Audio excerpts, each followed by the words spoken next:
Obunu gini kama chozunu Imana chukwa kosi womo Onyele miu Nyelu yumi What am I looking for? See my God, he don't bless me, yo. He give you me, give me you. Obunu kife la chasha so Obunu kife me chasha me my baby, you know, say you go love for me. Hey, yeah. I do go. I could go. When I call your name, Shakara for me. Oh, Roma. I will be your Romeo. You go be my Julie.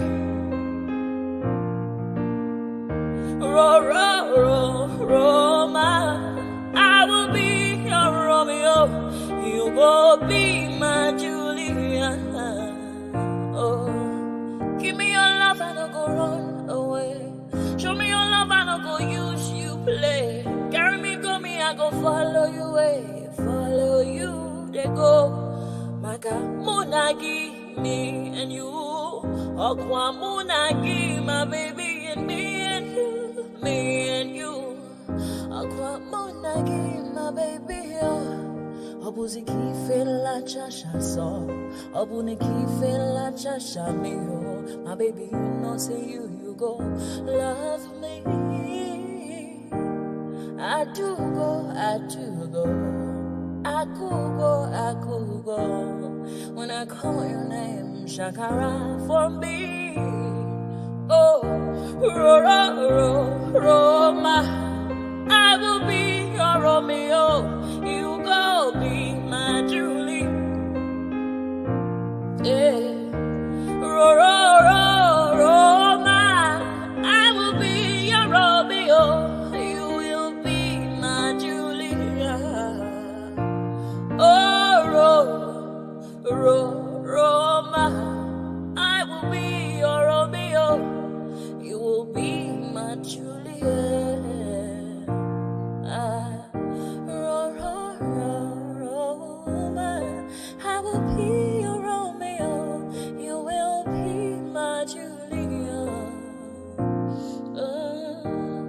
Obuzi kife la chasha so, Obuzi kife mi chasha me. My baby, you know, say you go love me. I do go. I could go.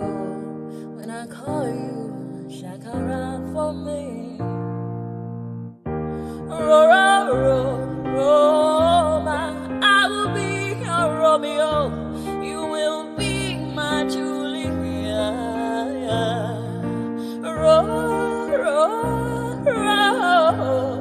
I will be your Romeo. You will be my Julia. Oh, yeah. I saw this video and I feel is beautiful Look to at share. their bosses. Thumbs up to Lagos State, Nigeria. Look at it now. And this train is being championed by electricity. Lagos State government make sure that there is a constant electricity, which means I am here in a now. I actually walk 24 hours. I can walk. I actually walk. I can walk 24 hours power supply on this rail, because this rail, the rail itself is connected to transformer, and it doesn't have any pilot or driver or whatever. It's electric. That what I'm seeing in Dubai that makes me to travel to Dubai to just cool off my head is what I'm seeing in Lagos. And you see why people, they are taking picture. They are taking picture on this train. This is bus stop. Even a bus stop or Suoyibo. And do you know the funny thing? The funny thing is that when you get to any bus stop, this thing, they configured this train to Yoruba voice. I silence everything because of I want to make my own voice note.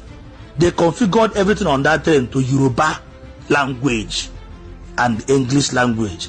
Manabana Kendi Igbo Asumagodo Igbo is so Igbo are correct back in my house, so you will be illiterate. Look at metro station now. On I Hikiru metro station from Opi Weka to Amansi Oka. Do you know how much this thing will generate to the government pocket? Look at it. If I pass Rabo, Ibus 1 9, I will able. We are looking and fighting for Biafra. And you think that no, by killing ourselves, Biafra. We must have to unite ourselves first. We're unity. Tell our government the truth. And the truth, nothing but the truth, the raw truth, what they need to know and what they need to understand. Let us develop our land first. Better Lagos, everywhere. Anybody that cry to my DM again, can jog in Apuara or that place in a develop, never have an industrial area. My name is Mr. Jepak Comedy, Jepak Chief of Staff. 2023 and keep as well. 2024. Look at this, never. You'll be passing this place, you'll be thinking that they ever able to buy. I really thank the people that do this thing. If you did not appreciate good thing, or more good thing will run away from you.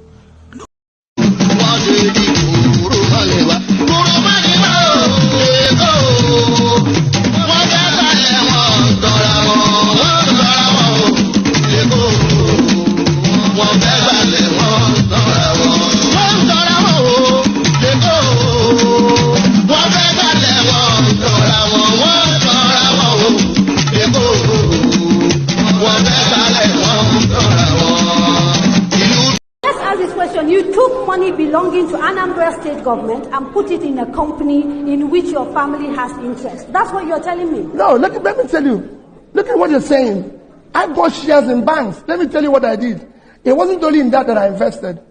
I invested $50 million of Anambra State money in power sector. I invested another 10 over several billions in banks, including banks where I have share. I was investing for the future of the state. It doesn't matter whether I have shares there or not. But so, if the shares is making profit, so if I have an opportunity of building a future for the state.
Ladies and gentlemen, sometimes you just have to act like you are drunk, like you are crazy.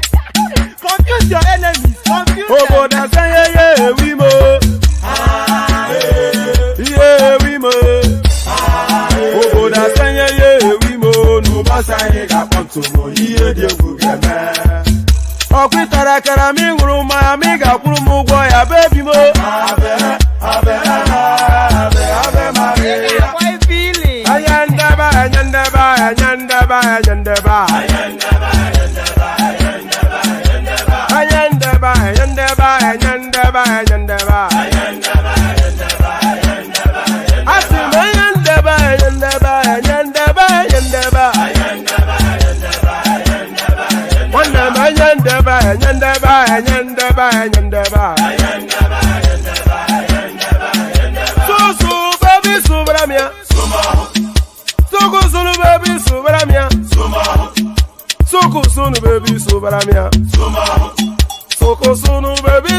Since I was born, but now I am getting old.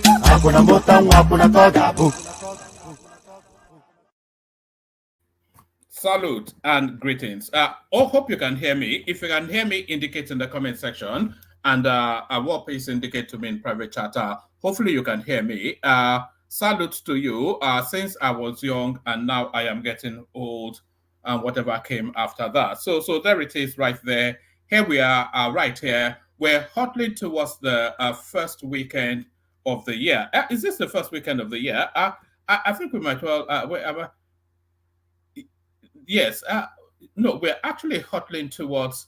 Is it the second weekend of the year? I don't know. What do I know? Yeah. So we're now fully in 2024. It's essentially what it is. So the festivities have gone, and then the blues of the aftermath of it. You know, that dump from the high of those festive merrymaking. So they dump from the high of the festive merrymaking, but your friendly neighborhood or your laughing man, one man went to mow, he's guaranteed to lift your spirit up again. So lift your spirit up again. Good day, good to see you, and how are you? Hope you've had a wonderful day. Or at least a decent day. So a decent day is always preferable, isn't it? Nothing too high, nothing too low, just steady as she goes sort of a day. So hope you've had the sort of day that you wish. So there's that one. So the usual protocol, click on the like button just as soon as you're coming in. Subscribe if you haven't done that already. And if you want to come join us on the screen, this hyperlink right here that says StreamYard, that's your ticket to ride. So if you want to come join us on the screen and be one of those voices that people are listening to, then click on that hyperlink that says StreamYard. It pops you into a studio space. Soon as I've finished delivering the body of the talking points, I'll let you onto the screen and invite your thoughts. Nothing complex, nothing complicated. You are amongst friends. So amongst friends, click on like, click on subscribe, click on the hyperlink that says StreamYard. So it's a mixed bag of all sorts this session now, a mixed bag of all sorts. So we'll gather through, we'll go through what we've gathered already, and then if the panelists have anything else that they want to add to the conversation, all the better. So, but this is what we have gathered. So this seems to be the highlight news of the day. No grief for anybody slogan. Police are majoring in minor. This is from Lemi Ugegbe. So Lemi Ugegbe. So there is this clarion call for Nigerians to fight back against insurgency. Having not been equipped, of course, to do that, so you hold up your fist against AK-47s is essentially what the Nigerian state is saying is the panacea to insecurity. No grief for anybody slogan. Police majoring in minor. So let's see now where this conversation is. In the unfolding drama of Nigeria's challenges, Lemi Ugegbe raises a pungent curtain, reminding us the police. Let's see. Hold on.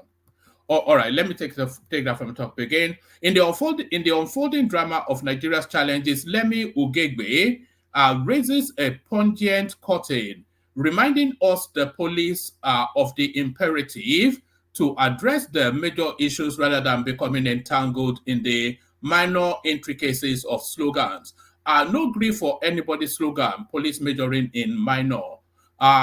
In a tumultuous tapestry, it's going to be one of those unnecessary grammar ones. In a tumultuous tapestry of Nigeria's current predicament, the thread of insecurity woven by the hands of terrorists, kidnappers, and bandits have ensnared the nation in a stranglehold.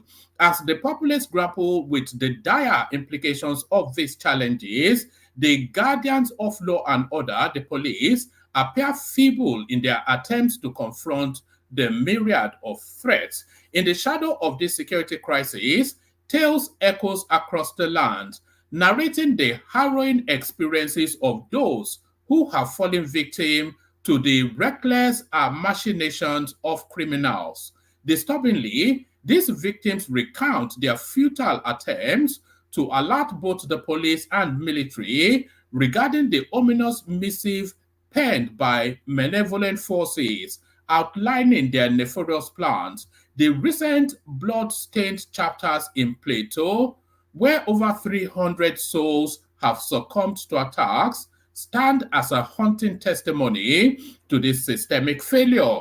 Amidst this urgent call to action, the police, seemingly oblivious to the symphony of echoes surrounding them, divert their focus to a seemingly inconsequential matter, the 2024 No Grief for Anybody slogan. In a nation teetering on the precipice of poverty, with over 143 million souls entangled in the multifaceted web of destitution, citizens have forged a coping mechanism, one of which is humor, encapsulated in the defiant no grief for anybody. However, the guardians of order, rather than confronting the pressing existential threat, embark on a quixotic. It's been over a decade since I've seen the word quixotic used in anything. I wonder who the fool is that wrote this. It probably be some. Yes, it had to be Dalami something or the other.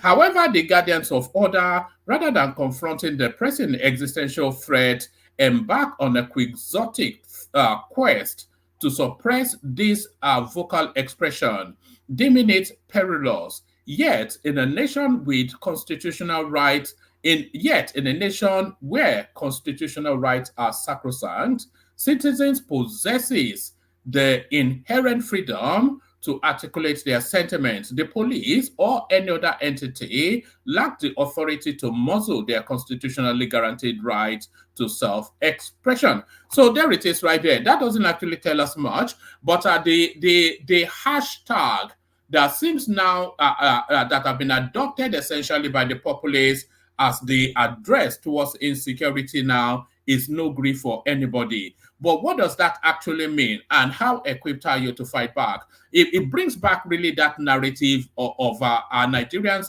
should Nigerians be allowed to bear arms? So that's really essentially where that should land. Most paracetamol sold in Nigeria below WH standards report. So there it is right there. Placebo medicines killing Nigerians. A recent investigation found that nearly all of the paracetamol tablets sold in Nigeria is probably underdosed, falling short of the requirements specified by the British something or the other and the World Health Organization. The 2023 study, titled Comparative Analysis of 5 Different Brands of Paracetamol Sold in Nigeria by British Pharmacopoeia Standards, stated that samples from 5 different paracetamol brands, each claiming to contain 500 milligrams, were tested and analyzed using the spectrophonemetric method.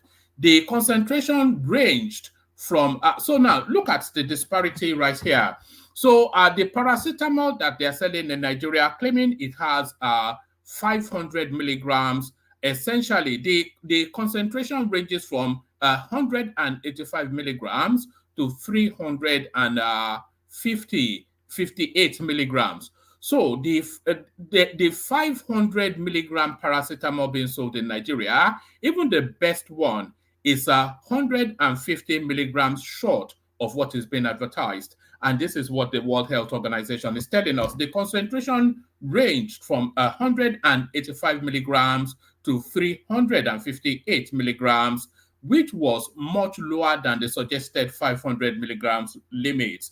The study's researchers voiced concerns about the possibility of treatment failure due to underdosed paracetamol tablets. And then obviously they go on to tell us the health implications of that. But there it is right there. Fake medicine, fake booze, fake everything, fake country.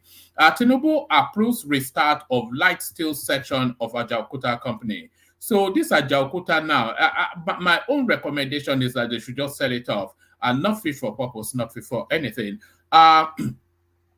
President Bola Tinubu on Thursday at the State House in Abuja received briefings on prospective investments in Nigeria's steel sector from the Minister of Steel Development, Shaibu Audu, and the Minister of Defense, Mohammed Badaru.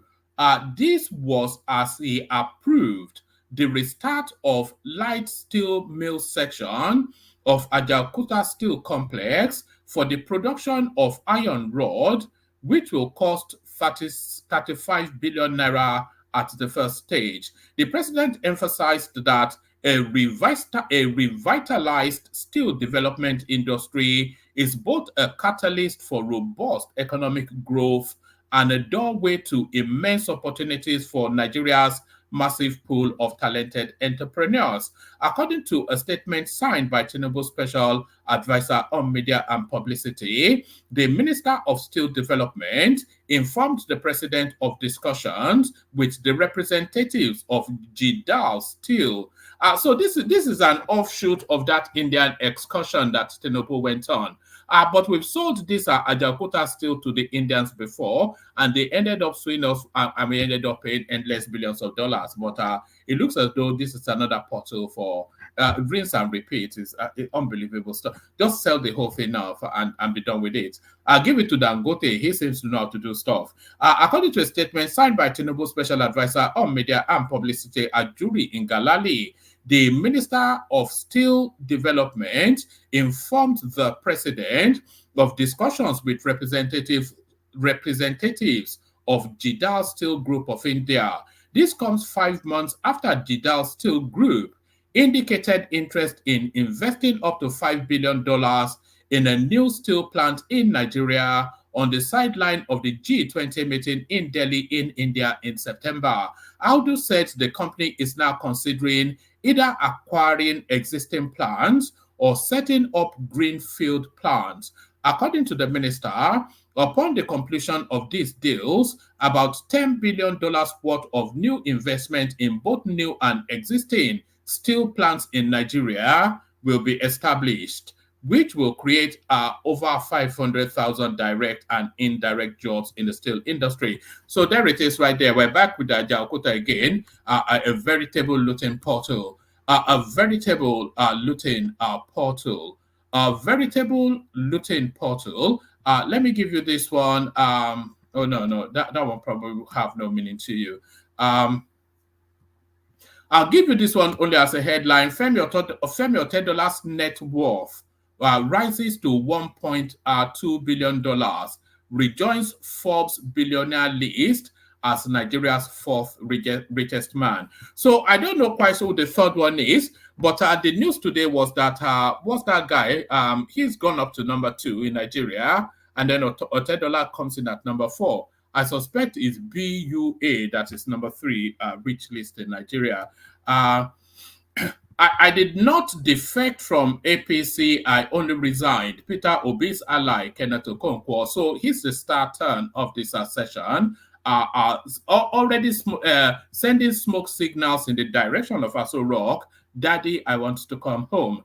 A chieftain of the Labour Party, Kenneth Okonkwo, has said that he never defected from the All Progressive Congress APC. According to the veteran Nollywood actor turned politician, he only resigned from the ruling APC and joined the Labour Party months to the 2023 general elections. I am always not very comfortable with the word defection. I resigned from the APC and joined Labour. You defect when you move from one party to another. So what exactly? What because this is trying to be a bit too clever by half with words.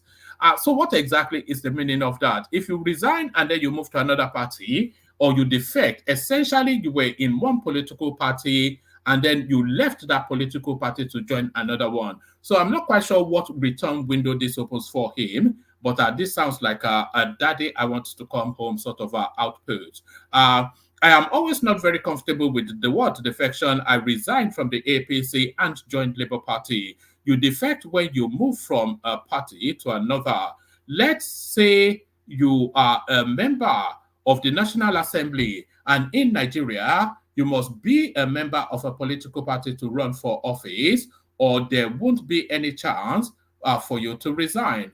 So I don't know quite what he's saying there. That's just it's just inane gibberish from this guy.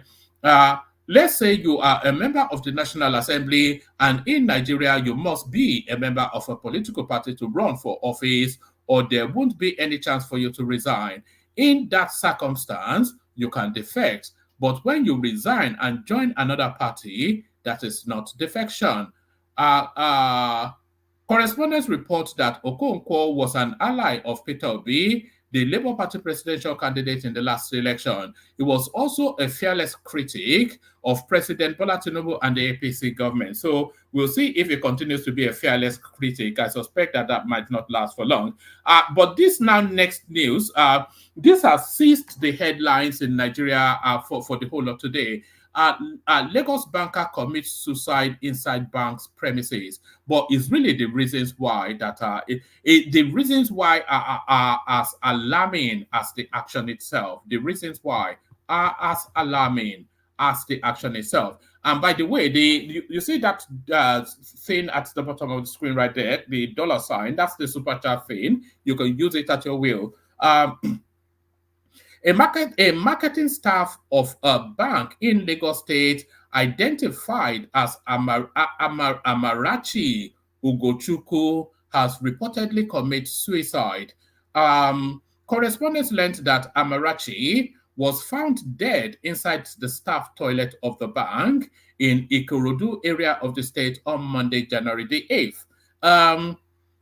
A police source who spoke to correspondents said Amarachi got many of her colleagues worried when her phone was ringing endlessly on a table without answering, and they began to search for her. The deceased lifeless body was found in one of the staff toilets after it was forcefully opened. The bank manager, who reported the incident to the police, said a bottle of insecticide was found alongside Amarachi's corpse, which she reportedly gulped to take her life. Also found beside her was a suicide note where she lamented about how bad her life had been and the worst situation of the economy. A doctor was called in and confirmed her dead. Police detectives arrived at the scene and moved the corpse to Ikorodu General Hospital, where an autopsy is expected to be carried out on her remains. So there it is, right there. And this is the note that she left. It says, nothing is working in her life. My figures are low. My brain is clogged up. The economy is getting harder. My decisions are wrong. My mind is messed up. The future doesn't seem bright. The future doesn't seem bright at all. I see extreme hardship. I can't bear the pain anymore. I am sorry, Mom. I am sorry, Dad. I am sorry, Okwe, and it goes on to list a list of names. Chuchu and Ifunaya. Dear Lord, have mercy on me. So there it is right there. So this essentially is what Nigeria has turned to. If a banker can't cope, then what fate the rest of them? Or if a banker can't cope, then what fate the rest of them? So let's go on from there. Today's Nnamdi Kanu sacks legal team after Supreme Court laws makes fresh appointment.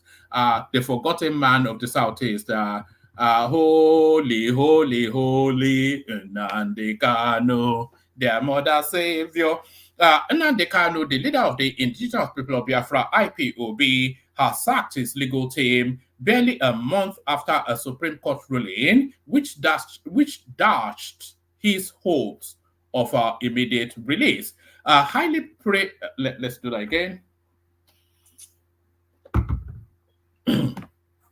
Nnamdi Kanu, leader of the indigenous people of Biafra, IPOB, has sacked his legal team barely a month after a Supreme Court ruling which dashed his hopes of immediate release. A highly placed judicial source revealed that Kanu formally terminated the contract of his previous team, led by a renowned senior advocate of Nigeria. It is true that shortly after the Supreme Court ruling, Nnamdi Ejimako and Nnamake Ejiofor met with our leader and he asked them to formally write the termination of the legal contract and give it to the lead counsel. They have already done that, and the senior advocate of Nigeria has received the letter terminating the contract. In place of the former legal team, Nnamdi Kanu has approached another legal luminary from Cross River State to be holding brief for him. This guy will only get out of jail if he employs Femi Falana. Nobody else is capacitated to get him out of jail. In place of the former legal leader, Nnamdi Kanu has approached another legal luminary from Cross River State to be holding brief for him. They met recently and had some discussions on how best to handle his legal matters going forward, but it is not clear if the former chief legal officer for Nigeria will agree to take up the brief. Correspondents learned that dissatisfaction with the previous team's effort appears to be the reason behind the change. Sources alleged that Kanu felt they didn't properly challenge the charges against him and failed to secure his release, even failing to achieve his transfer from the DSS detention facility to Kuje Correctional Center, which would have offered greater access to his family and friends. Kanu is said to be equally dissatisfied with his medical care, believing inadequate efforts have been made to secure medical treatment outside the DSS facility and under the care of his preferred private doctors outside Nigeria. So they're not going to, if he's saying that the lawyers could not secure him a medical trip abroad, then he must be living in a land of make-believe. He's not leaving the shores of that country anytime soon. Recall that on the 15th of December 2023, the Supreme Court overturned the Court of Appeals judgment that favored Kanu. The Apex Court upheld the federal government's appeal, arguing that although the government's rendition of Kanu from Kenya was unlawful, it did not strip the court of their jurisdiction to try him. This paved the way for the continuation of legal proceedings against the IPOB leader. So there it is, right there. Holy, holy, holy, Nnamdi Kanu, their mother savior. Oh, okay, so let's go to this. No grief for any terrorist in 2024. Nigeria Defense tells citizens. So let's Nigerian Defense Headquarters has adopted the trending "No Grief for Anybody" slogan, charging Nigerians to collaborate with security agencies and stand in vehement opposition against terrorism. Make Nigerians no grief for terrorists this year. Edward Buba, Director of Defense Media Operations, said whilst addressing the press in Abuja on Thursday. You see something, you say something, and we assure them of doing something. Buba added that the aim of our ongoing operations remain unchanged and clear even in the new year 2024. We aim to find and destroy the terrorists wherever they may be hiding to ensure their enduring defeat. This would deny the terrorists the ability to terrorize and hurt citizens across the country. So, these are almost like mocking words. You hang around, you do nothing, people get ravaged and savaged, and you come into the media and print and pick up in a starched uniforms and highfalutin language. Our operations indicate that we are hunting the terrorist commanders and their senior leadership. Indeed, from their topmost leadership to the lowest commanders are dead men walking, and we will stop at nothing until they are dead or surrendered. He further said the Nigerian military received operations. He further said that the Nigerian military's recent operations have resulted in 86 neutralized terrorists, with 101 of them arrested. So there should really be no arrest. This was being recommended by a senior, leave them in the forest, but don't leave them alive. Troops also arrested 30 perpetrators of all theft and rescued 21 kidnapped hostages. In the SS, troops denied, that's the South-South, troops denied all theft of the estimated sum, and then it goes on to give a sum. Nigerian Defense Headquarters adapting trending "No Grief for Anybody" slogan comes hours after the Nigerian police warned that the slogan is coming from a revolutionary push, which could trigger chaos across the country. First spokesperson, Adejobi. So there it is. I think that's enough of that. I tire of reading it. Let me play you this Kenneth Okonkwo. So this Kenneth Okonkwo clip is what inspired the headline. So somewhat of a love letter to Tinubu. They all seem to be now rushing to daddy. Wait a minute. If the president calls you, Mr. Okonkwo, won't you go? You know, in Nigeria, after seeing that picture, I think everybody is a suspect, including me. Oh, dear. It's just that I've not had enough evidence to convict myself. You know, there's nothing wrong in seeing the president. You don't say no to a president.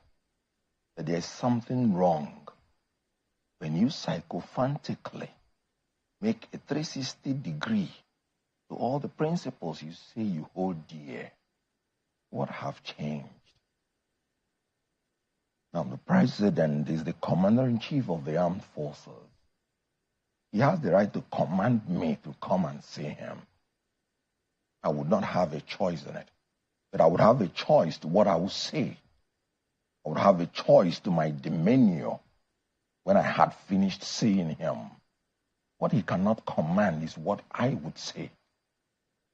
But if he says I must see him, I have to see him. He's in charge of the security of myself, including me. You have to respect the office of the president. From where I come from, there is an adage that when you're giving a message to the king, you can deliver the message. But when you're told to go and carry the king, you cannot go to carry the king. So it is really very pathetic. In other words, they may say. Oh, so there it is right there. Kenneth Okonkwo asking Daniel Bwala to save him a seat. So Kenneth Okonkwo asking Daniel Bwala to save him a seat. So then now we play the Kegite music, get the session going. But first, of course, to the Kegites. Water, only water, only water, where they see ma. Water,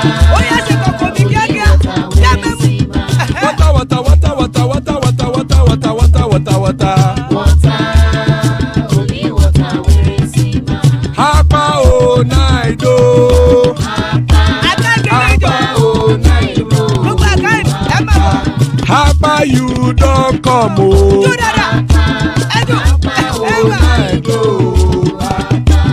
Hapa o naido.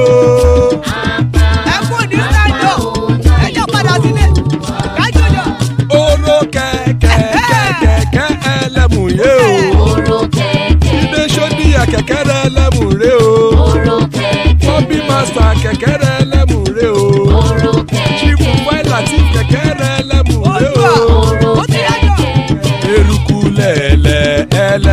dé.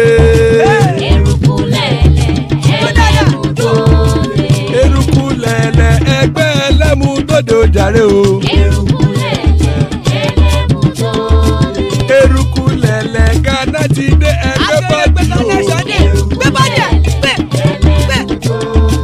Ọmọ ẹlẹ́yẹ ẹ̀yẹ ẹ̀yẹ o ó dìle o. Olúyẹ̀lá ẹ̀yẹ o ó dìle o. Petrosoname ẹ̀yẹ o ó dìle o. Petrosodunke ẹ̀yẹ rẹ̀ ó dìle o.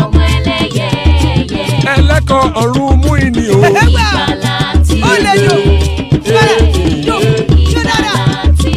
Àkùkọ ọ̀run méjìkọ.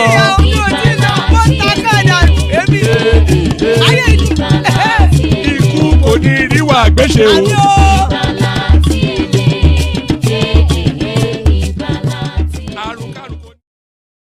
And there it is right there. Ikuko Neru Agbeshe, may death have nothing to do with us. Amen to that on behalf of myself and you, my friends. So amen to that on behalf of myself. Amen to that on behalf of myself and you, my friends. And amen especially to that for the company that we have so far.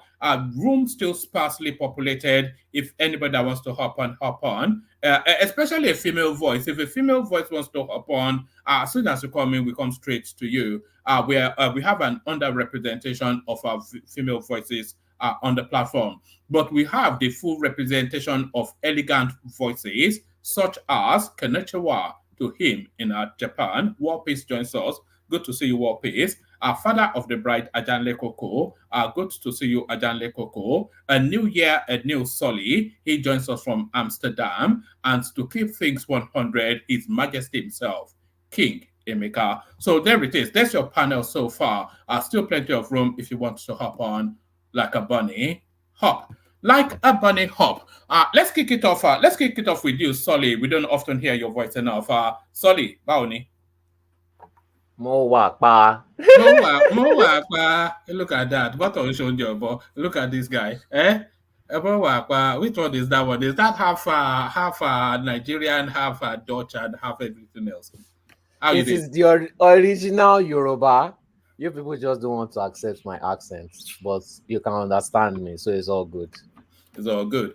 So how are you? What have you been looking at in the news today? Come into it wherever you like. Plenty things.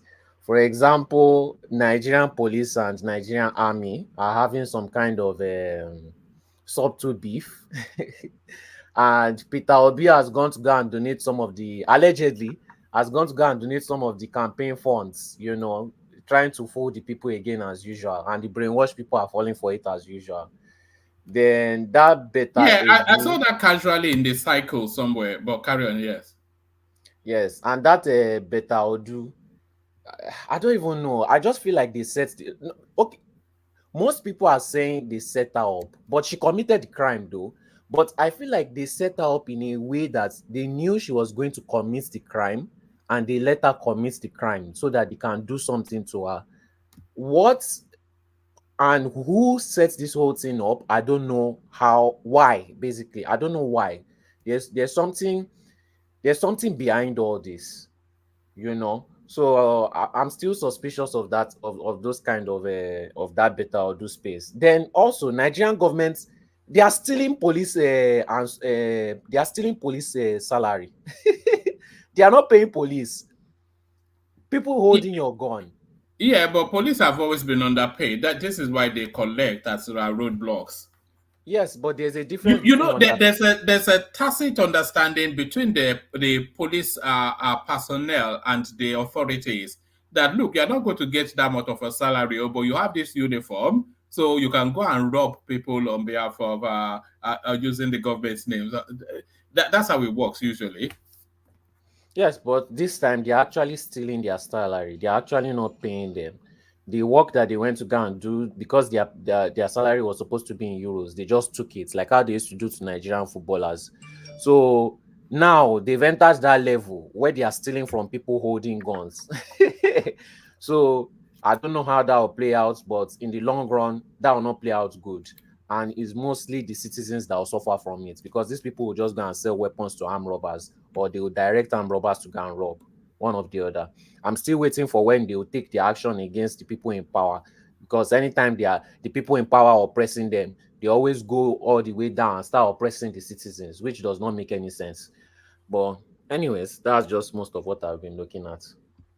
Okay, let me take you to the space. Sorry. Oh, also one more thing. They said they found about almost 300 million in somebody's in a small boy's account. A little boy. I don't even think. Oh yeah, that's the son of Ahmed Bashir. Or is it? No, it's not Ahmed Bashir. It's that one that Tunde Sheabu. Yes, his son's account. Was it even 1 point something trillion or? Yes, 265 million dollars. Do you know how many schools that would, do you know how many hospitals, world-class hospitals that are built in Nigeria? Yeah, I've just you know all these monies that they say they find. So it stops at the headline, but what actually happens to the money? Has it been seized? Has it been packed in the CBN coffers for the supposed owner to come and identify how they came about it? Otherwise, it will be taken by the state. So we don't get the follow on. They just say, "Oh, and then that makes the headline, and we are all making all this noise." What should happen to the money, or what has happened to the money, Solly? I think they will just negotiate and they will collect a large chunk of it and give it back. I think that's why most of these politicians now are stealing in billions. Because if they steal 100 billion, at least they will get 10 billion or 20 billion or 30 billion out of it after all the negotiation. Because most of them will just rather just plead guilty. When you plead guilty, you set everybody finds peace. You give a chunk of the money away, they let you go away. But if you are fighting them, they are going to find it hard to find the money. They are going to find it hard to interrogate you. Everybody is going to have a hard time. They are going to lock you up. Basically, what is happening to that CBN governor? I'm sure that CBN governor does not want to release all the money that is stolen. So that's why they are putting him all through that wahala. But if you just quickly negotiate, you will find everything peaceful. The government will take their money back. They will steal some share out of it. Maybe they will return some of it back into the Nigerian treasury. So that's basically how I see. From this 265, maybe they would get 200 million back. The man will keep 60 million. They will steal maybe 100 million out of it, or maybe 150 million, and then 50 million will go back into, as if they are lucky, will go back into Nigerian treasury. So all right. But what I wanted to talk about is how they get this money. People always think that all these things is complicated. I've seen it with my own two korokoro eyes. The politician enters the bank, it looks for a bank staff, it tells them, transfer this money from this account to that account. They even serve him tea. And one man, do you know how many times I've seen this with my eyes? There's nothing complicated. Enters bank, tell staff, transfer the money from this account to this account. They will give him tea while he's waiting there. Once they are done with the transfer, they will laugh, they will joke, and the man will go home. That's how they steal Nigerian funds. There's nothing more than that. All these people, once they say, "Oh, I need money from government for something," once government approves the money, they go to bank and transfer the money. It takes less than 30 minutes. I saw it so many times in Lagos. Should I mention the bank? I doubt if you saw it anyway. Sorry. No, I can swear on my life how many times I saw it. So I've been seeing this since I was young. I've been seeing that they don't even hide it. Not that they don't hide it, but if you're not paying attention, you know what is going on. But it's not like they really hide it. They already know. They have a corner in the back where they sit down. The staff already knows why they are there. And one man, I say they serve these people. It's like they have VIP. They give them VIP treatment. So I've seen it. It's not. I'm not saying rumor. I've seen this with my eyes. You know where I saw that VIP treatment? I saw it at the Nigerian embassy. I saw it at the Nigerian embassy in London when we went to do Nigerian passports and whatnot. And there we were, the hoi pollois, lined up like a bunch of sheep, constituting a nuisance to the walkway. And then there was another door. You could see them just going in and out, usually dressed in kaftan, our friends from the north. So that tells you then that there's a separate service door for the elite, and then a different service door for your hoi pollois. So I you know, am I an elite? I don't know, but I don't feel like You're not an elite, sorry. You're just a but rascally youth in Amsterdam. Well, I don't feel like an elite, but the kind of things that I've had access to, especially with Nigeria, and the kind of things that I've seen, you know. So, if they really want to stop corruption, they have to is the banks. It's the banks that, because all this money, the bank is the banks. One man, without the banks, there won't be any corruption in Nigeria. I promise you. Without these Nigerian banks, there won't be any corruption. I can even tell you the location of the bank. So I've been seeing this with my two Korokoro eyes since I was in, is it GSS or SS? You know. So yeah, it's not surprising. It's very easy to loot money from Nigeria. Very, very easy. The banks don't care. The banks just want to collect their commission. All right. Still staying within that sort of banking narrative, Lagos banker commits suicide inside bank's premises, and the reasons that she gave is really the most touching. It says, nothing is working in her life. It says, our figures are low. That is to work related. Her brain is clogged up. The economy is getting harder. Her decisions are wrong. Her mind is messed up. The future doesn't seem bright. It says she sees extreme hardship and she can't bear it anymore. And this constitutes reasons to take one's life. For somebody that still has a job and getting paid salary, this seems very suspicious. It seems too well played out. I would say they should do autopsy. No, they would do autopsy, but what she used, the poison she used, it was found right beside her. Yes, that's why I said it seems like a script. If she wanted to take her own life, why didn't she do it at home? Why come all the way to work? Why dress? Why shower? Why brush? Why bring the poison maybe she wanted work? to make the point. Maybe she wanted to, because she left a note, which is to tell you that there's a political element to it. This is not how people commit suicide. In general, this is not how people. You have expertise in that spectrum too. Someone committing suicide is not looking for attention after the suicide. This looks like a lot of attention seeking, which doesn't correlate with normal suicide behavior. You know, so that's why I think there's foul play, especially if it's in Nigeria. I suspect foul play. It's just too scripted, too scripted. And also, they should check the handwriting if it matches with our own handwriting. Yeah, but does it not speak to the level of hardship that is going on in that country? There are people, because there's so many suicides. What's it now in Nigeria? Especially jumping off bridges, which seems to be their preferred. Okay, what about people that go to jump off a bridge? They could have done it at home. There's no bridge to jump off at home. No, if they want to commit suicide, like you said, they could have done it quietly at home without going to a bridge to make a spectacle. But they can't drown at home. The point of jumping off the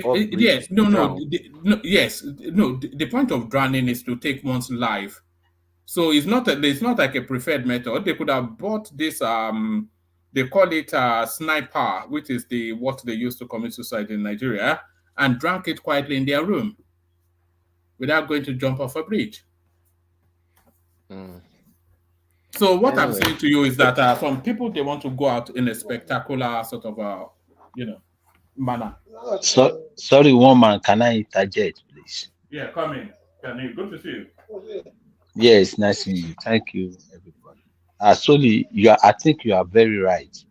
It looked very suspicious. You know, the letter that she wrote down, she wrote it in capital letter. They need to arrest a lot of people in that bank. There is something suspicious about the death of the girl. It's not real at all. It's not real. That's what I think, to my own opinion. Thank you. You there, Solly? Yes. All right. Let me take you. Let me take you to another space. So this now hashtag that seems to be the hashtag for the year. No grief for anybody. So this is the Nigerian pushback now against the circumstances that they find themselves in.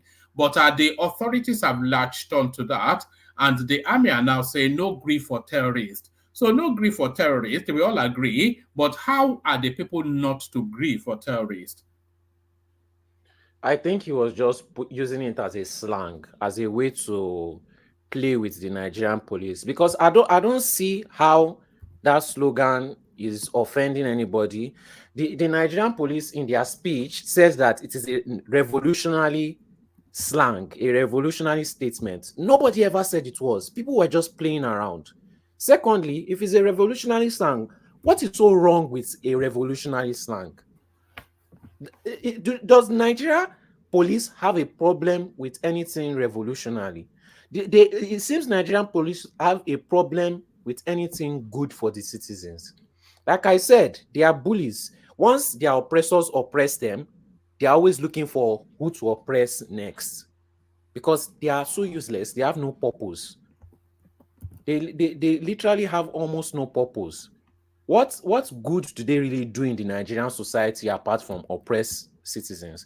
Once in a while, they may help Nigerian citizens, but when you actually need their help, you have to pay them. They will waste your time. You probably have to bribe them. They are now carrying POS up and down. Imagine, they are carrying POS to collect money from citizens. And the only reason they are doing that is because we cannot buy our arms. If we all could buy our own arms, will you be collecting money from POS from the citizens? Will you be doing that? No, they would not. So they are bullies. If they give everybody the right to buy weapons in Nigeria, those policemen will starve. They will commit suicide like that girl. Very useless set of people. Thieves in uniform. Their shoes are not even clean.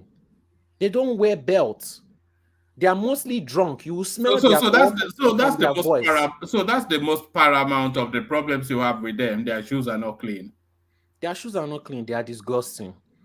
When I was in Air Force, I had no respect for them.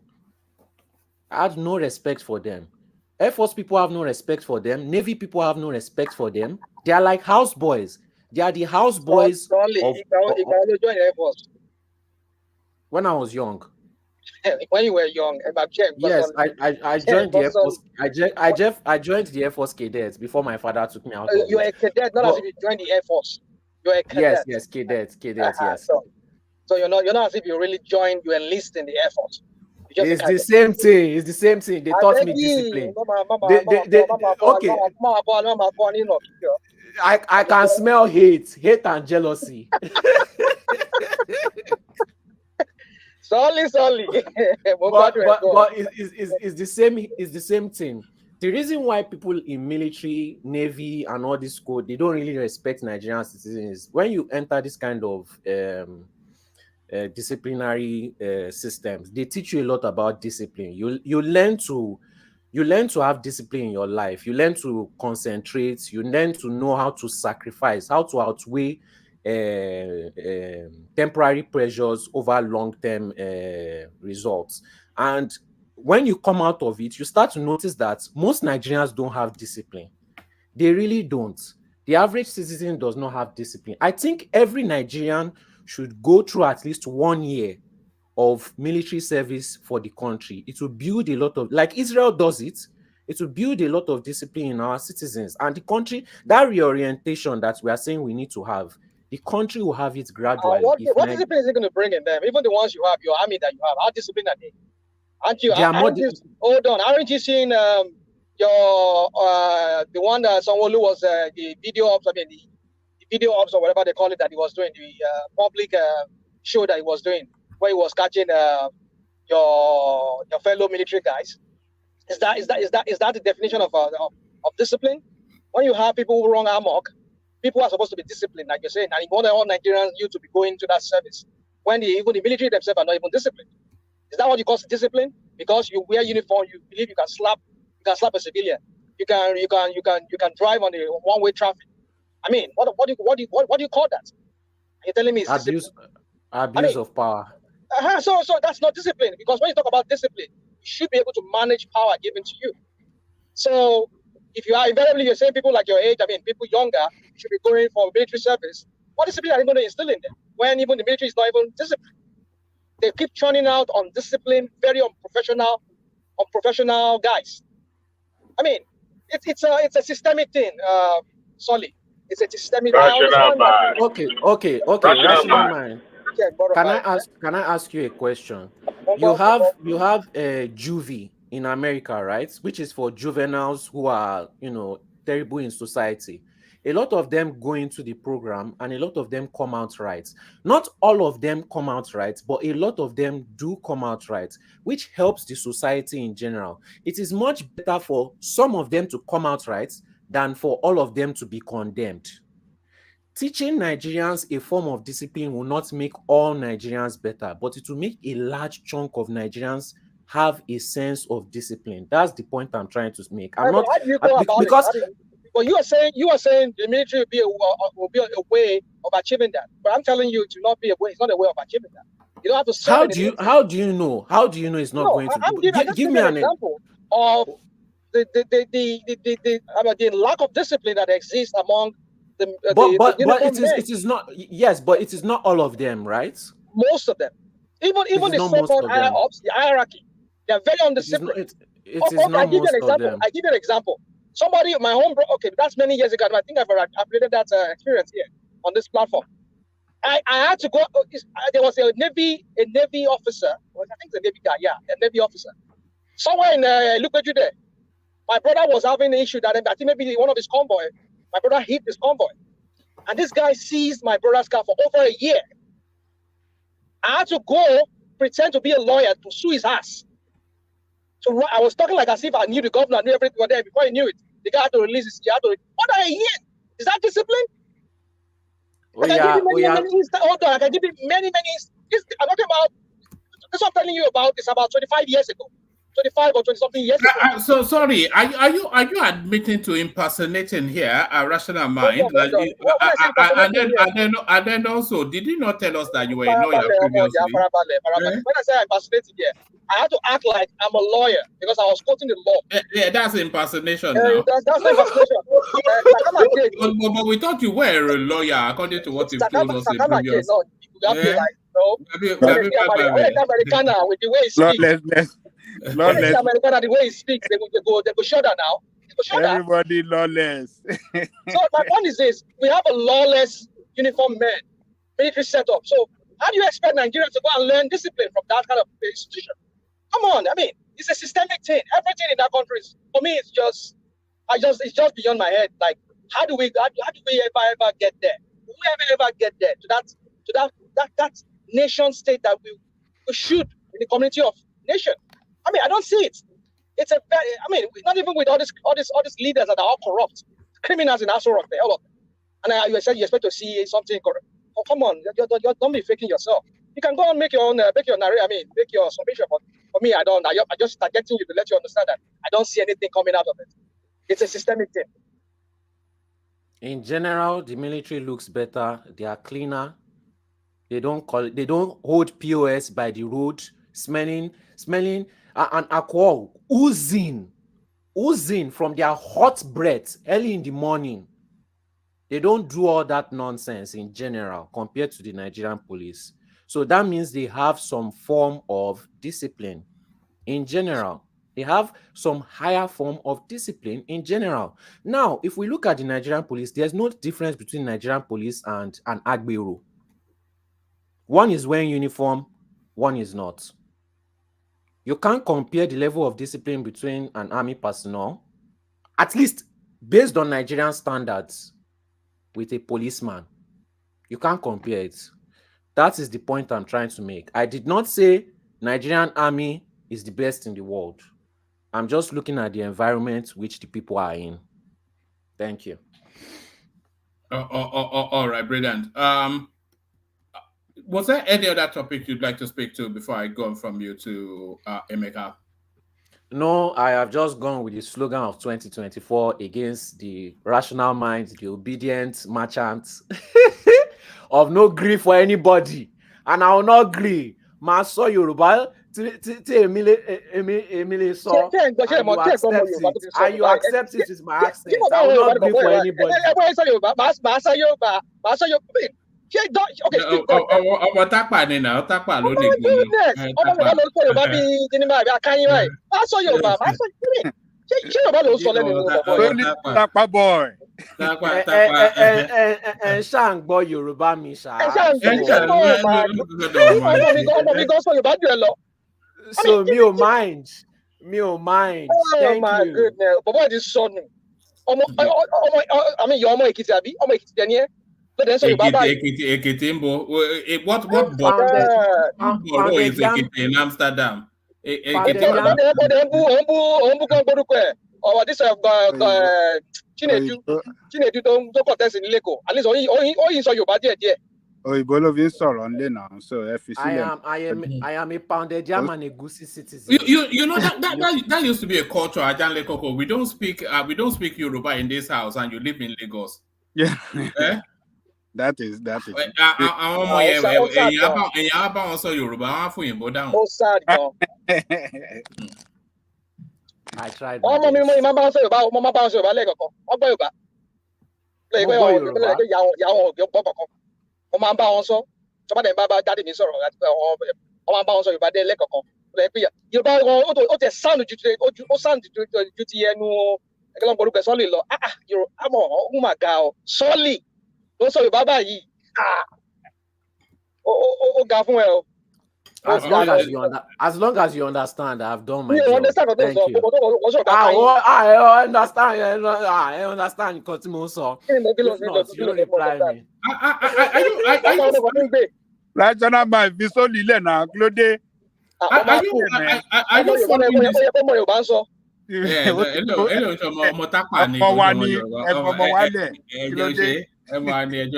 Are you following this space?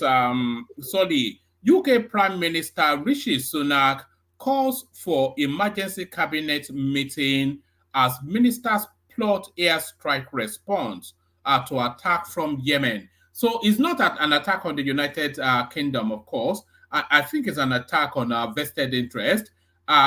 Britain, US to carry out airstrike against Iran-backed Houthi rebels in Yemen tonight. So it looks as though the goings on in Yemen now being internationalized somewhat. Are you following that space?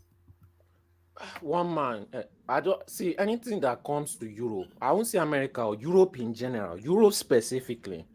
I don't even care anymore. I don't care. These people, they are playing a dangerous game because they feel like they have the backing of America. And America will leave them by the roadside any day, anytime. I've always said this thing. The only reason why Europe follows America is because they think America is a white country. America is not a white country. America is a multicultural country. America does not care about Europe. Europe is not caring. Europe is not following America because it's a white country. It's because it's a superpower. No, and they have trust me. There's also a form of whiteness in it, white supremacy involved in it. Trust me, I know these people. I know them very, very well. Don't worry, you're not the only one living in the midst of white. We all know them. Don't worry about you. So all these nonsense games they used to play, that they will not sit down in their own place and respect themselves, always thinking that they have the better ideology, the best everything, and they must spread it everywhere to everybody because everybody must accept what they are doing. It will not work. But you understand the main issue? You understand the main issue? Why they want to strike? I don't usually care. Why can't they ever mind their own business? Now, when you don't know what is the main issue. Look, is what is going to happen afterwards that I care about. Call for trouble. The Yemenis rebels, they call for trouble.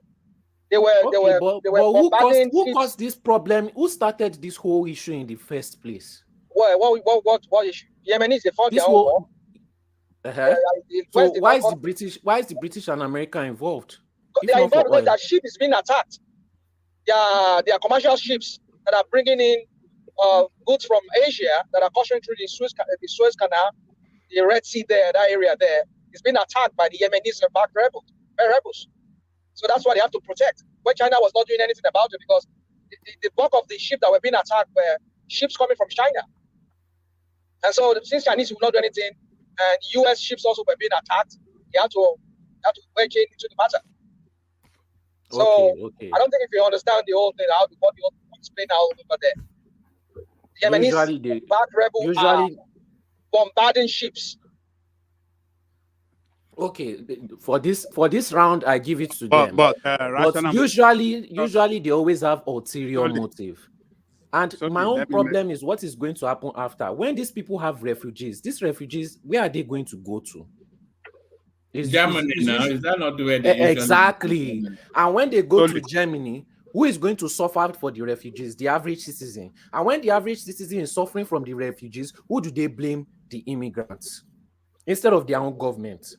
So the thing is always spiraling down. The government will do something, the people will be blaming immigrants. The government will do something, the people will be blaming immigrants. This is why I just remove my matter from their whole. If they really, truly want to solve their problem, they will face their governments. But just like Nigerian police, whenever their oppressors oppress them, they will go down and punch down. That's the same level I see the whole situation. So let me interject 1 minute. The reason that Rational Mind gave now is not absolutely true.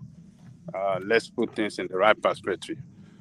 When the war started between Israel and Hamas, America quickly sent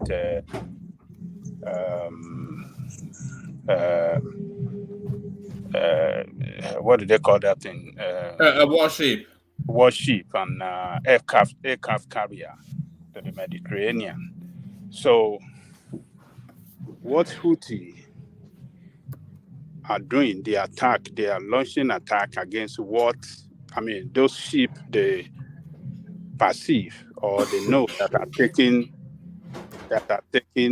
according to them, those ships that are taking supply to Israel, maybe oil and some other product to Israel. Those are the ones that Houthi claim that they are attacking so that they can feel the economic pain as they have inflicted on Palestinians. So they didn't start it at first. It was America that went there first. And America launched attack from there to launch air attack on a warehouse in Lebanon that they claim that Hezbollah have ammunition and the rest of it. So it's a war. That region is going through the war there is what did you say? It preceded that attack. The hatred against America preceded that attack that you just mentioned.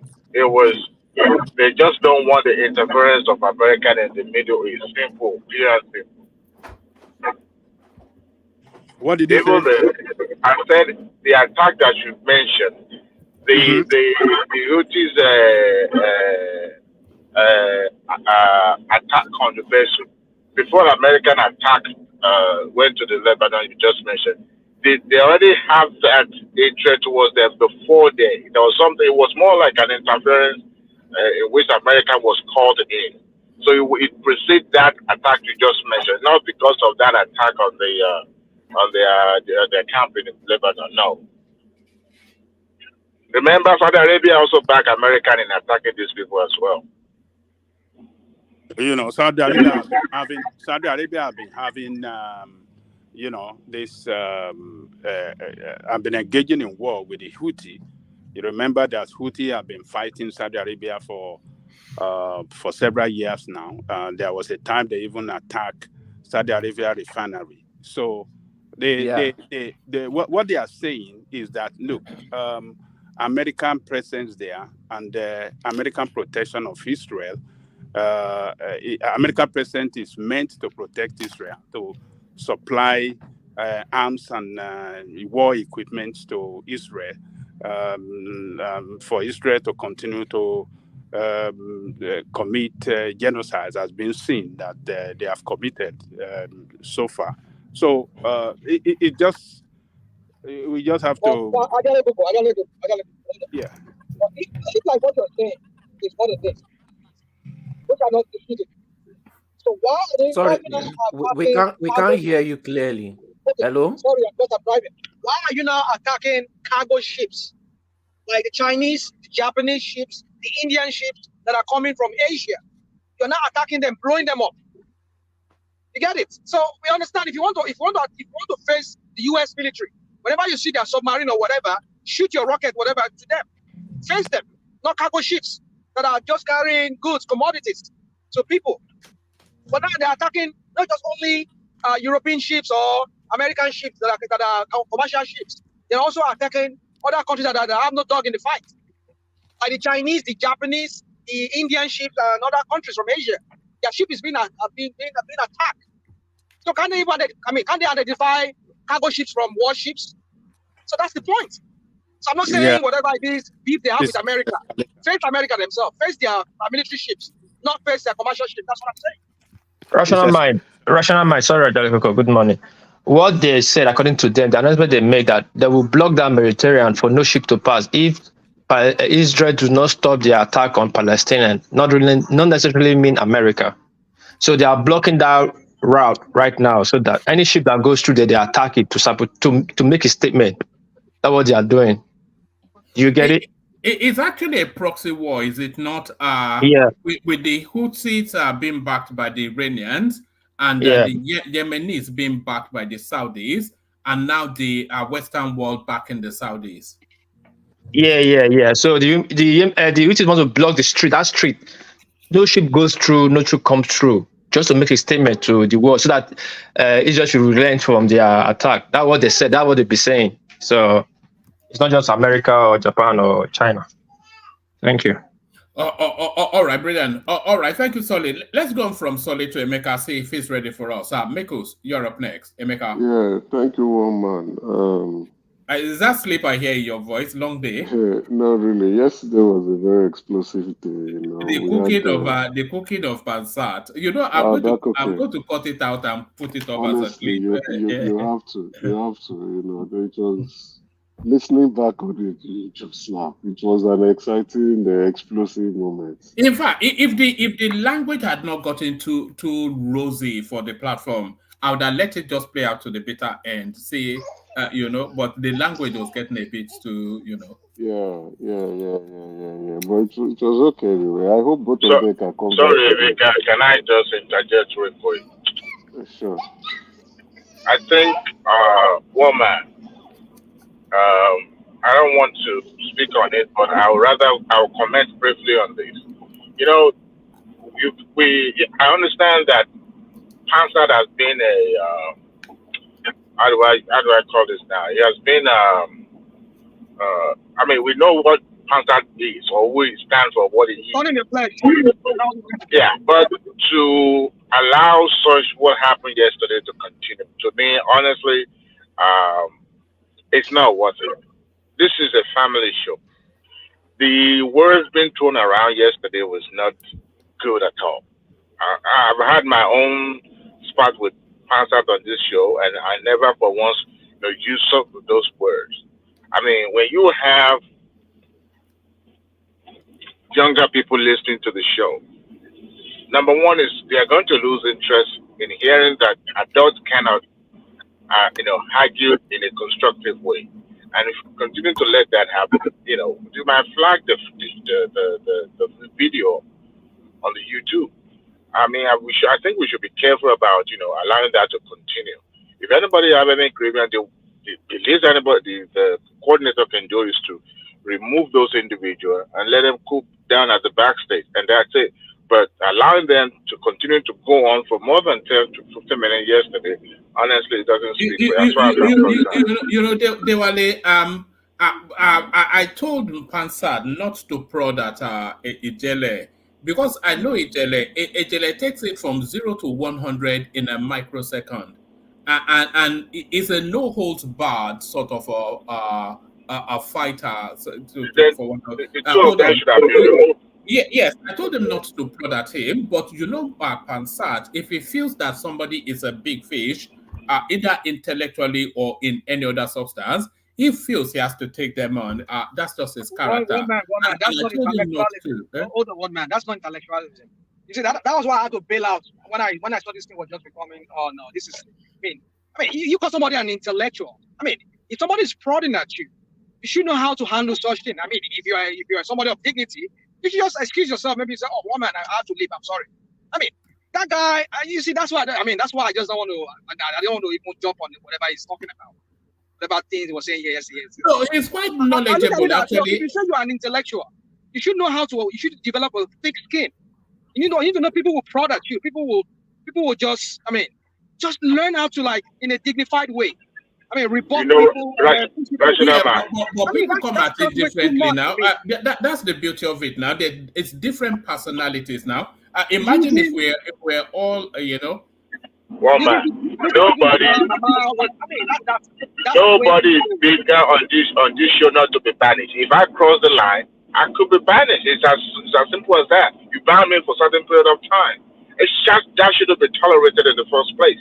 That's the words being used should have been on this platform. This is an honorable show. We shouldn't, speak ourselves in such a way that as if teenagers are fighting or something like that. No, there's no fun in that. It's not. It doesn't speak well of the show. Doesn't. All right. I don't know, but yesterday I just decided to let it play out, because sometimes you just have to let these things run their natural course. But there it is. Back to you, Emeka. You have a different view, of course. Thank you, Woman. Emeka, hold on 1 minute, please. But at the end of the day, yesterday we did the right thing. We kicked both of them out. If one man did not put us at the backstage when both of them were having that war, I believe we would have stopped it. We would have stopped it. But one man. No, I decided to put them in the boxing ring. We'll be doing that when it gets out of when we don't take to one in. If two people if they're getting too rowdy, and we'll put them in the boxing ring and let them slug it out. One man put them in the boxing ring, but when he brought us back, I think I advised him that both of them have to leave, and that is what one man did. So I think we did the right thing. We should not see the platform or us as if we did something wrong. But but one man, next time, I believe you have to listen to the advice of everybody, what they have said tonight. That must not happen. Never to happen again on this show.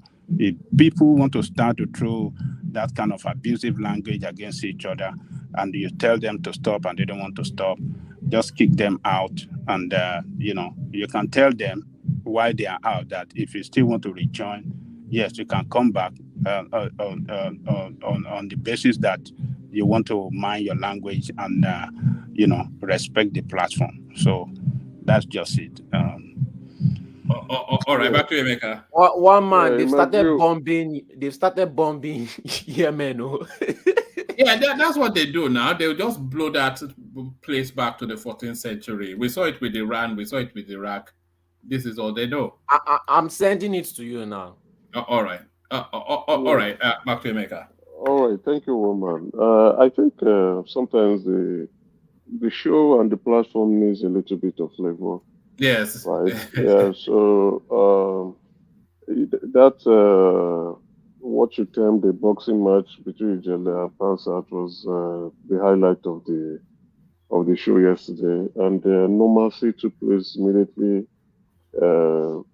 stepped in and controlled the situation. We all know Passat's behavior. Passat is always like that.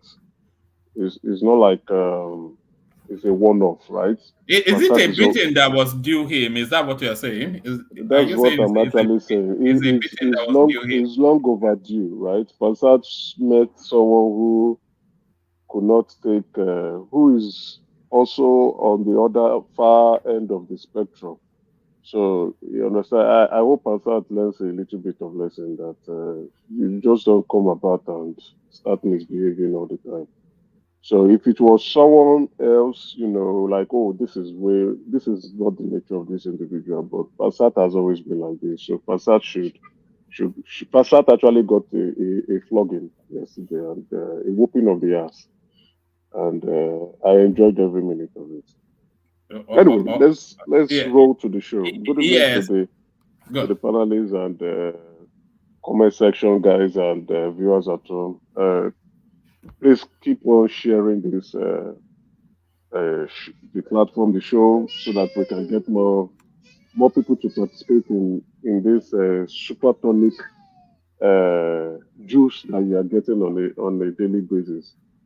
Thank you, woman. So I think let me start with a bit of the update. I just got information that the custom has surpassed their target by 21.4%. Their revenue target, able to generate 3.2 trillion naira as at 2023. So, which means they are going to up it again for them to generate enough revenue. The budgetary target for revenue is 18.4 or thereabouts, or 18 trillion. So, yeah, that's exciting news coming from that space. It's Then again, exciting news, but is it news that should be queried? So these guys were declaring losses for 8 years solid, and then suddenly everybody's declaring a profit now. So what's changed? the Nigeria custom. No, Nigeria custom have been. I don't know if they declare well. I have not seen their financial statement anyway, but they've always been increasing their revenue target on a yearly basis, right? It's one of the strong revenue points for the Nigerian government. So that's a very good one. So yesterday, I think we missed out. I don't know if, but I think we actually missed out on the sacking of Polaris, Union Bank, and Yeah, we mentioned it, but we did not build yeah, the we didn't conversation on discuss it. it. Yeah, So yeah. that's a very important news that we missed providing opinion on. So the CBN has taken those guys off as a fallback on what Emefiele did, right, with the fund. So those guys could not explain how the bank was being purchased, and after inviting them, they refused to honor the The invitation. firm that bought Polaris Bank, it was actually formed 6 months before they made the purchase. Can you Exactly, right? imagine that? So, Emefiele, man. Emefiele was just there to enrich himself and his friends, and luckily, the reports coming out now, they've kicked out the boards of those banks and appointed new CEOs to take over for the interim period before they are being prepared for sale to fresh owners. My fear in all this is, you kicked out a few people. Then I hope they are not going to be selling it to their friends. You understand? Nigeria is now turning to look like a turn by turn situation. Like after your own turn, it's now the turn of me and my friends to enjoy. When we are done, then come and chase us later on. Like what Soli was saying. Is it the cousin or the nephew of Buhari whose son had over how much in the account? A 6 years old child. So I truly agree with the recommendation of Soli, and I also, even with the Betty Edu scandal, right? They've invited the banks affected. We need to hold our financial institution responsible because they are supposed to be escalating these kinds of huge transfers of funds coming in and leaving their institutions. So either we put it as a form of financial penalty, or people need to lose their jobs. So once they see that huge amount coming in either from a government portfolio into someone's account, they need to it should trigger an investigation and they should escalate it to the right authorities. So our financial institution play a pivotal role in aiding corruption in that country. Let's be very honest about it. So if we want to address corruption and get it head on, the CEOs, I think they should use a couple of them as examples. Probably that's sacking them. Emeka, Yeah. me, I think Cardoso is already putting his friends and crony in positions. He kicked out people from Polish Bank, bringing somebody who is in which bank in Sierra Leone to come ahead. Why would you even think that way? Why would you even think that way? Why would I think that way? We've had a situation where the board has been dissolved in this country. I mean, financial institution board dissolved, and nobody is raised any eyebrow. I don't know the point. I don't know the point you are coming at. We are talking about friends and family. We should be more happy. No, it doesn't work that way. This is a private. Hold on. We are not sad the board is dissolved. We are scrutinizing or looking at people bringing in. No, I was expecting to hear that you are elevating people. I was expecting to hear them elevate people from who were the ranking officer before, below those people coming up. People from the bank. It doesn't work that way. I know. I'm not saying it works like that. I'm not saying it's working like that, but people that are bringing right now, I'm being kind of not comfortable with it. But they are not. They are interim executive directors. They are not. They don't even have any authorization to do a lot of things. Just put that to oversight to prepare the place for new owners that will be coming in and fresh board of directors that will be coming in, right? So they are not there for the long haul. So it's just for a short term to prepare those banks for fresh owners and fresh boards that will come over to take the management of the place. So, like what I was saying, our financial institutions must be held responsible for aiding corruption in that country. They are not doing their job properly. They are not filing the right returns to NFIU as well as EFCC as stipulated in the law. So they need to be doing it, and I think a couple of them needs to be either suspension or sack or maybe a huge financial penalty, so that they can take that area very serious and ensure that they are reporting to the right authorities when they see certain amount of funds coming in from the government side of things. Not only from government side of things, but also from other private institutions. That's about you knowing your customer, KYC, right? If you're not doing proper KYC, then you have to go and get that guideline in place. So our banks are just joking around, and it is wrong. The government must put it head on that this is what you are supposed to be doing, and if that is in place, you will find out that public officers cannot begin to transfer funds anyhow because they know that they are watching them. Even if you transfer it to somebody who is maybe a distant relative, but or a proxy, you know they are going to pick you up, or they put the funds on hold, and after investigation, return it back to where it's coming from. So those are the kind of measures that our banks should be getting themselves involved in. Anyway, woman, let's roll the topics for the day. Yeah, woman. So that wasn't the topic of the day. Yeah, those are updates. Those are updates. Updates. Emeka, you they cheat all of us here. Yeah, you know. How? Yeah, they cheat all of us. Yeah, they cheat all of us here. You go come, you go talk about other things, then you're gonna ask for the main course, the main meal, right? No, see, we missed out a valuable information discussion yesterday, right? It's okay, I decided to just provide. It's all there. Yeah. Okay, I see the Nigerian military trying to deceive themselves. I don't think they are deceiving the public, saying no grief for terrorists. It's not about just making or trying to jump into the hype or chasing clouds. It's about putting your mouth where the action is. I looked at this, I just laughed. I said, "These guys, what are you guys up to? Go about and address this situation." If you go to Sahara report today, you will hear the same military saying, oh, that bandits and terrorists are taking over the forest in the country. So you actually know where they are.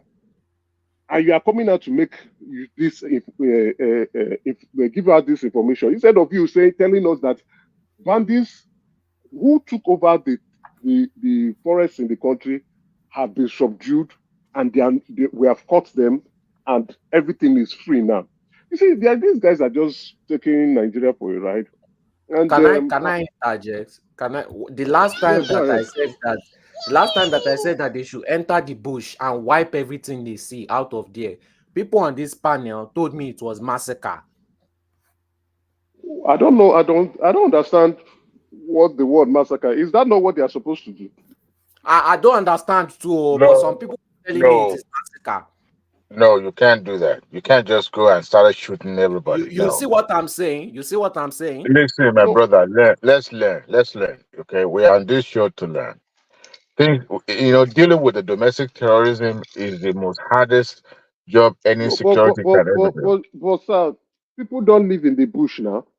Listen, the community where they establish their camp, it's not just in isolation. They make sure they do that in the surroundings of other villages and other environment. And these people mingle and they mix. But villages are not in the bush. Listen, some of these there are villages in the bush. And I give you an example. Oh, really? That in the forest. Did you watch? In the forest. Oh yeah. Yes. Did you watch some of the documentary by the BBC recently? The one that was. I recommend you watch that documentary on YouTube. Some of those camps that they have are built around those villages, and some of the villagers also mingle with these terrorists. They know who they are, but because of the proximity and the way that terrains are, be number one. I'm not saying the military are not capable; they have everything to fish out some of these people, but probably because of religion affinity or cultural affinity, they decided to look the other way, and then corruption also set in. But to deal with domestic terrorism, these are your subjects. These are your people. When you are dealing with the external aggressions, or other neighboring country invading your country, it's a lot easier to close your eyes. We're just talking about America and the UK preparing to go and attack a rebel in another land. So it's a lot easier. But when you have a country turn around, turn the weapon inside to deal with their own subject, that is not an easy task because you have a lot of casualty that will go, that will go with it. So to minimize the collateral damage, it takes a lot of strategic planning. And because of the laziness and other factors by the military, they decided to look the other way around. So it's not just an easy like the way we assume, let's just go and bomb, let's just go and nobody does that. Nobody. Well, anyway, yeah, thanks for the explanation. But we're hoping that the military gets their acts right and do what is expected, and they should stop chasing clouds. That's not for them. Their work is to ensure that the security integrity of the country is being maintained, and they've been falling short of this for a very long time. This is going to close now to probably 15 years, or if not more. So it shows that the military is incapable of protecting us. Let's be very realistic. They are incapable of doing that. If insecurity has been flourishing in the country for quite a long period of time, then they are just not up to the task. They're all a bunch of failures, if you ask me. So that's what the is way your solution? Do your job. If you have been failing on your job, no, seriously, if you have been failing on your job for more than 15 years, you can't even fail on your job in an organization for a year, then they will sack you. Do your job. Do your damn job. But some people are saying their job is, if they want to do their job, it is massacre. So how do we go about this? I don't know, but I would say they have the expertise, they have the skill sets, they have the ability, according to them. Emeka, this terrorist matter has gone too long. It has gone on for too long. It's now becoming a business. It's already a business. That is what you understand. That is what is looking like. That's why I didn't want to say it that way. That's why I said. No, we can say like that. We can make references now, since some people have been arrested or accused. The former somebody in charge of the logistics major general. Yeah, that took money to go buy a house in Texas, right? Texas, and they looted more than $10 million, whatever $million, in billions. And it was transferred, if you read the details, as 2017 or 2018, when that thing was really, really on the high. Buhari actually transferred him. After 2 months, the guy walks himself back again to that position. There's so much money there. In charge, somebody in charge of logistics making that kind of money. Just imagine somebody in charge of the weapon, somebody in charge of the boots, somebody in charge of the food. They become a business. Yeah, just like this. Like what I heard. Sorry, like what I heard one time ago. I cannot say it's a fact. You know, this is our airline business. At one time, things went up. You notice it? The traffic. And that time, the major routes in Nigeria where people generally traveled were being attacked every day for nothing.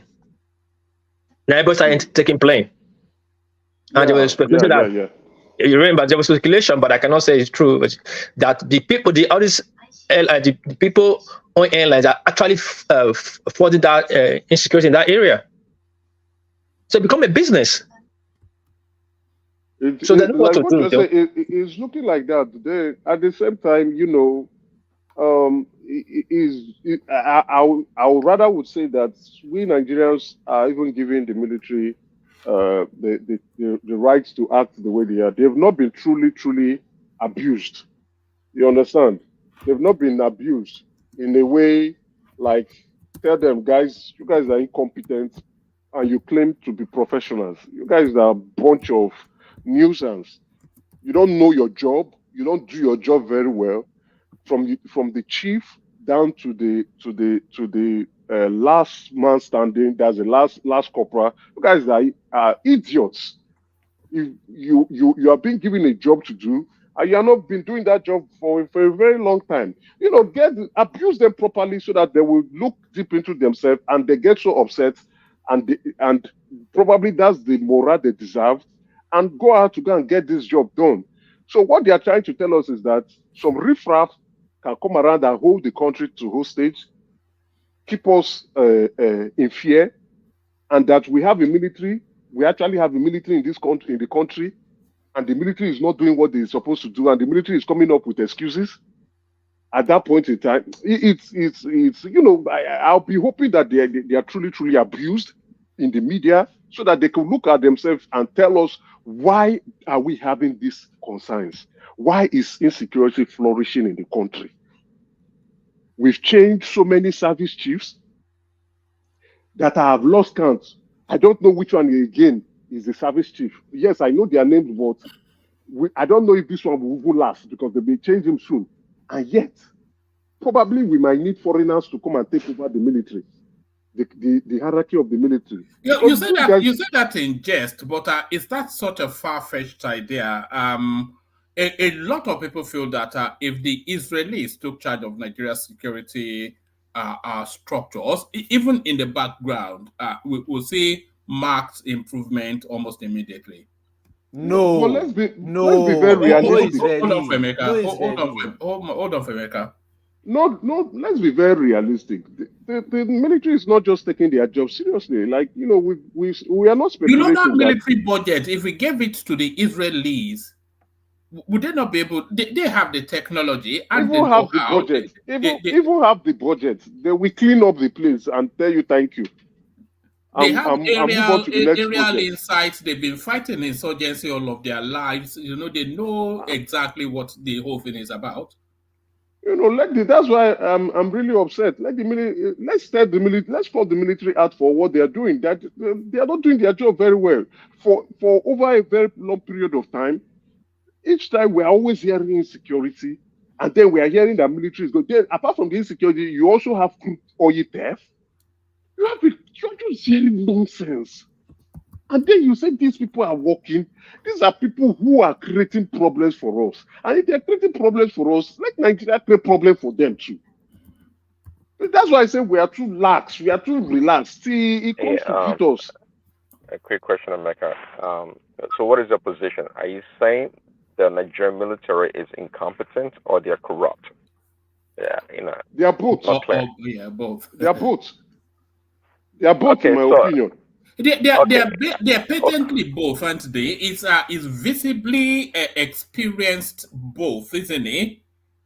When they've been fighting the same thing for 25 years, 25 years, and there is no sign of improvement. Things get worse, and their budget increase every year. Okay. I think I said it before on the show. Okay, I don't agree.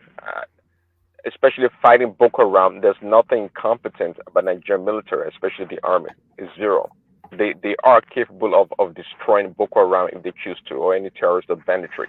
Okay, so we know that's not a problem. We said it before. It has become an institution by itself, of course, of corruption, whereby I said it before. Why should the military? And now it's pretty much out of their purview, so to speak, in trying to maybe do a coup or take over the country. They have other ways now to enrich themselves. Why should they be doing a good job, saving the country, while your politicians are stealing all the money? Okay. Okay, go ahead. Yeah, stealing all the money. The civilians are looting the country, but you want the military to go out there and do an excellent job so you can give them a pat on the back. They're not stupid. They're not stupid. So they found a loophole to continue to be on that route to on the gravy take train. the money and not do anything. They're not to fight, but the people, the military officers, the upper echelons, they need to be paid. And to Sully's submission earlier that the military is more disciplined, or the army or the air force is more disciplined than the police. Yes and no, but I kind of disagree in the sense that, look, the police, they deal with civilians. The military people, they are locked up in their own barracks, and they have to deal with themselves and answer to command. So their reality in life is not the same as the police, especially when the police force is way underfunded. So we have to, not to encourage them, of course, but we have to understand the plight of the Nigerian police, okay? And I know they do terrible things. Do we blame them when someone is not getting paid? They can't feed their family. They don't have adequate housing. Come on, the problem is it's so enormous. So we have to understand what is truly going on. Daddy, with what you are saying, yes, the angle you are saying, you are not wrong from your angle, right? Why I injected the incompetency word is to show that for over a long period of time, if you have a problem and you're unable to address that problem, but you keep telling the world that you can address the problem, then let's call it as it is. You're incompetent. But the corruption part of it, yes, we can understand that too.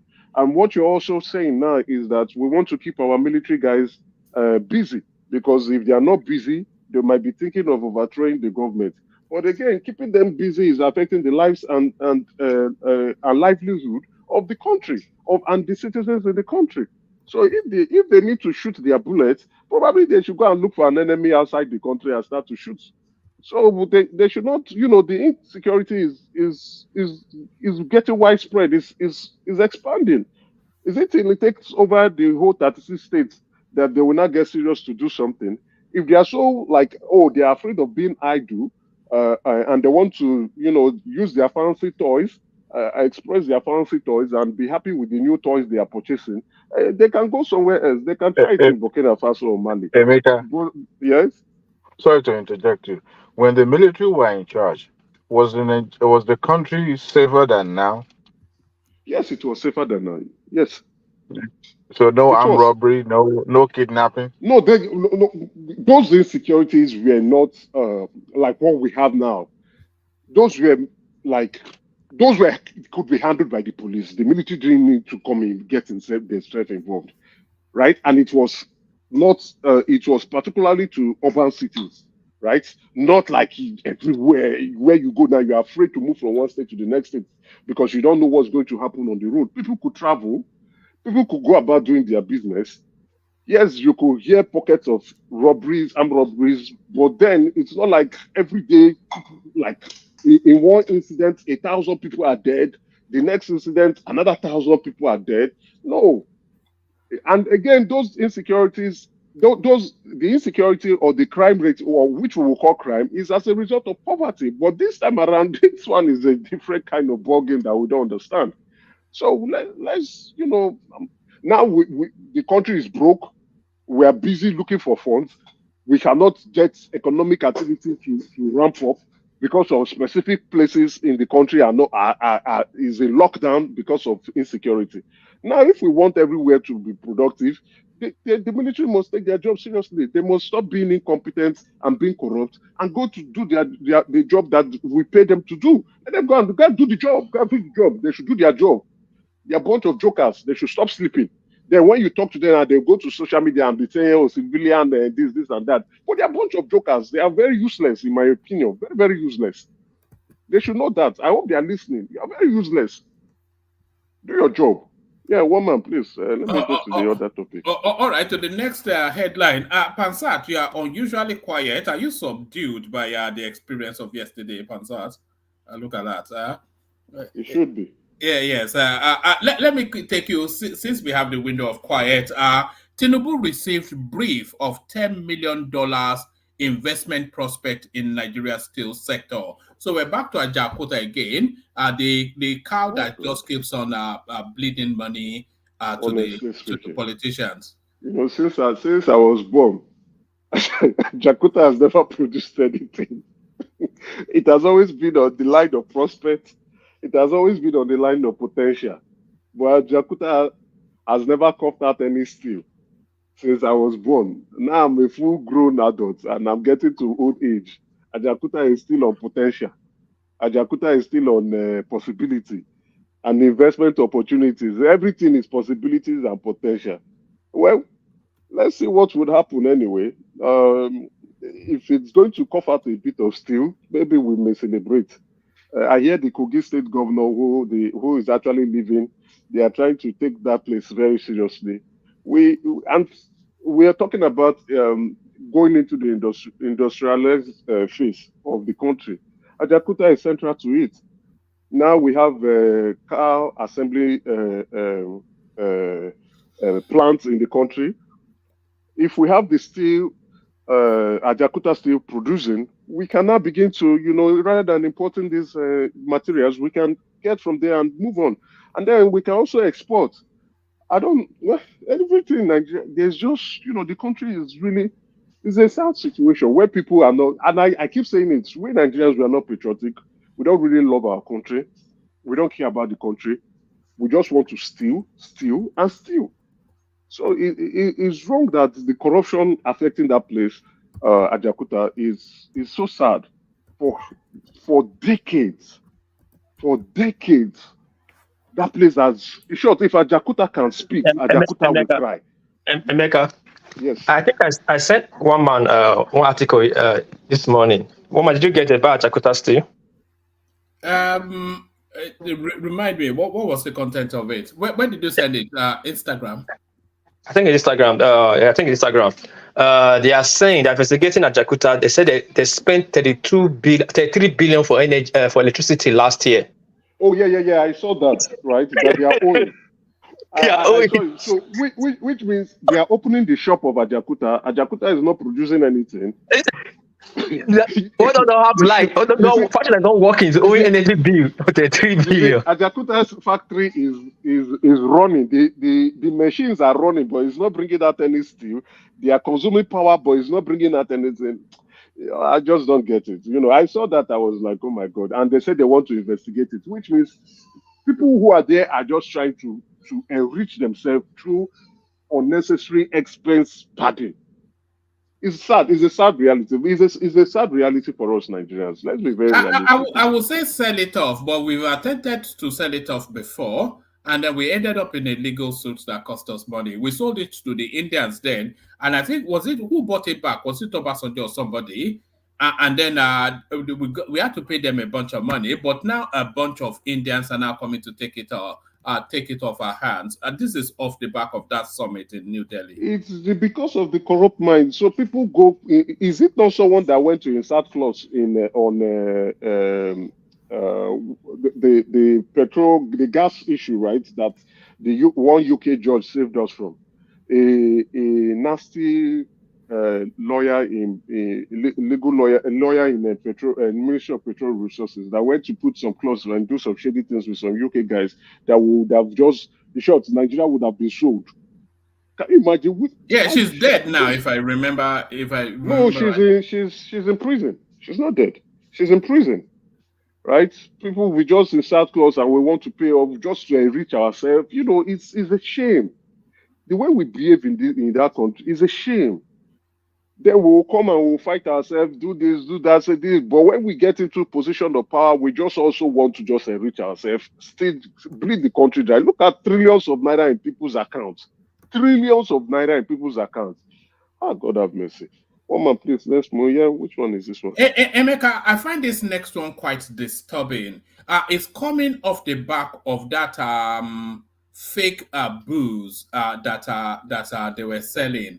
But this one now, this one now, most paracetamol sold in Nigeria below WH standard. So they've gone and done tests of about 5 different brands, and the ones that they are selling for 500 milligrams, when they tested it, the highest one was 358 milligrams, but the most common one 185 milligrams. So I mean, this is ungodly, isn't it?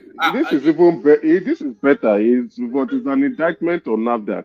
We are talking about people selling chalk.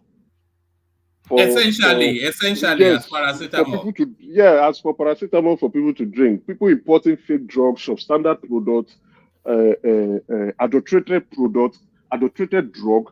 That was what Dora Akunlili was suffering, fighting and trying to help. But all of a sudden, that space has gone quiet, and people are drinking to their death. People are consuming food, beverages, and drugs that are substandard or outrightly fake or adulterated. We are a bunch of jokers, if you ask me. We're a bunch of jokers, and it is this greed factor in us that I can't really explain. That people would go, like what they saw in Abia State and in a few states in the Southeast, where adulterated products are being produced in the massive numbers and being sent around everywhere. They were caught in Syria. Some Nigerians were caught in Sierra Leone off the back of this still same narrative. Exactly, and it was an evil man. Yeah, fake. I don't want to say that, but it was it's still in Nigeria. Let's say it as it is.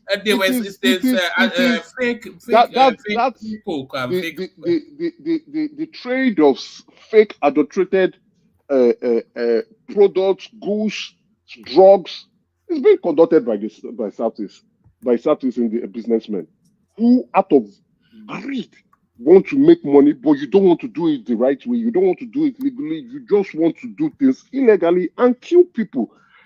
I don't know why people don't have conscience. I don't know why people are just this wicked. Wait, Emeka, wait. Yeah. That's the way the local part of it. You know, these foreign companies too, they don't like us too. What actually manufactured for us, they don't take it. At one time, I remember we have local collaborators that are telling them to manufacture substandard products. We do not have strong regulatory agencies that would address this concern. If you ask for NAFDAC will always tell you that there's so much they are doing, they are not well funded, they don't have enough budget. Emeka, do you know Nigeria standard benzene is not allowed to be sold anywhere in the world? Cigarette benzene. Yeah, that's a strange one. People actually, my friend. I have the permission to speak for a minute. Hello, here you go. Hello to panelists and those listening on the comment section. Yesterday, we missed an opportunity for a fascinating... Hello, Ejele. I'll call you back. One man, I could hear you. Sorry. I was on the phone. an opportunity for a fascinating clash between Woman, you want to give pass out high BP. vulgar, unsophisticated, barbarous savagery compared to corporeality, actuality, solidity, and reason. It would have been very fascinating, like I said, to have let that discussion go through yesterday. But the problem was not what's his name there? It's the language you guys were using, wasn't it? No, but it's not. It was too robust for this. Allow me 2 minutes to land. I don't think that the language or any of those superficial stuff is the problem. The problem is with the platform. It's known on this platform that there are 2 rules. Your language, obviously, like you stated, no abuse, and you could pretty much go to any level as far as you respect those 2 things. Now, this man came here, this boy, and he started off on a very important topic. Now, I'm happy that I used my couple of minutes introductory remarks to actually dismantle everything he came here to talk about, which was that Boala is Nigeria's problem, those kind of things that are going on in the country. But I was able to, if you go and you listen to the tape or you play back his remarks before my speech and then my speech, you're going to find out that he couldn't hang. He couldn't withstand it. And I never insulted him. And I never insulted anybody. I challenge anybody to listen to my commentary on this platform or any platform. It's not about Pastor, I don't agree with you on this matter. Hold on. You've been talking the whole. That's another thing that needs to be changed. We can't have somebody like Emeka here talking all day, right? Making noise the whole day. Now we're here to talk. You have a lot of talents. Like he's making noise. Is that what you're saying? So yeah. You said he's making noise. Yeah, he is. That's all he's been doing since he's been here talking. Okay. Tell me one thing he said today. Can you tell me? Just use a minute. We don't have all day. What has Emeka said today? So I'm saying that we cannot. The audience delight for you. The audience delight in hearing now. Let me land. What I'm saying is that all I just need to do is all we have to do is make a few changes as far as the moderator is concerned. That one man. That was an opportunity for that Ijele and myself to talk and give our views. It's not an opportunity for you to let him go on and on for perhaps an hour. And then when I came on to talk, you wouldn't even let me interject. What was he doing? How did he beat me? He's saying, no, you can't talk. No, I'm not going to let you talk. That's what he's saying. No, we left the two of you to duke it out. No, you did not. That's not what happened. You basically left the panel to where if one person says, look, I'm not going to let you talk, then the person wins. Is that the way it works? No, he's saying he's assaulting mothers, talking nonsense. And that's nothing wrong with that. I'm not against that. But you have to speak, and then you have to let me speak. Because how do I get to win if I don't expose his ignorance and foolishness, right? So how do you know you win? I'm saying that, the cheeky, audacious, sharp disagreements, nastiness, harshness, that's not what wins a debate.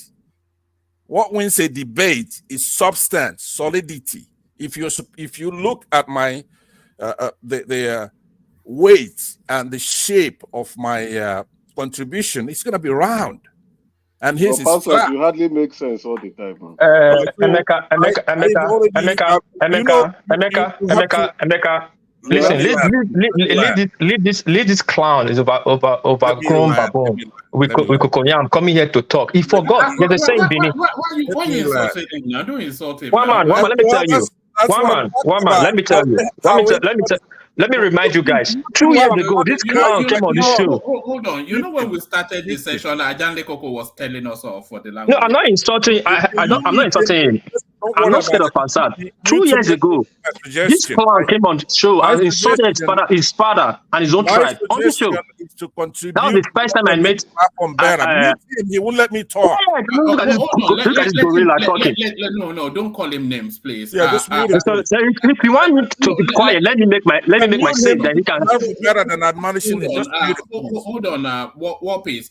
Pansat is interjecting Emeka, so let him have that window, and then if you want to come in after him, you can.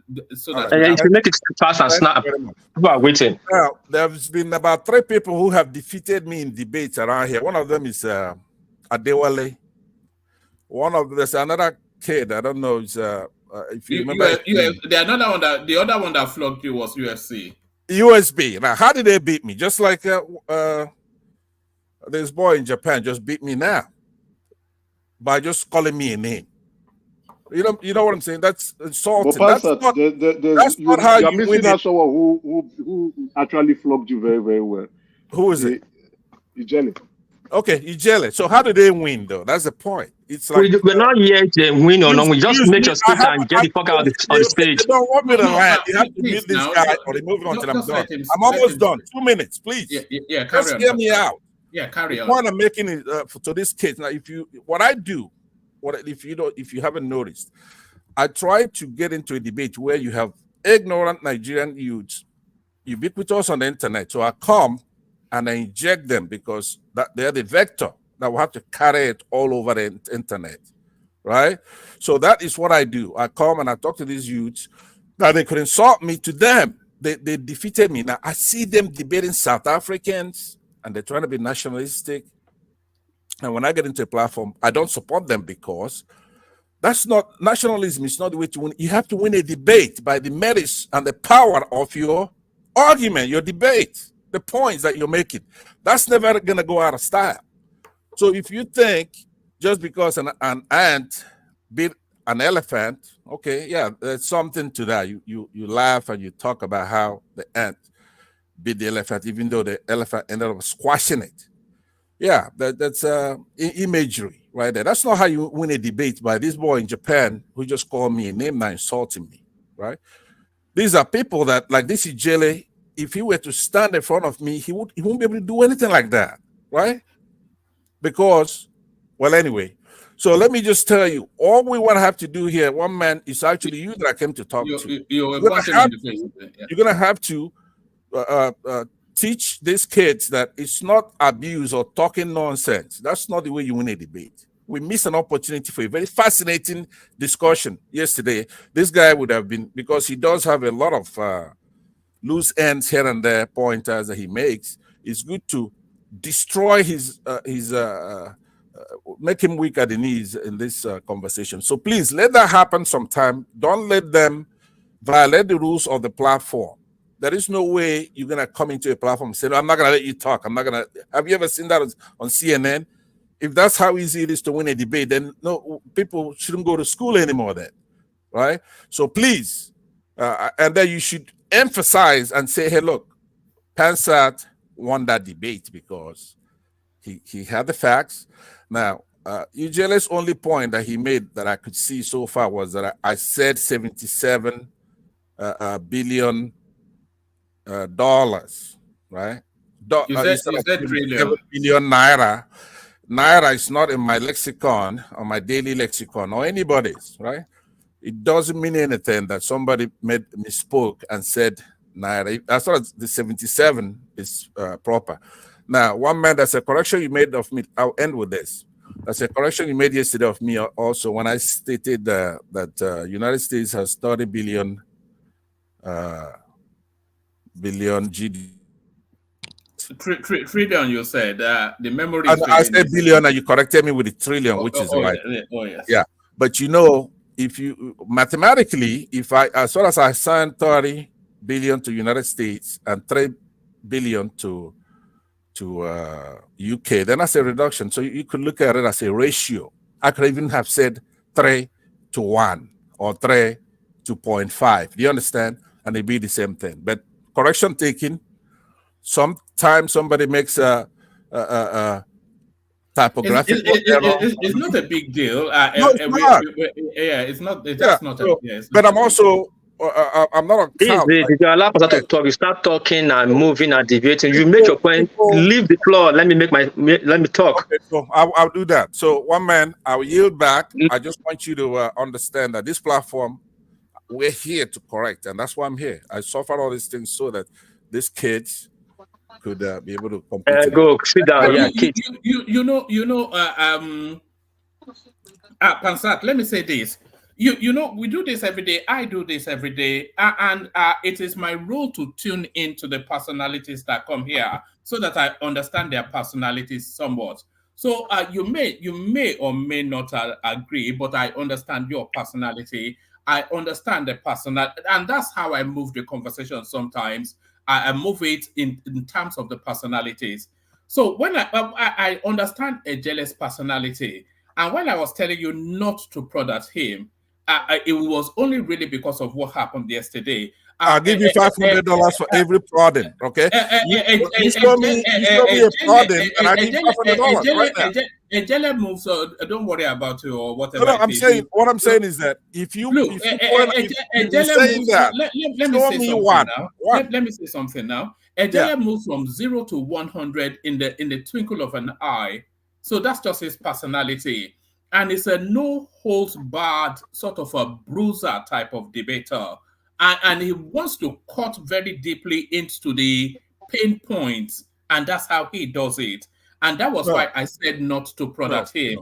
But you completely disregarded me and you prodded at him and he unleashed. No, two things. Number one, I never prodded at him. That wasn't the issue. I really wanted a fascinating conversation with him on his when you are calling him this kid, this boy, that's not his language now. It's a senior, hold on. I didn't do that. Ego man, and you know what that means. Listen now, you made your point. Hear me out too. Let's take 1 minute to solve this.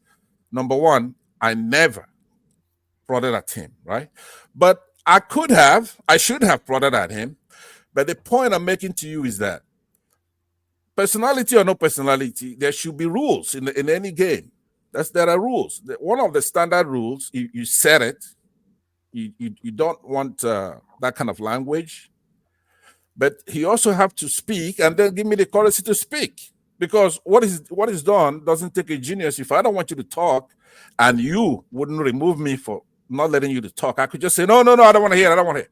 So that doesn't it's not a genius. That's stupid. That's it. I mean, come on. What are you talking about? So he can only fly as high as you let him fly. If you moderate, right? If you give him his chance to speak, and then give me a chance to respond, then you will find out the difference between the two of us. So that's what I'm saying. You could praise him to high heavens.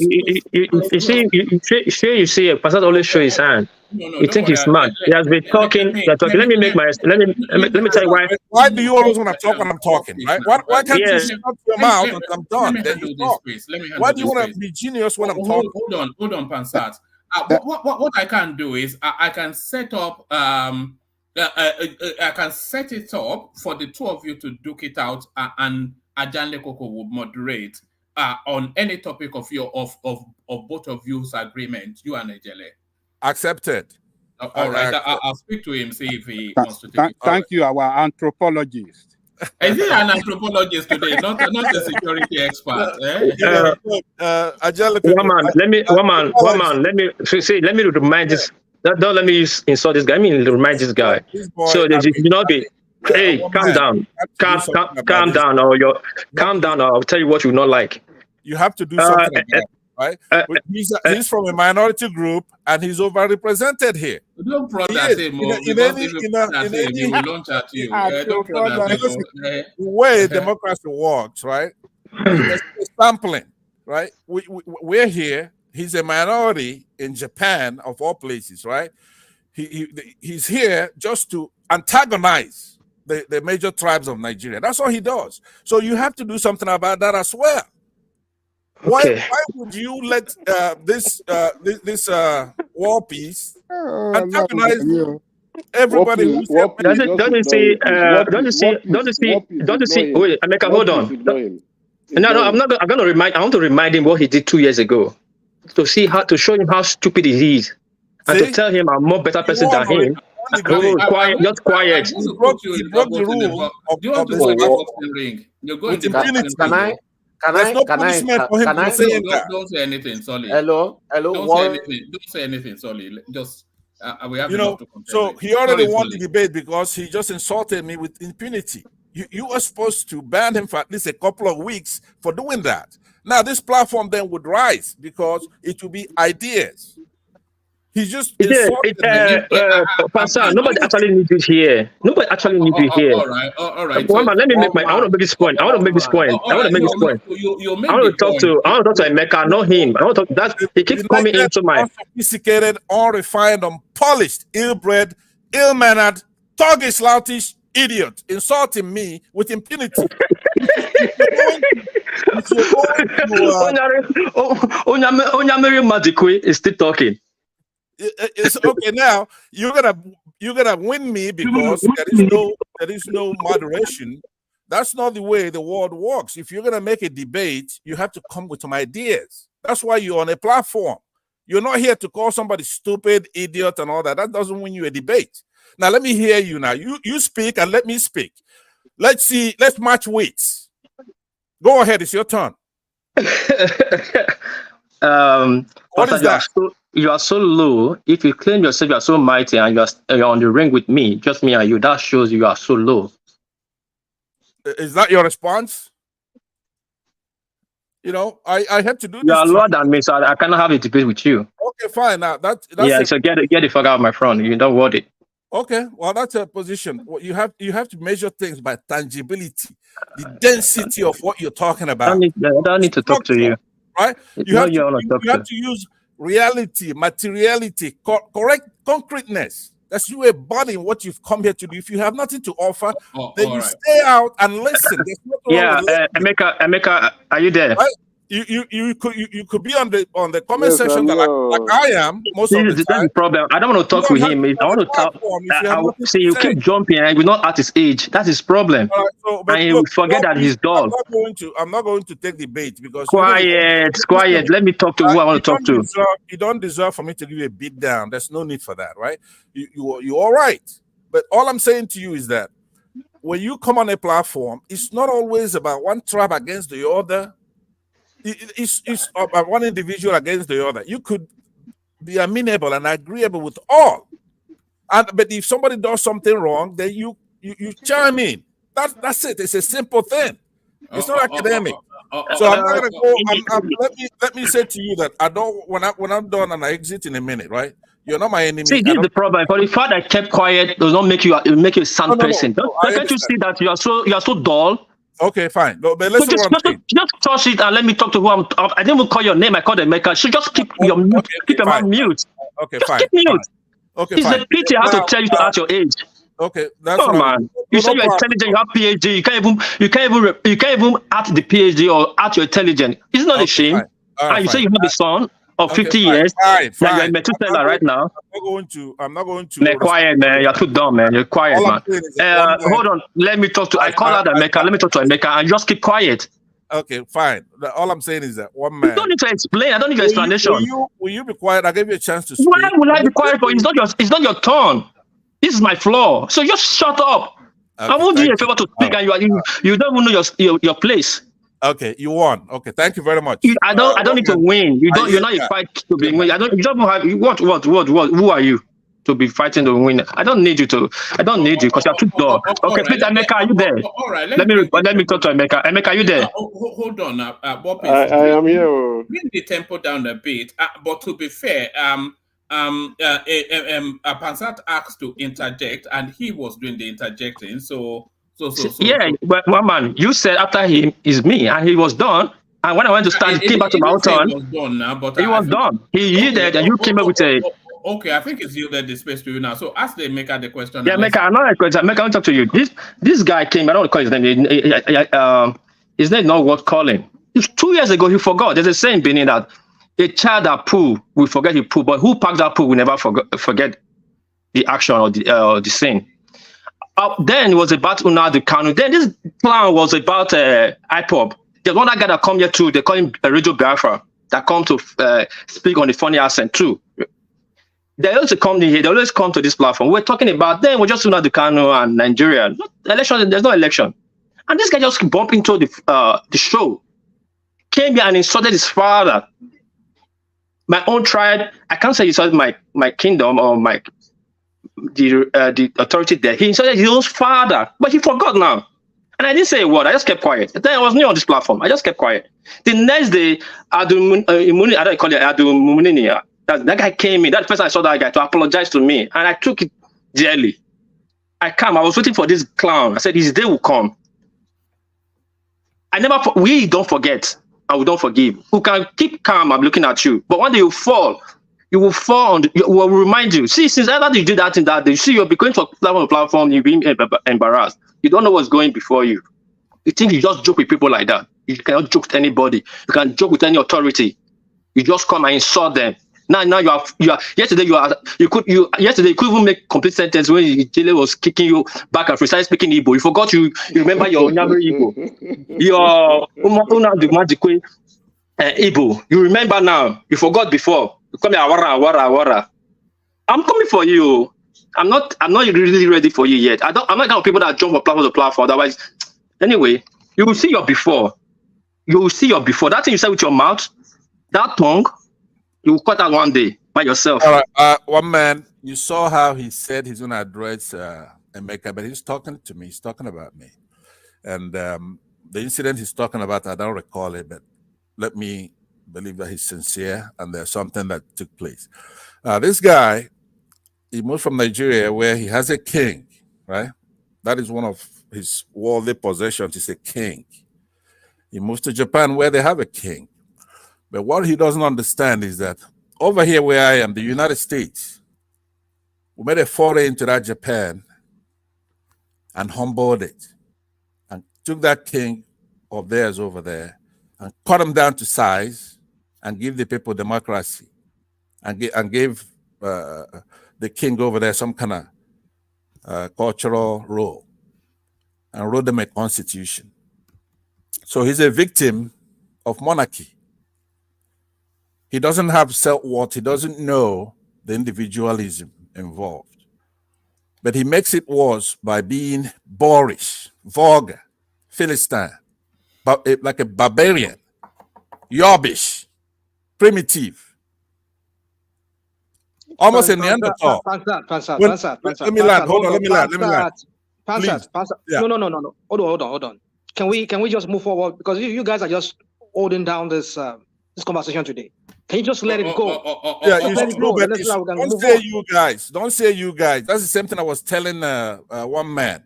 It's not when these people do these things, and I'm only responding. But you're also being letting yourself to be used. When he's doing it, he doesn't seem offensive. All right. We had a lot of this yesterday. Can I respond? A clown. You're not ashamed. You said with your own mouth you won't come to this platform anymore. You are still here. Is that not hypocrisy? Double standard. You don't have a value. All right, gentlemen, please. Let's just move on. We had a lot of this yesterday, which was a novel, but is not where we want to be every day. But take us to a center space, King Emeka. Yeah, okay. I just want to provide an update. Tomorrow is going to be an exciting day in Nigeria. The Supreme Court will be making their judgment on about 12 states in the country on the gubernatorial election that took place in March. The APC seems bullish with hopes that they may take Kanu, and the APC chairman has said their goal is to increase as many APC governors as possible. Abia State too, my own state, they will be deciding on it. I'm of the opinion and view that Otis should retain that position. He seems to be a progressive individual that probably will get that state out of his rottenness into the light. I hope he wins. But all eyes will be on the Kano judgment, though. Yes, already they've prepared. They've even brought out security operatives in anticipation of what will take place tomorrow. Most definitely, the losers and their opponents will definitely hit the streets and try to want to create some chaos. But hopefully, we are hoping that nobody loses their life unnecessarily because of politicians, and sanity is returned as quick as possible. I want to congratulate the winners ahead of the pronouncement, and I hope that there will be peace tomorrow in all the states that will be affected. It's going to be sad that because you are trying to support or you're a fan of a politician, and then maybe you don't like the verdicts, you go out to begin to create chaos, and then maybe you inflict pains into people's life, or you cause them grievous injury or death, or you yourself suffer the same fate. Anyways, let's see how it goes. Exciting times tomorrow. I think it's something we might be discussing on the platform tomorrow. So tune in, guys. Don't miss the weekend show, which is going to be very explosive. Don't forget about that. Yeah, one man. Let me stop talking so that others can come in. All right, brilliant. Stay with us, Emeka. I still want to hear from you about Nnamdi Kanu. Let's go on from you, Mekus, though, and let's go in the direction of should we actually go to Pansat? Let's come to you, Pansat, and take us to the Nnamdi Kanu space. Nnamdi Kanu sacks legal team after Supreme Court laws makes fresh appointment. So some of the reasons that he's sacking his legal team was that they couldn't really get him through the finishing line. And that finishing line, some of his expectations was that his medical care, they could not facilitate it outside of the DSS facilities, and for him then to go and meet his doctors abroad. So unrealistic expectations, but Nnamdi Kanu sacking his legal team. Are you following that space, and what's your take, Pansat? All right, thank you very much. On these sorts of issues, if you were just looking at headline alone, you know that something is wrong. Supreme Court loss. What happened at the Supreme Court? Would you really say that was a loss? The Supreme Court admonished the government of Nigeria in their verdict. They says, look, you cannot be going around kidnapping Nigerians illegally. And that we're admonishing you for doing that right now.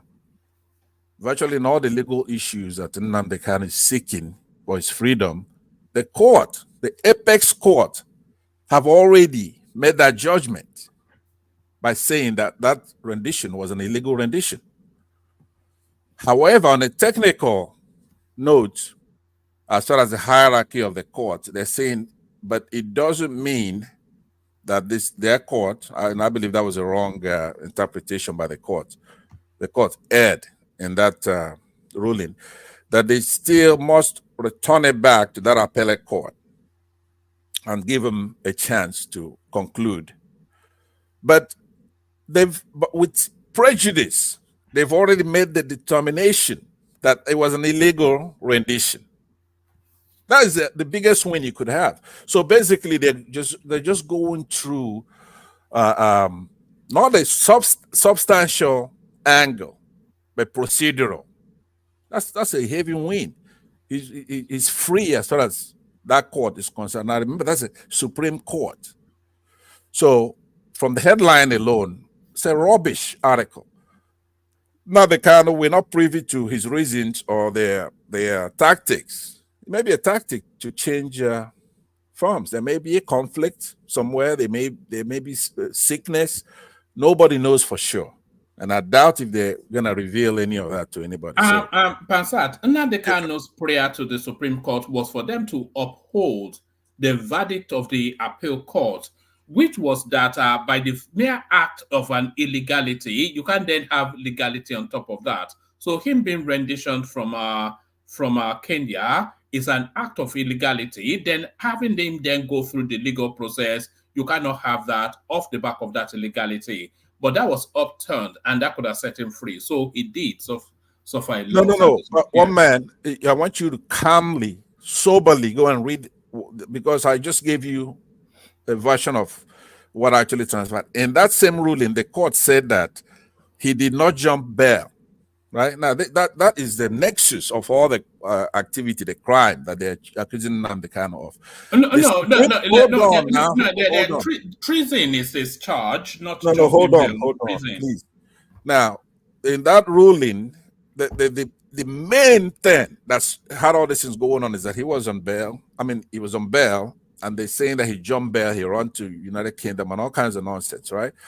But the court, the apex court, in that same ruling said that the activity of the Nigerian army, the Nigerian government, to go to his home to arrest him was illegal and appalling, shameful. That, I mean, you should go and look at all the adjectives they applied in that. This is the Supreme Court, a usually reserved body, right? Telling them that Nnamdi Kanu did not jump bail. Even if that's the only win he got out of that court, right? That's a huge win. Now, basically everything Nnamdi Kanu is looking for, Nnamdi Kanu, as far as that court is concerned, is just as innocent as you and I. So don't mind the procedural stuff about going back to the court so they could then conclude over there. They don't want to render them FTA, and then they're going to come back to the court that's already given their opinion on all these substantive issues. So please, that's another thing. Somebody on that comment section was telling you, just for views, look at what you put down on this headline. Why don't you want to make us better panelists? True, that's fine. That's that's your prerogative. But we also want to make you a better host. Like this, Kenneth Okonkwo, my love for Tinubu is growing. That is all right. All right. Let me play the clip and then come off the back of it. It's only about 2 minutes. Wait a minute. If the president calls you, Mr. Okonkwo, won't you go? You know, in Nigeria, after seeing that picture, I think everybody is a suspect, including me. Oh, dear. It's just that I've not had enough evidence to convict myself. You know, there's nothing wrong in seeing the president. You don't say no to a president. But there's something wrong when you psychophantically make a 360-degree to all the principles you say you hold dear. What have changed? Now, the president is the commander-in-chief of the armed forces. He has the right to command me to come and see him. I would not have a choice in it, but I would have a choice to what I would say. I would have a choice to my demeanor when I had finished seeing him. What he cannot command is what I would say. But if he says I must see him, I have to see him. He's in charge of the security of myself, including me. You have to respect the office of the president. From where I come from, there is an adage that when you're giving a message to the king, you can deliver the message. But when you're told to go and carry the king, you cannot go to carry the king. So it is. If that's not a love letter, I don't know what is. So well, he has moved from the space of he's not my president to this lovely poetic.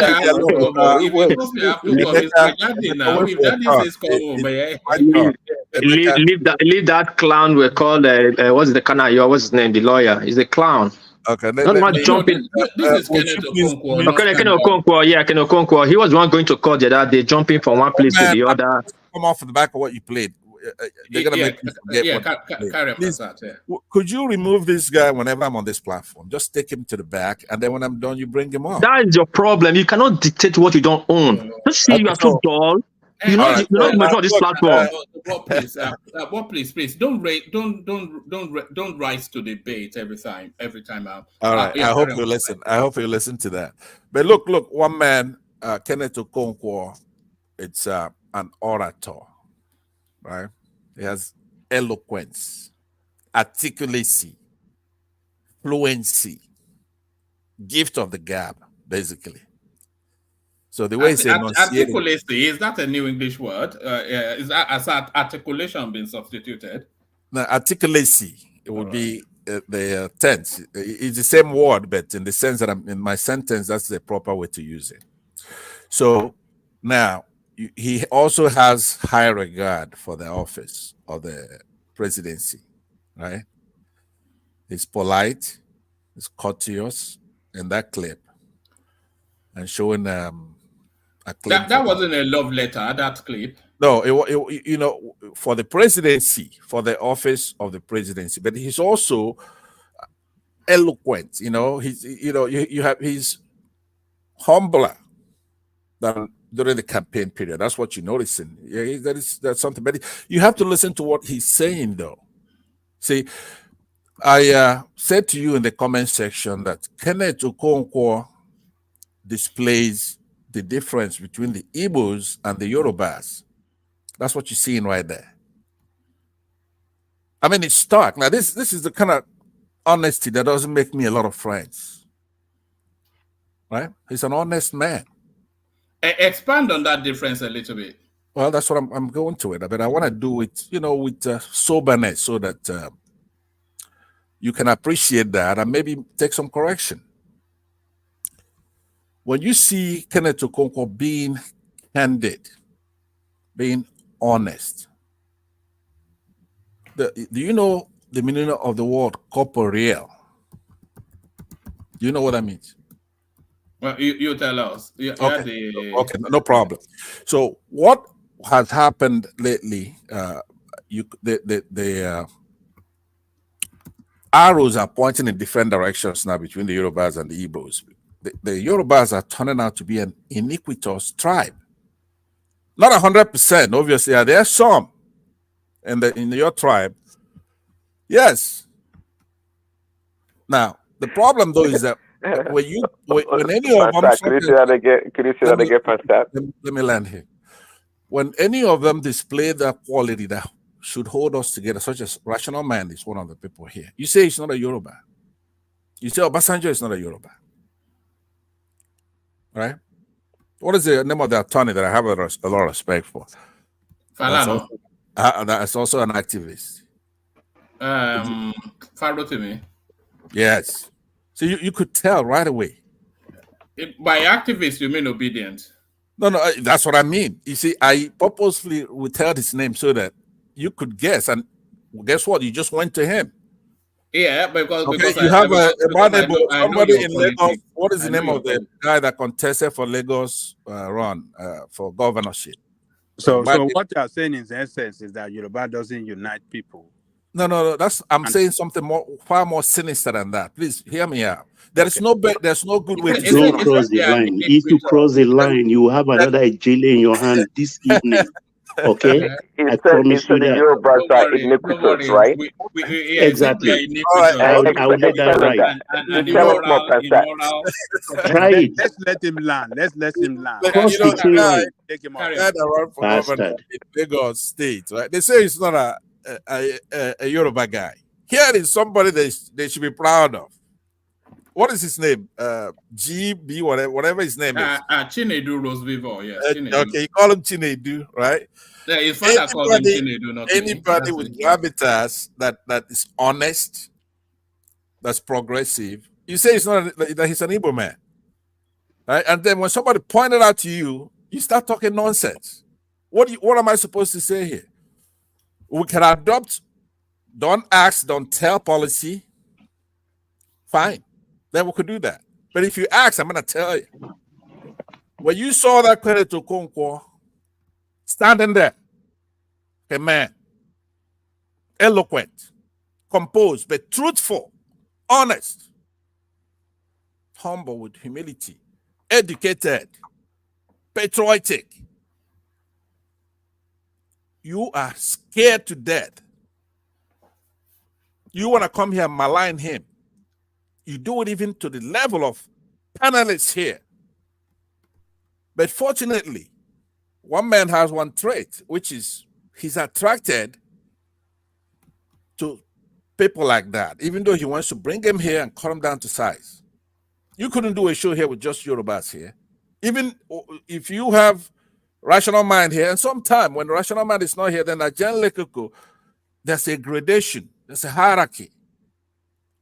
Once I'm gone from here, then the bile will be on Rational Mind. And once Rational Man is gone, then it's on Ajan Lekuko.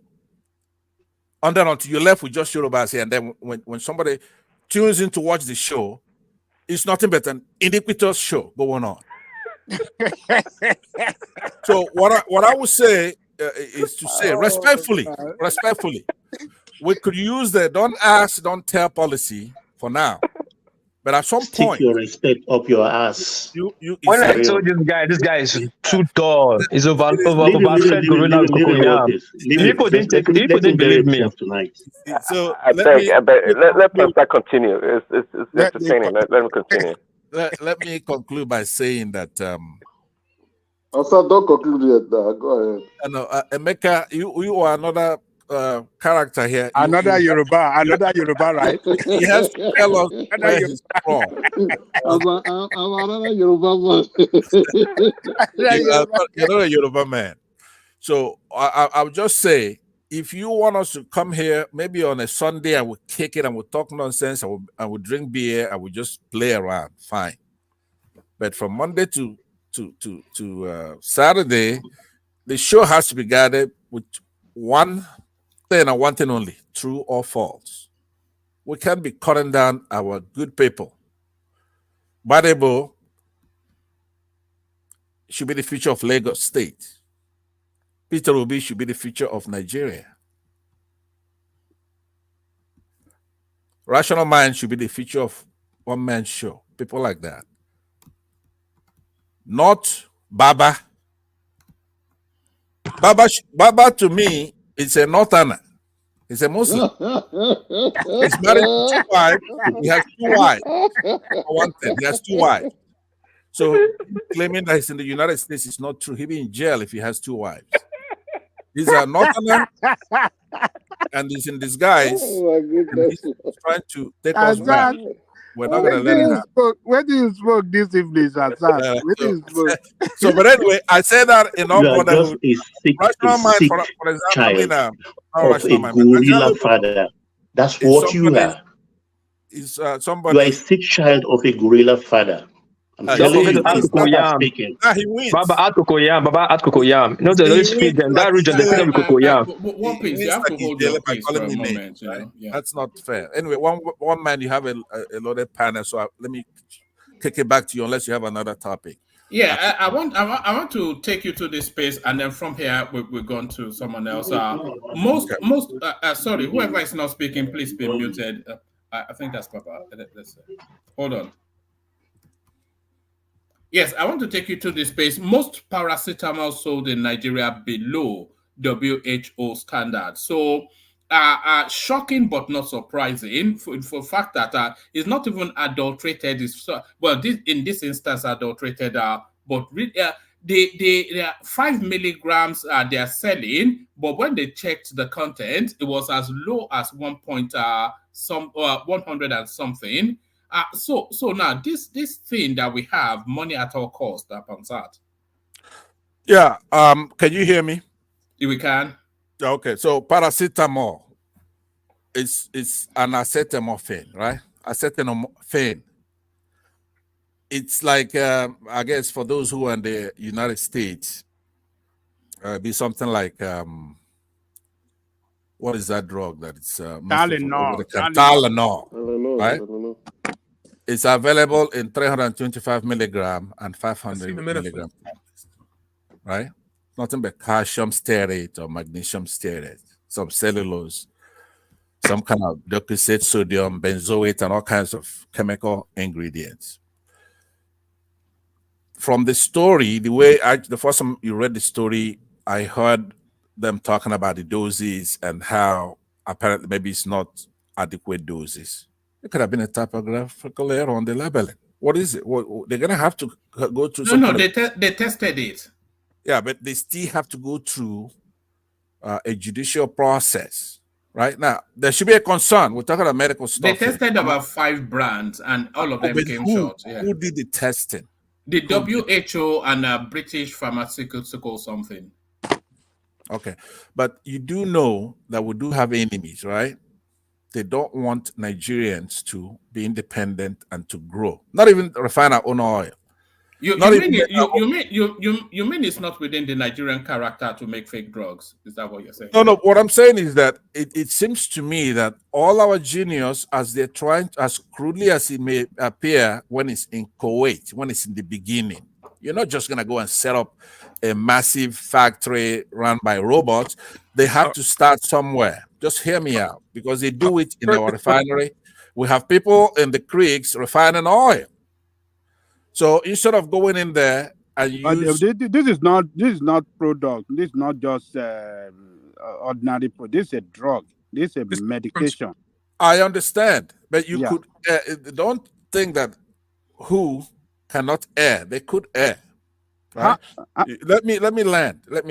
Don't get me wrong. Do you know that before they make that statement, them and the company that make this product, they will have conducted that test together and discover that yes, they are lying to the public, and they have to make a public alert that 500 milligram as they claim on their package, is actually 300 milligram that is there. That is fraud. That company should be sanctioned by Nigerian state.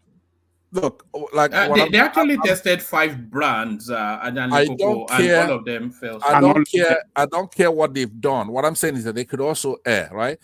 When you have an analgesic, an antipyretic drug, it's not rocket science. It doesn't rise to the point of trying to shut down anybody who's trying to innovate in our space. The Western medicine could be over the top, having people get what do you call it? What do you call it when somebody get used to drugs and they cannot get hooked on drugs, right?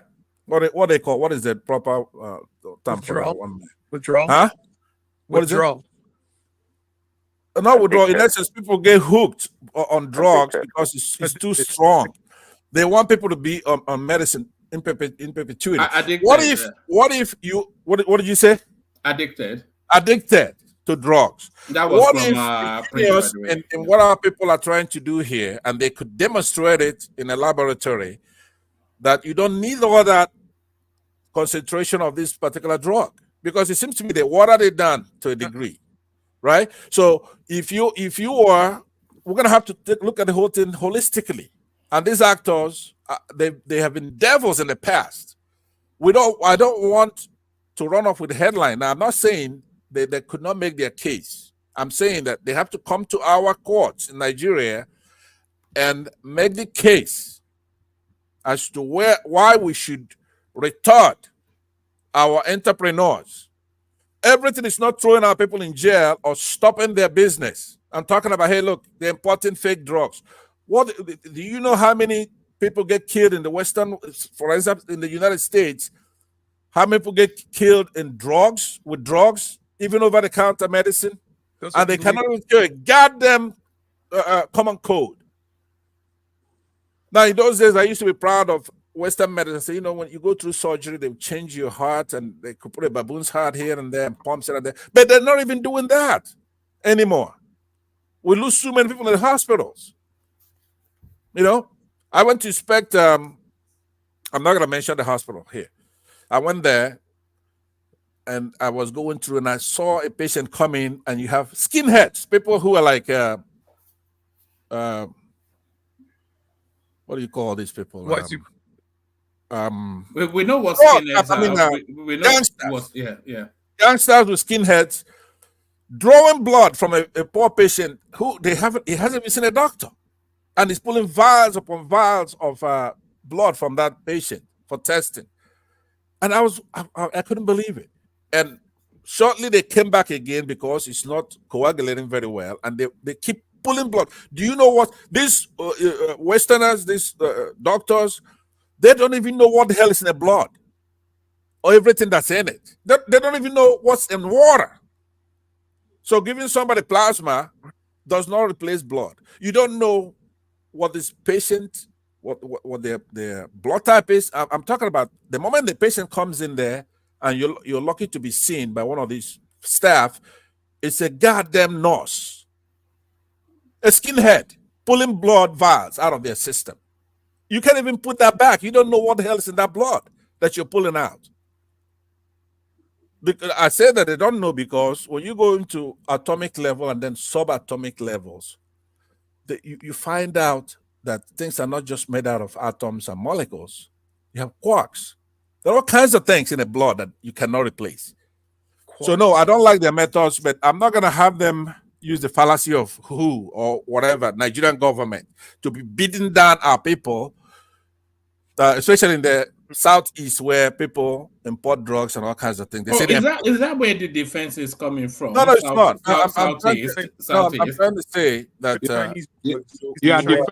are you defending criminality? Eh? You do have that That's exactly what it's doing. Okay, let me take a real quick. Criminality. So you're going around the bush. Because it's people doing this are from your region. Is that what? No. And by the way, just Pansat, I think Prince wants to interject as well. But let me just add this: they did not actually mention any region here. They just did the test and gave us the report. I know, but before Prince, who is a friend of mine, I like Prince. He's a good guy. Before he interjects, I'm saying that you heard me say Westerners here and say that we Africans have to innovate and we have to start from, rudimentary levels. If it's people in the creeks refining oil, they are better than Dangote, who is a fraudster when it comes to his own refinery. You encourage those people in that creek to license them, find out what they're doing, encourage them, give them grants to actually do it properly. You don't just go there and start putting them in jail and destroy them where you can't even do it. The Northerners have nothing. They don't make anything. They have no patents. They don't go. But Pansat, these companies, these drug-making companies are legally licensed, and yet they are making false information on their drugs, on their medication. This is health. That's criminality. That's criminality, and some people should go to jail for that. No, listen to me. They are not. And how many? Hold on. Take that interjection from Ajale Koko. Then take Prince and Chooks as well, and then round it up, and then I've gone to Chooks. So that's fraudulent. 300 milligram should have been sold less than 500 milligram because that 500 milligram have more is it potency or what did they say? Yeah, potency. Potency. So it costs more. So they overcharging people for less quality product. Can I respond to that? How would that? Hold on. How would that be quantified now? And how would they get people to refund what they've been overcharged? That is what we should look at. Yeah, hold on. Pansat, take let all me the interjection. Before you go to Prince, because I'm sure it's going to be totally different flavor there. Hold on. Ajan Lekuko. I don't know if you ever watched the show in Nigeria. That's a guy that used to say bad condition. Have you ever heard a comedian who has a bad condition? And if you don't know, he's a comedian. He's a Nigerian. He has a lot. You could Google it. He's a very funny guy. And one of his kids, he goes into buy a shoe. Size 9.5 is his size, but then when he found out that the size 13 is the same price as the size 9.5, he said, "Okay, well, just go ahead and give me the 13 then. If I'm gonna be paying that much money, do you understand?" Now, if you're going to let's put it this way, if you're going from Lagos to Onisha, for example, and they're going to charge you 10,000 naira, but it's the same price to go to Aba. Are you going to say just because it's the same price, just take me to Aba all the way? No, you're not going to do that. There are many things that could affect price, what they paid for it. So you're not supposed to go by that at all, right? You're not supposed to. These people, to make it short, what I'm saying is that they are these drug makers. They had patents that expired 50 years ago, over a generation ago. And the other countries, other continents are developing and doing and producing those drugs that they're producing, but they don't want us to do it. They're doing this to retard us when it comes to all our materials. They want to set our prices. Now, when I'm talking like this, you're supposed to support me. Wait, so when I go local, I'm trying to tell you that they are not good actors. Let's put it that way. Our people are to maximize profit at the expense of people's health. That's what you want. You want more profit at the expense of people with a shorter. No. I just told you that if it's something that is rocket science, fine. Now, in this case, they are being accused of diluting. They are not taking the drug to a higher dosage, which would then have worse side effects. It is my opinion also that these drugs are in too high doses. In essence, they make it so either it's the dosage or it isn't. Pardon? Either it's their dosage or it isn't. You have to give the right dosage for what is prescribed.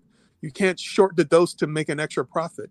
This is all a profit. That's what I'm saying. You have to hear from both sides. If I'm making a drug, in essence, if I go and I'd find out that Western industrial complex are making drugs in a way to have people get hooked on it, and I love my people, then I do the proper. Will you relax? Let me just answer that question. It's important. Hold on. Yeah, but you're not answering it now. You're just going off on a tangent. You're going on tangents that lead to nowhere. If it says 500 milligrams, it should be 500 milligrams, not 3 something. They're cheating the people who are meant to be receiving 500 milligrams and giving them less. This is only to increase their profit at the expense of people's health.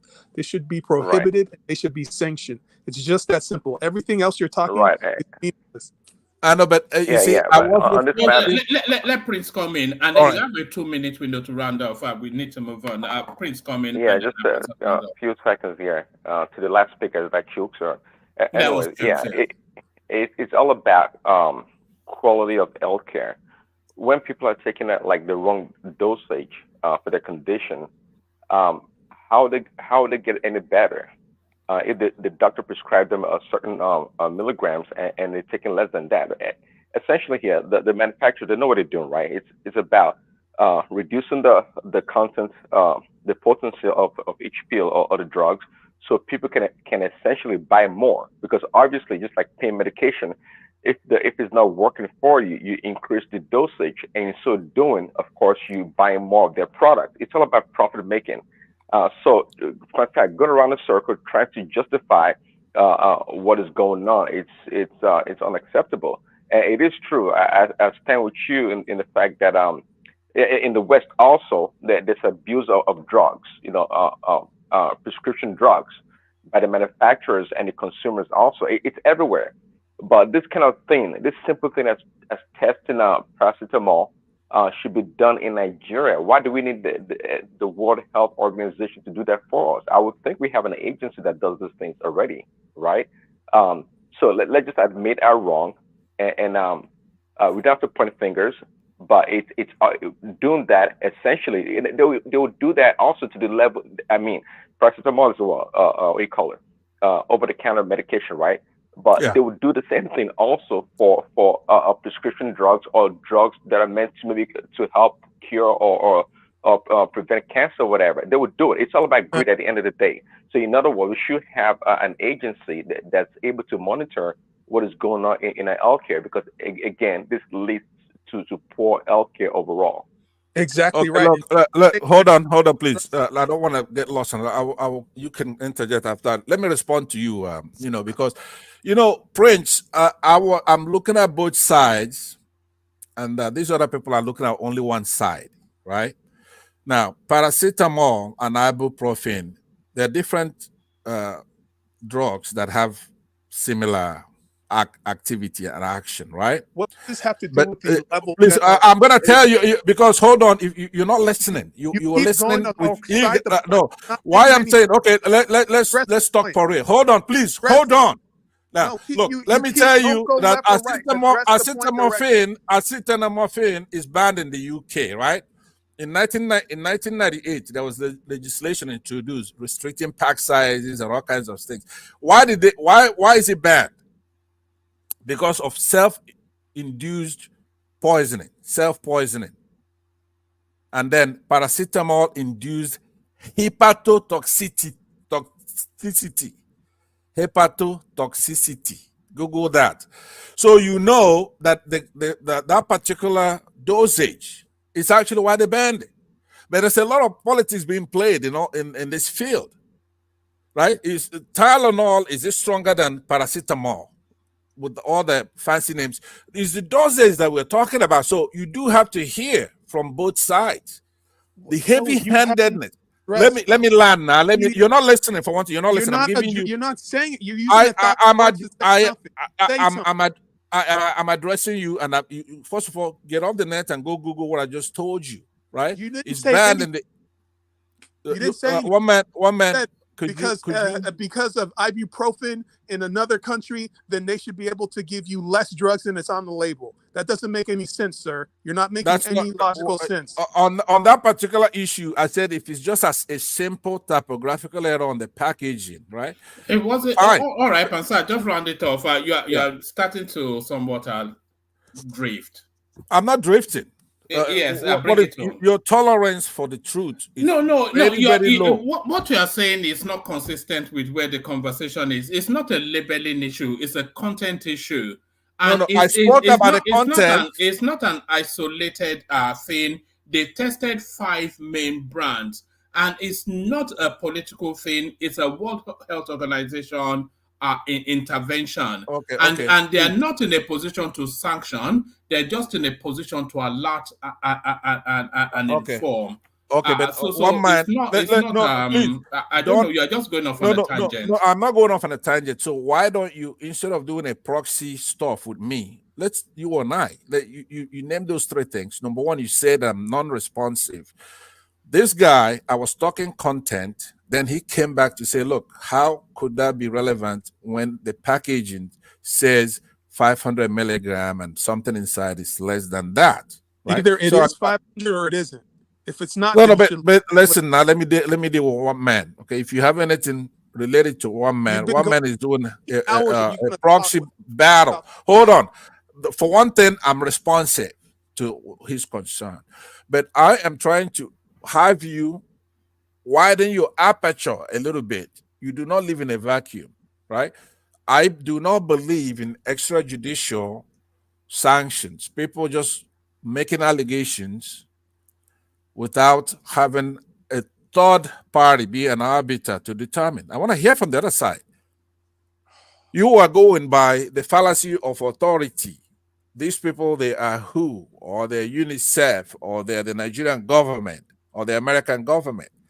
But the power of that individual to come out there and face his accusers and say, hey, look, that is not true. First of all, that's not what we ordered, or whatever it is. You want to be able to hear from the other side.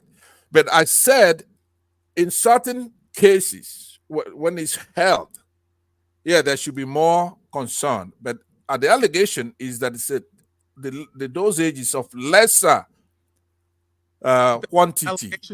In essence, it's not something that could harm you more than the real drug would have harmed you. It doesn't have the intended effect. Will you relax? All right. Just bring it on now, Pastor. We want to so the argument about urgency is therefore mute, because they're arguing that instead of 500 milligram, that is less than that.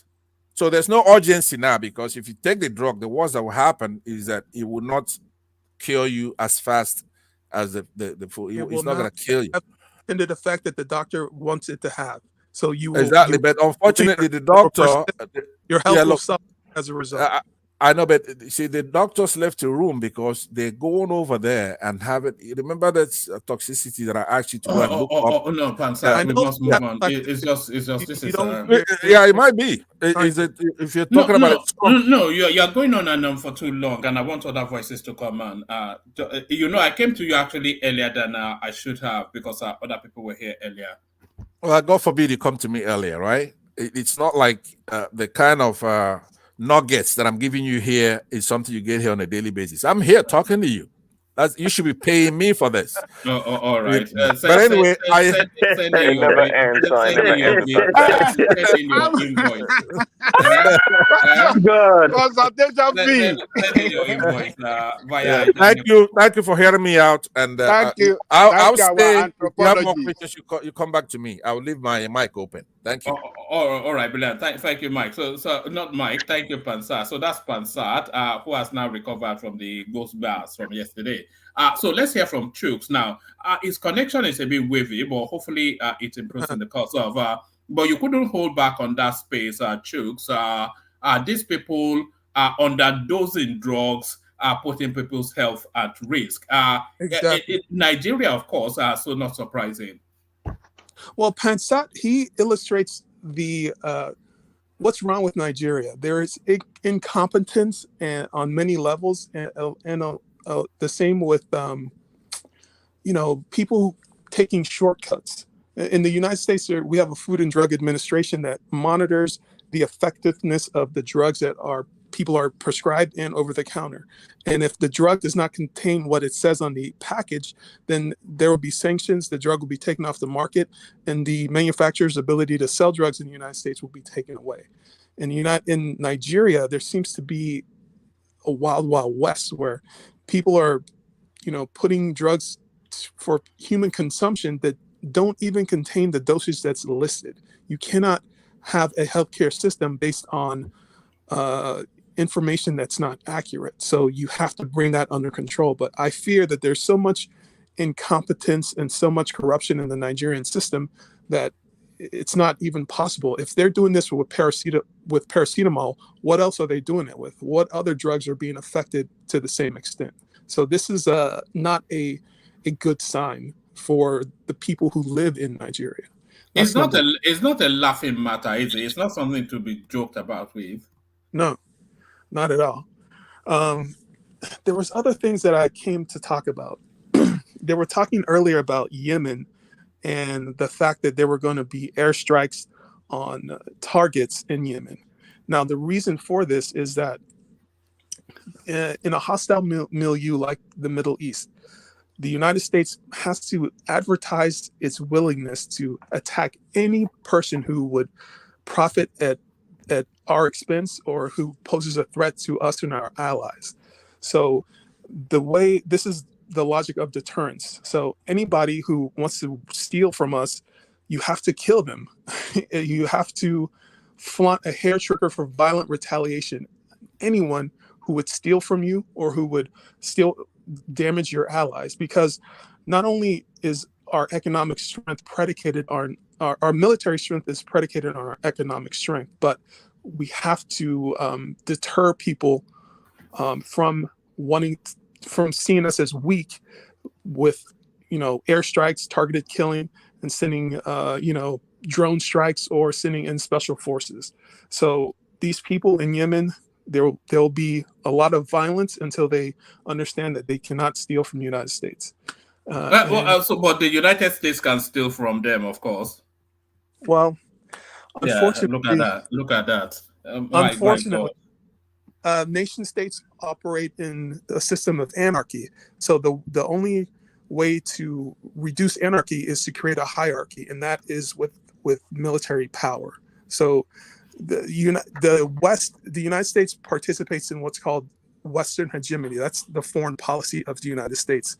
Ever since the Bush, Clinton, and Obama administrations, the United States foreign policy is Western hegemony. What that means in practice is that the United States will topple any authoritarian leaders and make other countries look like the United States with a combination of social engineering and military intervention. So this is why we're targeting.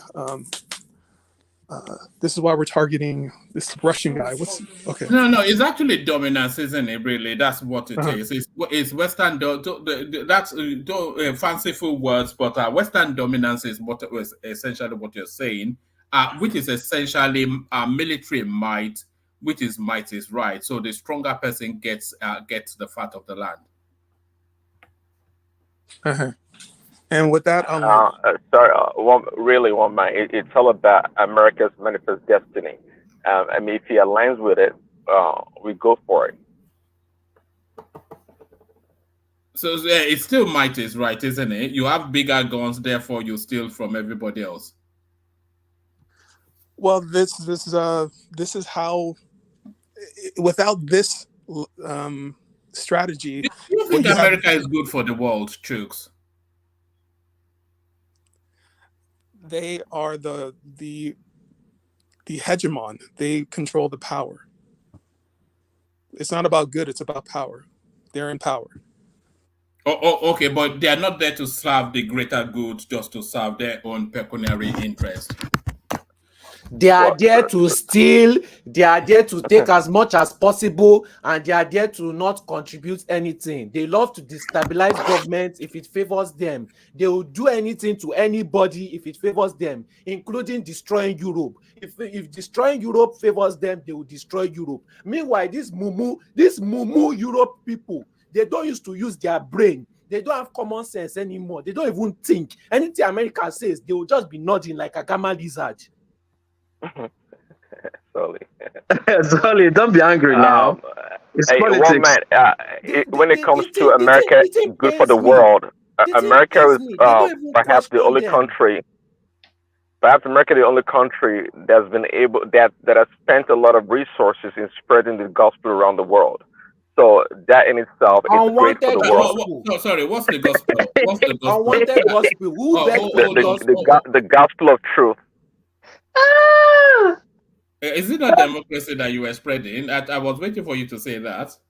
No, I'm talking about the Bible, the word Bible. of God. That's what I'm talking about. Yeah. You see, one man, all these US people, as long as they are benefiting, as long as they are inside that US, they will not say what America is doing is bad, because all of them in that US benefit from it. But if they are not living in US, they will not say the same thing. That's why they are quiet now. That's why they cannot answer. When they are buying a liter of petrol for 50 kobo, of course they will continue to. They love the US. They love it. Me too. I'll come and join you people and be oppressing the world. Sorry.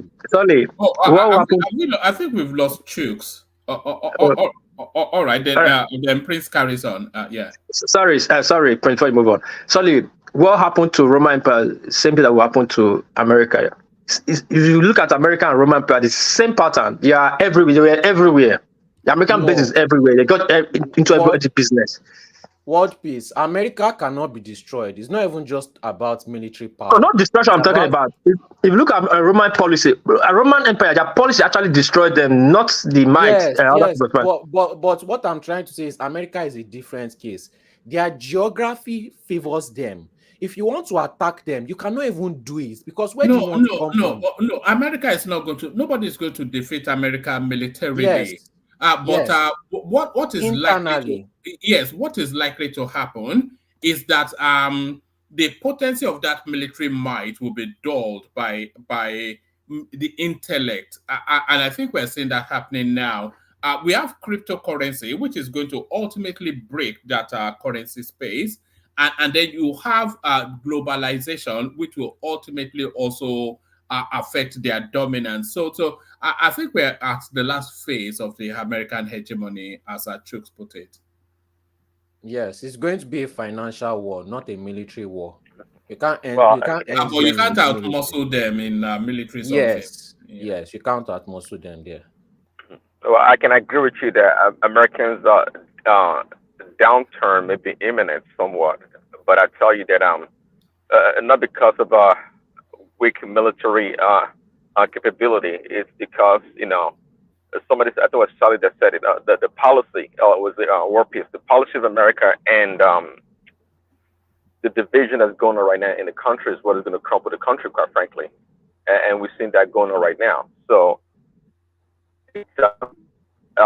America, it has a lot of potential left, but just like every empire, it will come to an end.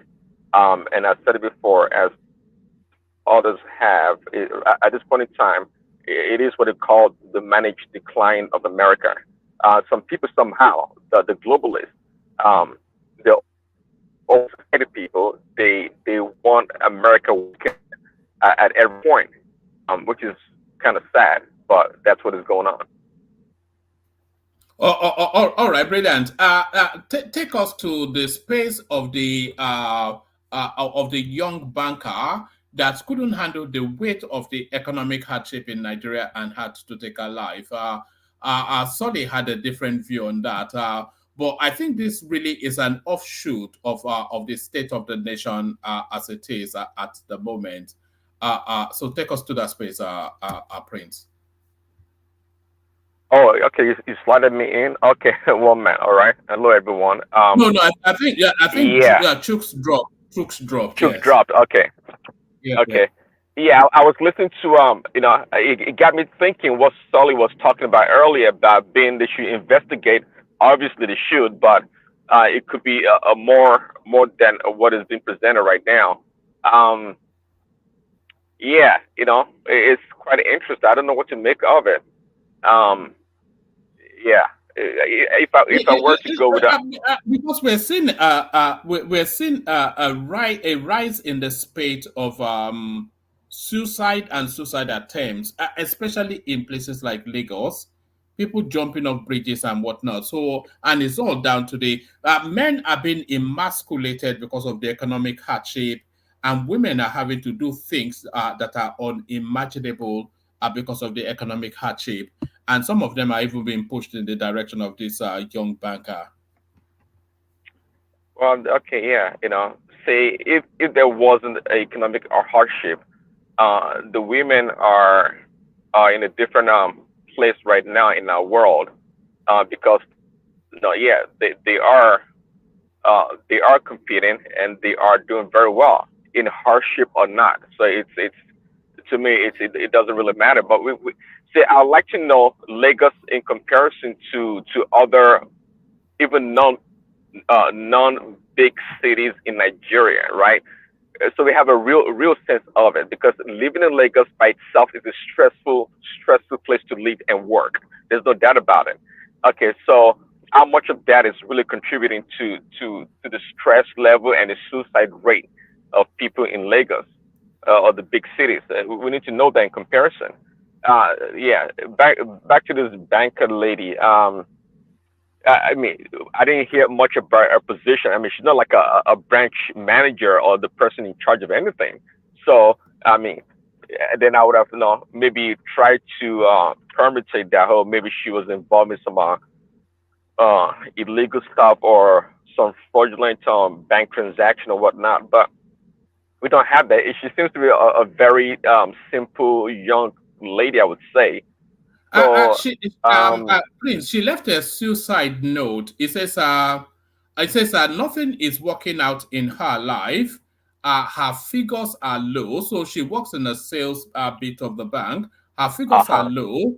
It says her brain is clogged up. The economy is getting harder. Her decisions are wrong. Her head is messed up. The future doesn't seem bright at all, and she sees extreme hardship. I can't bear the pain anymore. I'm sorry, Mom. I'm sorry, Dad. And then I'm sorry, my siblings. Dear Lord, have mercy on me. So that's what she said. yeah, if it was true, I mean, it's really sad, but yeah, banking. I heard the bankers in Nigeria they make pretty good money. At the same time, there's a lot of pressure and stress. Um, so I'm not sure how long she's been doing that job, and she might be in sales or marketing, and yeah, that could be getting to her. And couple that with her, work-life balance and other things. Yeah, it could lead. I mean, anything can push anyone to commit suicide. So, um, better to the police to do the proper investigation and also the letter that she wrote, they can Prince, we're losing you. We're losing you a write bit.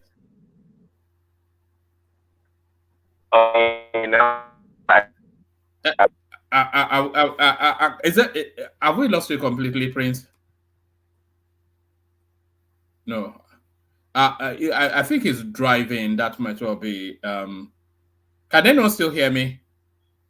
We can hear you, woman. Yes. I think Prince is. We can hear you. All right. Let's go. Let's go Can you to hear you me? then, Rational. I mean, am I back? Yeah, you're back now. Yes. Is better? Okay, yeah, I could hear you clearly. Yeah. Oh, and now he's dropped completely. So there it is, right there. So Rational Mind, pick it up from there. Do you want to pick it up from that young lady, Rational Mind? Been a while. It's been a while, one man. Yeah, it's quite tragic. What I saw in the news space concerning that fact. Somebody just sent me a picture of this girl. I don't know. I hope it's. I mean, not say I hope. I want to pray. I want to suppose that it's the same girl. Somebody sent me the picture of a girl lying in a bathroom floor. I mean, a toilet floor, and just you could see her mouth foaming and foams all around her.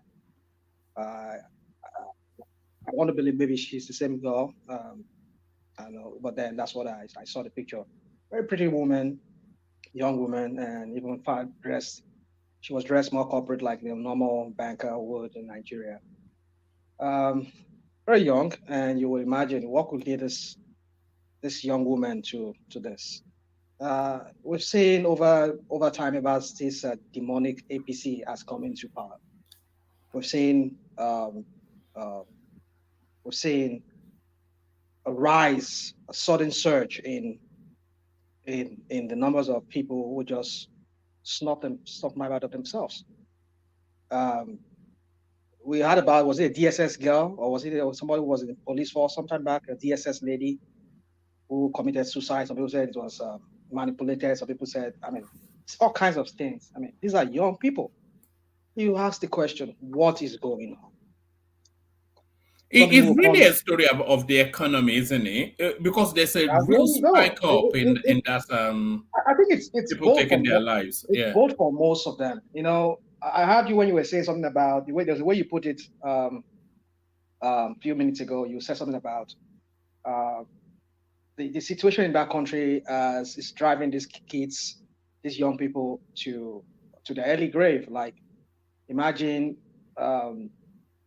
I mean, maybe the way you read that, what I get left behind those notes was what's really, she can't bear it anymore. You know, some of them, it could be chemical imbalance. You see, that's the thing. When we come on this platform, we tell you that. And I come under this banner of your mental health is important to you.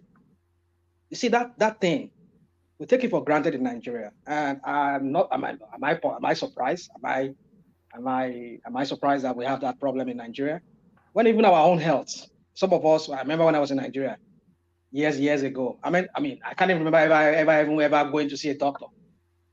You know, when did I start going to see a dentist, see a doctor? It's not in this country. When I came to this country, I started going to see a doctor and dentist. Some of us about the Rupaku buy at the Paku and at the Rupaku at the close of. You know, it's funny actually. I have no memory of going to the doctor as well when I was in Nigeria. Because then you see, life is different back then from what we used to know it today. You know, a lot of us, I tell some of my kids, I said, look, I mean, you need to stop. I mean, when they were younger, I would say, go out, go ride your bike, go to the field and play, go to play center, go swim, just go to the gym, and you know, you want to sit down and let me not digress from what I'm okay, let me just interject here, Angelica, rather Rational Mind. I know it's your floor right now, but say, what would you say about the suicide rate in the Western world? Let's just say America. Okay. I was going there, President. You know, one minute I go off time. I just go off tangent sometimes. I know sometimes just because I have so many things in my head to say.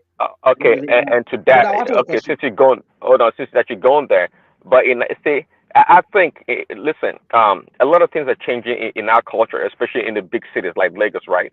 And I don't think a lot of people, they found the balance of how to navigate this Western life or this Western world that we live in and the environment. Okay. People watch stuff on, they post their naked picture on whatever, on the social media. Somebody finds out or whatever, they commit suicide. People get stressed at work, they commit suicide. The same kind of problems they have in the West real now. Pressure. Yeah, you're right, Prince. Carry on. I'm on board with what you're saying. Carry on. Yeah. So the same pressure that people have in the West is now the the result of it is now being emblematic in our society also. Couple that with the baby mama issue also. So we pretty much, it's become a merged society somewhat from different parts of the world. So that's part of it. Before we start blaming APC and Tinubu and all these things, it's just the reality come of on. I mean, come on. I will blame APC and Tinubu, the demonic party that Tinubu and Bubu created, and the other people that helped them in creating it. I will blame them because the sudden, I mean, oh goodness, we've never seen, ever since Bubu and Tinubu got there, we've never seen this surge, the increase in the number of people who just snap the life out of themselves. We've never seen that. The scale at which we are seeing it now, it has never been in the history of Nigeria. I'm not ever since who came? Ever since the demonic APC government came into power, created by Tinubu and his demonic people. So my point is this: you see, what I'm saying is this: is that I blame it on mental health too. But how can you, a country where some of us don't even go and see the doctor, talking about your mental health? A lot of people, they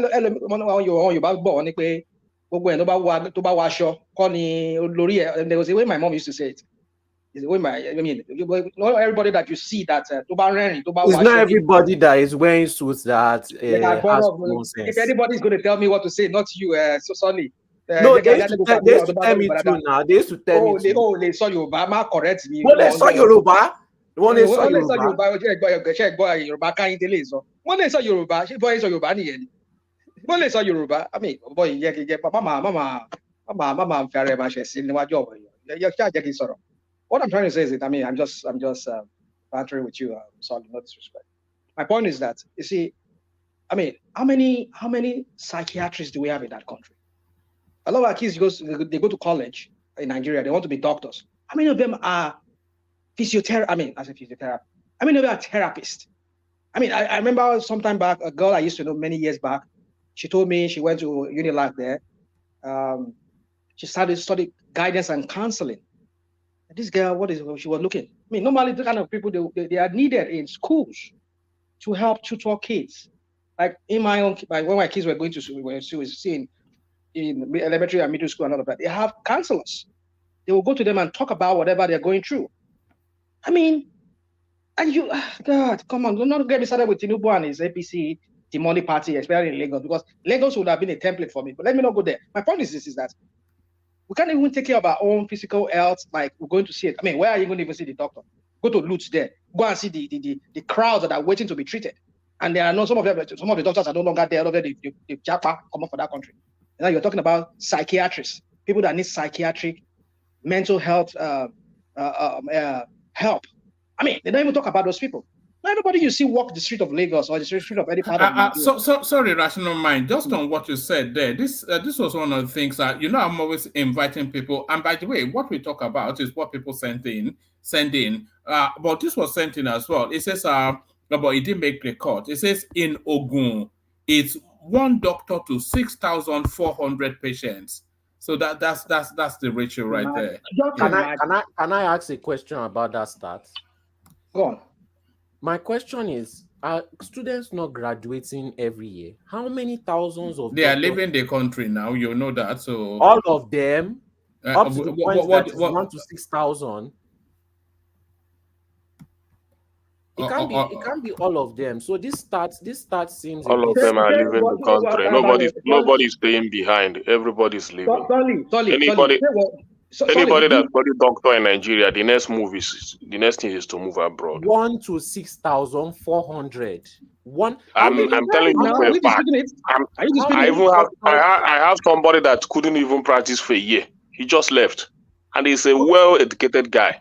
Why couldn't he practice? He couldn't even wait to practice a year. Why couldn't he wait? Did he just want to jump? He knows the situation in Nigeria now, so he didn't want to waste his time here. Let me continue. Just leave Solly alone. No, because the stats don't make any sense. How many people are? It doesn't make sense. But you are. Solly. Countries like Britain, Saudi Arabia, etc. They send in private jets annually. As soon as these people are I can just Google it and bring, because I think don't go too far. We have some of them here. We have Simba. Simba is not the doctor in Nigeria. You know, they fly them out just as soon as they're graduating. They are flying them out. You know, look at Simba, our Simba that is here. Is he not in Saudi Arabia? Is he not practicing in Saudi Arabia? I mean, what are we talking about? You see, Solly, Joe, please, no, you yourself, Solly. Did you finish your higher institution in Nigeria? Well, as soon as you get the opportunity, didn't you go back? Didn't you go live for Europe? And after when you go to Europe, why didn't you go back to Nigeria? You see, when some of us, if you just come here, we start acting like an hypocrite. I mean, you'll be pointing, telling people why should they japa? Why would they japa? Why would they run away from that dirt of a country? Now in the hands of criminals, and you're telling me that they should not. The surprise is that it's even 6,000. I was thinking it's more like 10,000. Well, wow, are you sure that figure is even? Let's just leave that. Let's not debate it. Let's even say that 6,000. You see, it's just outrageous that. I mean, our mental health. I mean, this case and then they don't pay them, and the doctors are on strike all the time. And then you're telling them to sit down and wait in Nigeria. Imagine. I mean, I was chatting with somebody recently. What's it, Simba? Somebody said that. He said something about somebody who finished from medical school. He was working in a private hospital, and they were paying him, I think, about 120,000 naira. My goodness, 120,000 naira a doctor? Yeah, that's what they're paying. And in Saudi, they are paying them 20K a month, tax free. $20K a month. This is what UK is saying. It says my friend makes 20K dollars in Saudi, and that's not per month. Yeah, you see why Nigerians are suffering. So when these politicians, criminal politicians, when they sick, they fly themselves abroad and go and look for the best of the best. You see, Nigeria, we are not ready to fight these people and get rid of them. When we're ready, this is just the beginning. I mean, this is just the beginning of a prelude to what is going to happen. For me, I just look at it that it's a mental health issue. It could be the pressure, which everything still boils on down to mental health. I mean, am I so surprised? Even some people come here on this platform. Some of them, they live abroad. They call themselves abroadian people. They come here and they start talking. And sometimes you just wonder how some people. How many people on this platform do you think will pass a mental health test? I think maybe Ajale Koko, but I can't vouch for anybody outside of Ajale. Ansat will never pass. I can't vouch for anybody outside of Ajale Koko, including the comment section. I think we are all just the bottom. So, one man in conclusion for that, as far as we see, if we have, even here in America, we have the problem, we have that challenge.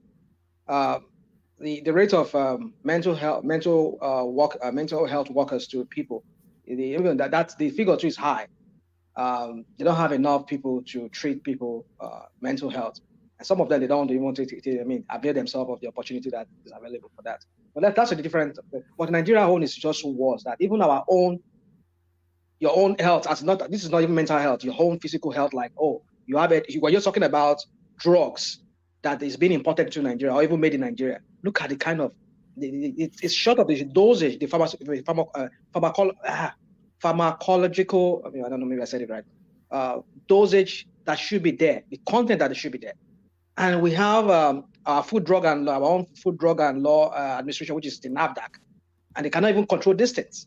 You see, man, I've said it. Nigeria is not a country. It is just a business enterprise for the politicians to continue perpetuating these shenanigans of always using us as guinea pig, our people as guinea pig, making whatever they can make from them, change it to dollars, go and invest that money abroad, and come back again and look for more and continue impoverishing our people. You see, we're not ready to move forward in our country. And it's just the beginning, because a lot of people you see walk down the street of Lagos or any part of Nigeria, a lot of them were sound mentally. I mean, haven't you seen videos of people when this interior guy I was one of those people that was even praising him here on your platform, on other platforms, saying that, the guy did very well. My brother, my sister went and just got his passport within how many days? He got his passport. A friend of mine in Frankfurt that I was with in Frankfurt, he went to Nigeria consulate in Frankfurt. He went there that same day, he got his passport. I was like, this guy is doing wonders. And you believe that this guy, I don't know that these are just criminals pretending to be, pretenders. I mean, like, woman, a lot of people have mental issues there. And you see people, was it on Arise News or what did I see there? Where some people were saying, no, they should allow him. They are trying to they are wish hunting the guy. even the better Edu too, is people from his own South or whatever. All of them were saying that no, it's a made up thing. I mean, that tells you if you see this elderly man that was even talking about this guy from the Ministry of Interior, championing him and telling him that they should leave him alone, blah blah blah. You start wondering. I had Ruben about it today when he was commenting on it. He says, "What is wrong with Nigerians mentally?" This is just an example of what we're talking about. Because people that are mentally up there, that are right up there, will not be championing the cause of people who are just criminals, who are there to just ruin your lives and the right lives of your unborn kids.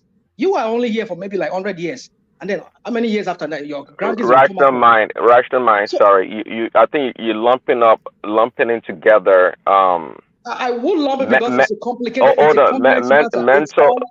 It's all entwined. It's all yeah, but entwined together. I get you. It's both the socio-economic and political issue in Nigeria that is making our people go mad and making them go insane. They're not there anymore in the head. Rational mind, okay, hold on. People, there's true, genuine, mental problems that people have. But at the same time, people have their own their orientation also.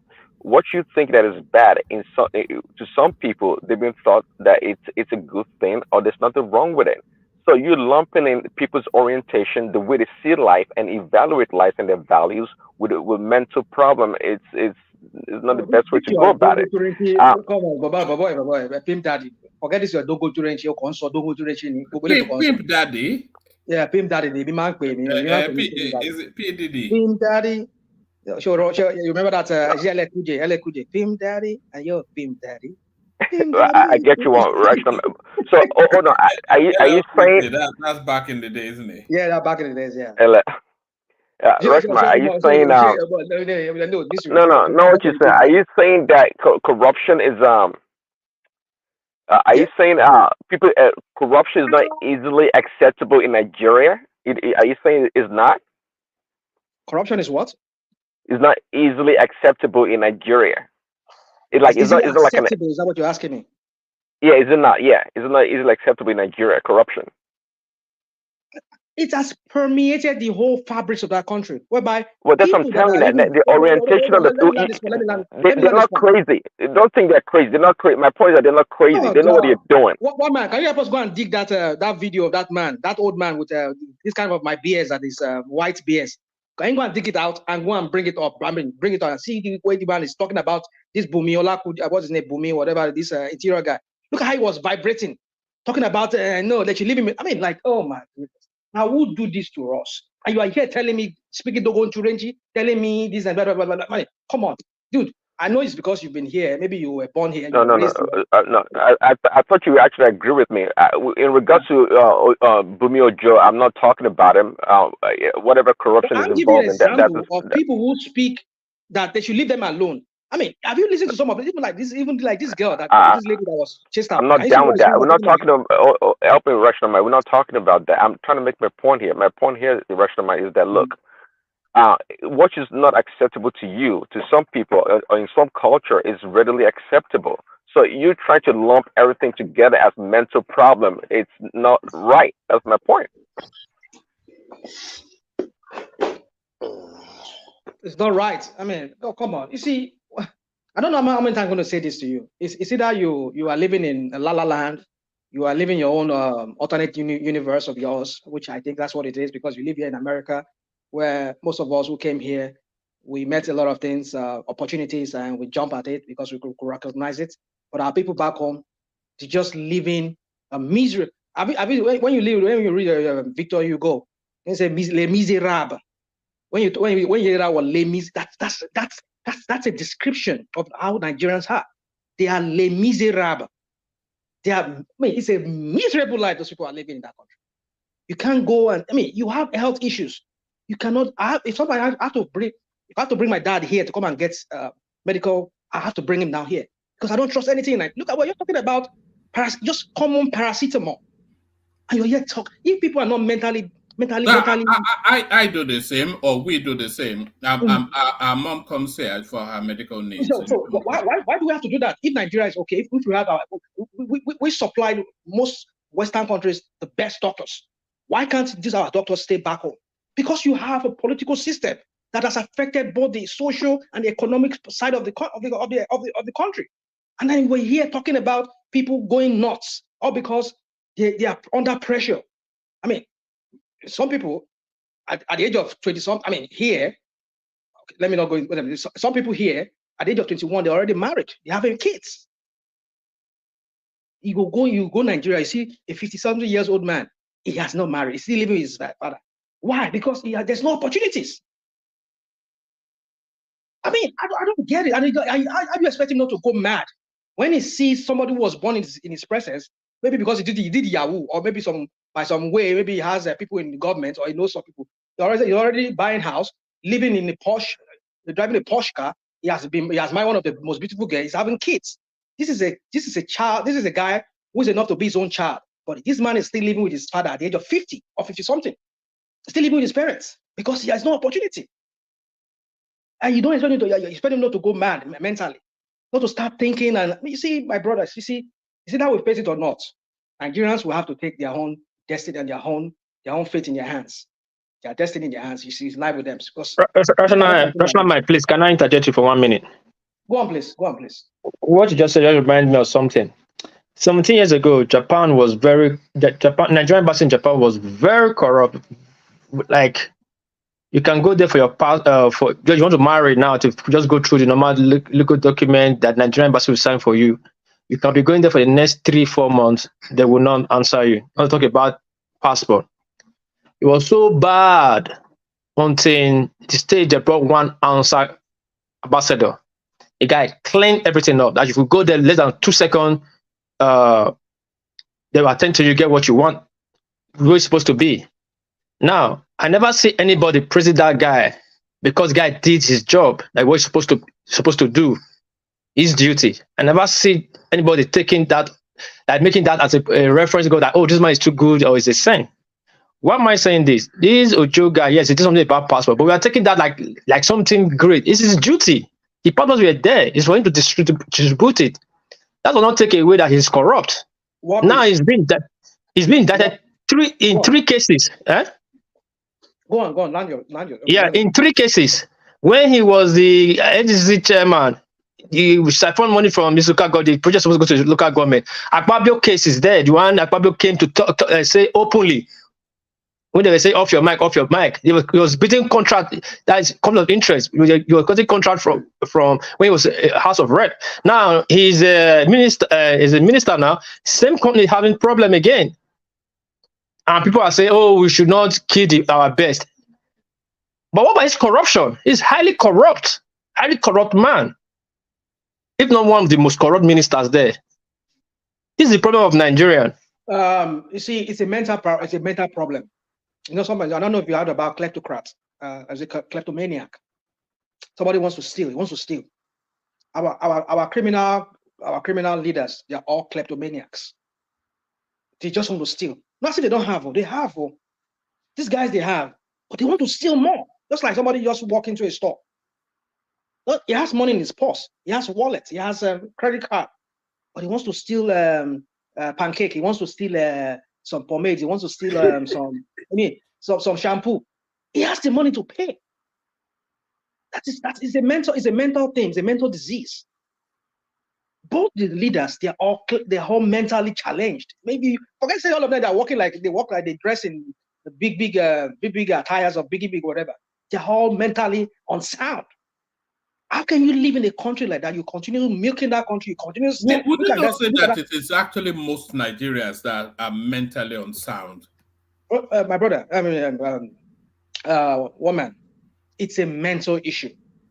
With this thing we're talking about, we're just joking. We're just making comedy out of it. I'm telling you. No, there's serious mental health issues in that country that is not addressed. It is. Right across the whole population. Yeah. So in conclusion, for me, it's so sad this young woman died the way she died, and that note she left behind. It's a true reflection of, no doubt, what she was going through. She's under pressure, but I think it's more than just the pressure, because when you're under pressure, how well you deal with pressure, it all boils down to your mental frame of mind, your frame of mind, or your mental health. Some people, when they can't, like she said, remember what she said, I can't take it no more. That is, I forgot what's that English word. I think this is our lady here, Dupsy. She said you used to use that word. She has reached the climax of what a mental capacity can bear. Sometimes, our people say, "Yeah, show me your bed." My mom used to say that, "Yeah, show me your bed." Like, it's not. I mean, suffering is not like stew or soup that you can just. No, it's not like that. Nobody wants to, because sometimes mental issue can make you. You said? Rational mind. So people are saying that. What are people thinking about? The salary earners in Nigeria with our economy. Do people reason at all? How can these guys survive? These guys that earn salary in Nigeria survive? Even 50K salary. You talk about people earning 30,000, 35,000 monthly with families. Ekene, what you ask yourself, what was the salary of level 14 in Nigeria? That's what you ask yourself. I don't know, but I don't know why our government are playing the life of people like Lido. They're just playing them like Lido. They don't care. You allow workers in 30,000, 50,000. Because nobody is doing anything about it. You guys cannot come together without arguments and do. The best protest I saw? The best protest I saw is what those CAC people or that church Christian association did. They went out together. There were thousands of people, thousands. None of them arguing, all of them with the same motive, all of them coming together. No violence, nothing. And they made their point. If that thing was happening every day in Lagos State, there will be change in that country. Not turning it into NSAS, smoking igbo, and just protesting every day. People should not go to work because these politicians, they know you won't do anything. You complain. When you meet these people at parties, you are smiling with them and taking picture. They will not take you serious.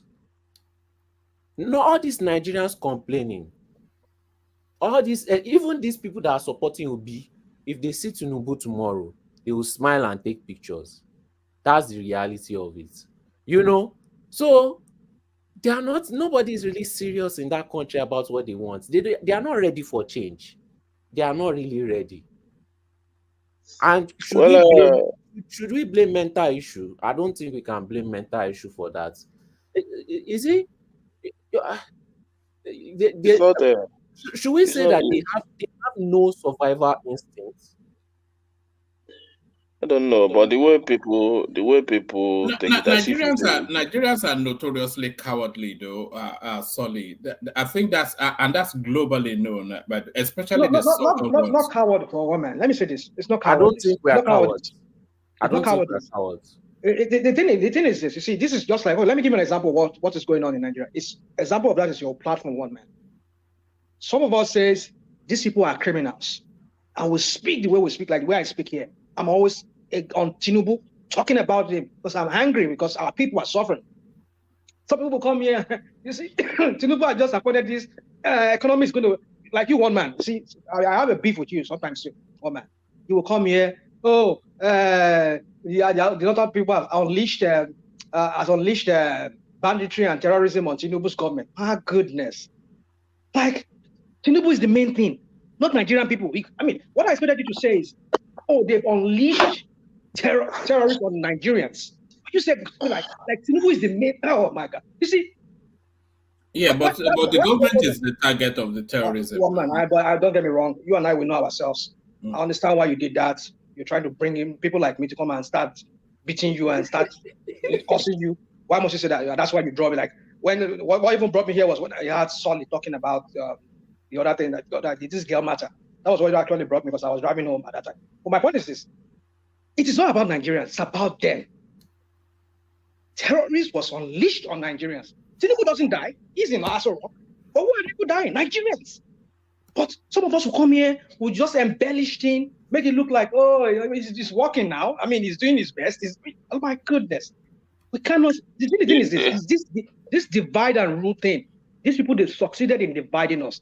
Same people that are suffering like you and I, in Nigeria, they will come on this platform and they will be championing Tinubu's cause. And these people are also dying in their household. Some of them voted for him, and some of them are lamenting now. And when you speak, when you speak up, mental problem. When you speak, they make it ethnic issue.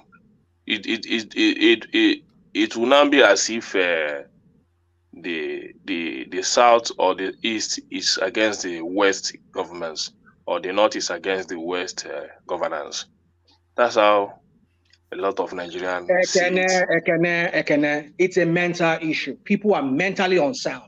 You know that you are suffering. But in the country, they see the country going down. Like if I tell you the price of stuff as of this January, you guys will marvel. How much is the sack of Jerica rice? I mean rice now. I tell you, my sister was telling me 7,000 naira. Is it 70,000 naira now? Yeah. Yes. Here you go. When Bubu came in, it was 7,000 naira or 6,000 naira when Bubu came in. Look at what a demonic APC government. You are talking about price of Jerica. Hold on. Nobody buys rice by the sack. And do you buy rice by the sack where you live? Nobody buys rice by the sack. You mean me? Is that what you're asking me? Yes, you buy it by the quantity that you need. I buy rice by the sack. Yeah, I buy 50 kg. That's why I buy the box. We have a rice that we bring from Nigeria. I don't know where they bring it, but rational mind. You're talking about rice. Do you know how much? People that can afford it, they buy it. They buy rational mind. One Derica. Yeah, but then when you buy a sack of rice, that's rice for 3 months, isn't it? Exactly. It pays you that when you are buying one Derica cup. Yeah, so the price is commensurate with the period that I should. This is the thing I have with you, man. When you start going off this tangent of it's commensurate and you start thinking this is your British. But is he lying? He's not lying though. It's not lying. Rational mind. We Nigerians are our problem. We are our problem. Rational mind. You always come with ulterior motive. That's Solly. Wait. You buy a bag of rice that will last you. God bless you, Solly. Okay. God bless you. You buy a bag of rice that will last you for 3 months for 40 pounds. I mean, it's too cheap even. Rational mind. Rational mind. Talking about rice. Do you know how much for kola nut now? How much for kola nut? Okay. Who the chocolate nut? See, my Ariwa friend in Benin, the head of Ariwa. You know how much millions guys is making for kola nut? Truck of dollars is bringing it down to the southwest, south. You know how much for 1,000 naira for that small one? And it doesn't last a day. That truck ends a day. Tomorrow, another one will come. What we used to buy like a bag for 1,000 naira, buy just one hamster like. It's grown in the south now. That's what but we are buying it. Who's going to the farm anymore? We are buying it now. I get you. People are making kola nut now. It's so expensive. I'm just using kola nut. It's so expensive. Do you know how much for? Do you know how much for tortoise? A little tortoise is 15,000 naira. Forget food. If you know how much they sell, if you know how much they sell, is this all Babalawo stuff now? No, one man. When I'm saying this now, I think it's one man. When I'm saying it's one man, I'm saying it's funny. That to tell you how bad the economy is. These are the things you can pick that you pick. You will get it for free. You pick us in the bush for free. You could buy tortoise. What are you buying? Oh, is it only Babalawo just tortoise? Do you know how much for snail? Now I'm bringing it stage by stage. Hold on. You will laugh again. Do you know how much for a bag of snail now? Snail. It's Babalawo, right? They're talking about staple food. Like I'm telling you about staple food. See, wait. No, rational mind. Hold on. Since is a staple food, is that what you're saying? Wait, no, I'm talking about snail. This is Congo. Hold on. This Congo is called in English word African giant or Congo meat. Because of the rise of high blood pressure, kidney, and all that, you know they actually tell people to eat snail. Snail is the hot cake now in the market. People will use the water. Don't you know they use for medicine to drink to suppress high blood pressure? I don't And some know people use that for one. No. You don't know now, so you're not going to that area. This is not the medical stuff. It's not tradomedical. This is just go to the market. People eat snail more because of beef. I don't know. The last time I spoke to people back home, none of them said they were eating snail. Not snake. Snail, yes. Snail is more delicious than cow meat. I'm telling you. I agree. We agree. But let's not no, because of high blood pressure and all this kind of disease we have in Africa now. We know. What is please? Let me just move on because other people. I know people like yourself need to talk to. So let me just move on because I'm Prince is back. Yes, yeah. So my point is this: is that what is please? I beg you, no vex. I just move on. So the point I'm trying to say is that it's a mental issue. I've had people coming on this platform. They will be championing Tinubu's cause. I don't say you should not champion it, but let's be objective. You tell me to be objective too. But our people are suffering. And you are here praising this guy. You'll be reeling out some stuff rational mind. You know why people always push back against you? Tinubu is not the cause of Nigeria's problems. But you can't say he is now. Okay, because he is just in government 6-7 months. Okay, and the problems we're having, but you know these things now. Do you disagree with that, rational mind? Do you disagree with that? If you do, tell us why. You disagree with common mind. If somebody is part of a rot, look at Lagos State. There's so many things Tinubu could have done. I disagree with one man. And I can give you many reasons. It's part of the rot. It's part of those elites that really sunk Nigeria to where it is. Look at that Lagos State. What Lagos State is earning is not what we are getting back. The taxpayers' money that is being used is all for Tinubu's politics and all the crap that is going on. Lagos State is one state out of 36 states. Give us some facts about that, please. One man is referring to the entire Nigeria.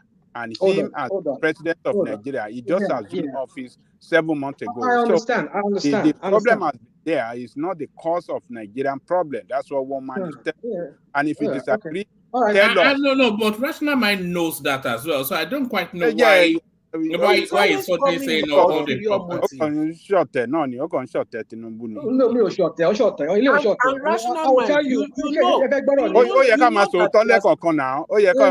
Yes, we are not saying Tinubu. Nobody can say. Hold on, rational mind. Yeah, we are not saying Tinubu is a saint, and we cannot say that it's not part of the corrupt system. But to say the problem of Nigeria, Lagos is not doing well. You want to ascribe all the problem of Nigeria to him. Okay. No, that is wrong. All right. So this is my own take on that matter you just said now. I've said it on this platform. I've said it sometimes in passing. I'm not saying totally pinning all the whole problem on him, but it's also part of it. Now, let us leave Lagos State. He brought Boo-Boo. He knew, maybe he knew or he doesn't know, I don't know. But all his thought was, you go, he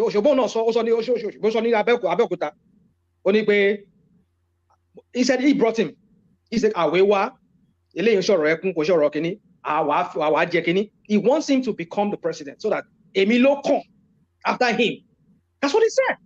So what this guy was all about was that he pushed this guy. When Papa Shoron's child was killed, he was asking the news reporters, where are the cows? This guy was doing everything so that he will get there. He doesn't want to criticize. He knew what the Boo-Boo that he helped to become president. He knew all the crap he did, but he doesn't want to. All he was fighting is he wants to be there. Finally, he got there now. What are we saying? So he was also instrumental into where we find ourselves today. That is why I cannot forgive him for that. Because he sold Tinubu, he sold Boo-Boo to us. He financed it. He financed all this guy. Does he have money to even pay delegates when they were doing it? Can you blame yourself for voting for Buhari? I did not vote for Buhari. Those who voted for him in majority, are they beating themselves up? The only thing I did was I was routing for him, but I never voted for him. Okay. I want you to It's understand as that.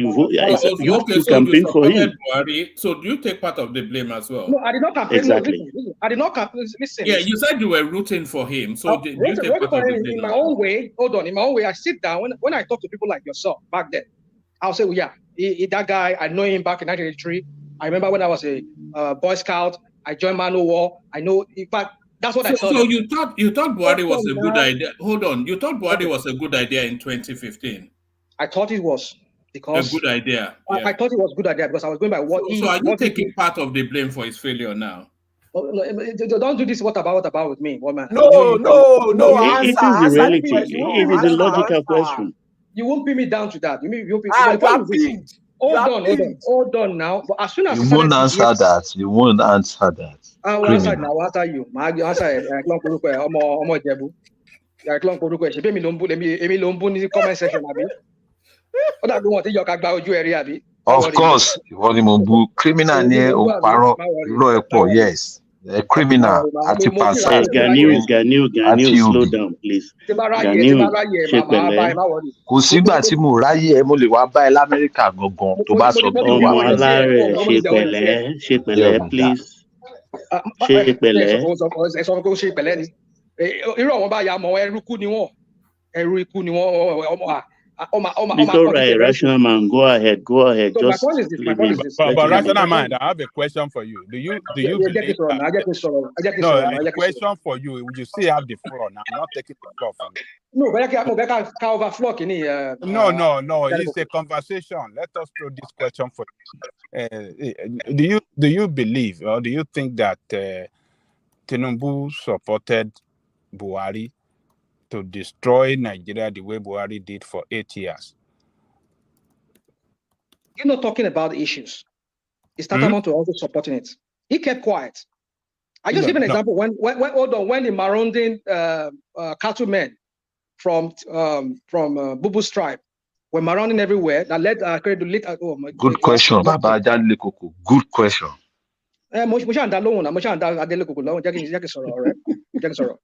So what I'm saying is that when they were asking him that, what does he have to say? He's saying that where are the cows? This guy knew, but he doesn't want to hone it that, oh, these people, your people are terrorizing our people. He doesn't. All he wants is that he wants to be there. But that happened during Buhari's second term. I'm talking about the economy, the way Buhari destroyed the economy. Everything joined. You see, we cannot extricate. Listen, we cannot extricate one thing from the other. You see, if our farmers cannot go to farm, is that not hunger? When they can't go to farm, how can they earn money to pay their bills? You see, everything is all connected. You cannot extricate one thing from the other. So why is it probing all Babangida? All Buhari's people? If he truly supported the way, supported him to destroy. Why is it probing he got there. He met empty treasury. He went campaigning and why is it probing them now? Hold on. Is the conversation as you are telling us that he supported him to destroy Nigeria economy? Why is he probing them now? Okay. I'll answer. I think I had that question. That was what I was getting at. He came in there, he meant empty treasury, almost empty, and he wants to be president. If he doesn't want to fail, he needs money. And how? We saw him going globetrotting all the whole world capitals, going and begging them for investors and asking them to give them money.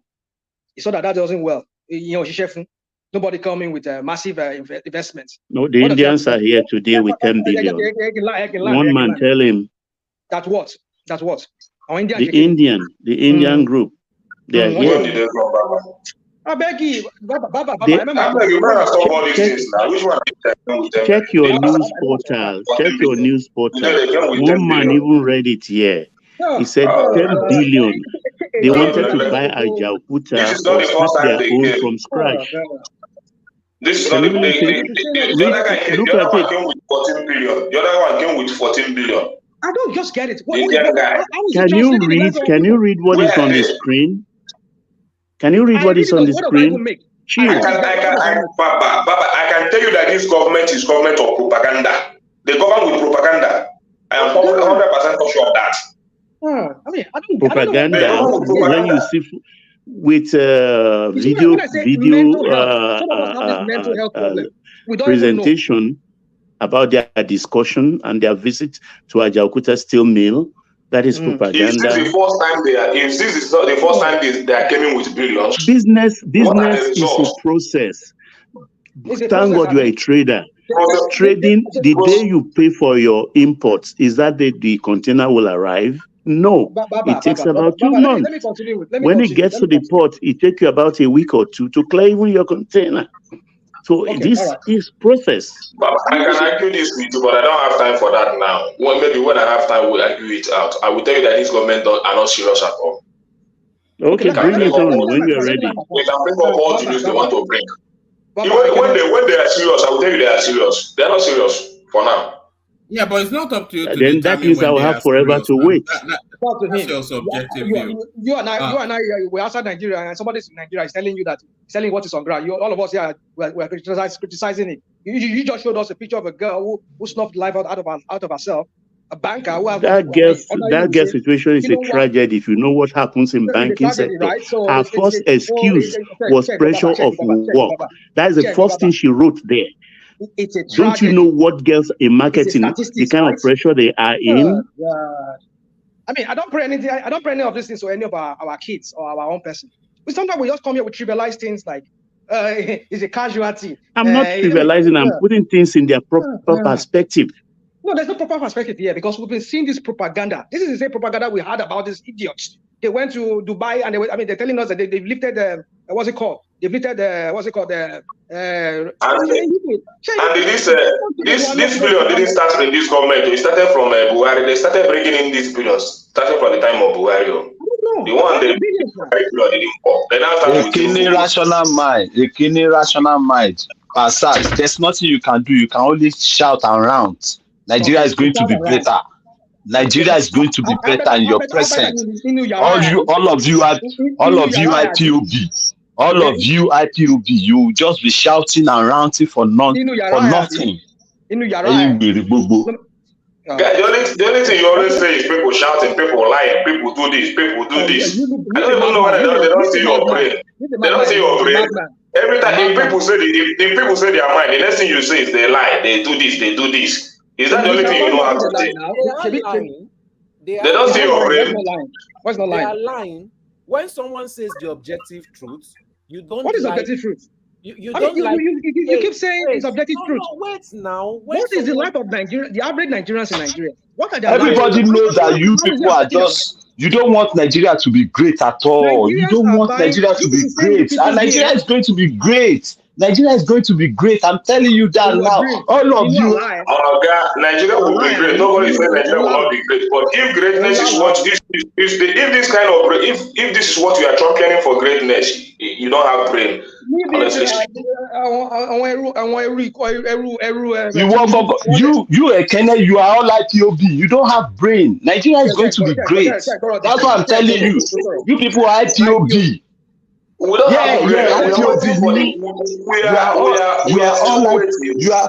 all like IPOB and Passat. That's why when the JLA came on the board yesterday, you can see you people. You are the only one that is criticizing everything Tinubu does. You criticize it. You are all like IPOB. You can see your behavior. It shows that you are a true IPOB member. You are criminals. You are criminal. You are all criminal. You rational mind, you are the number one criminal.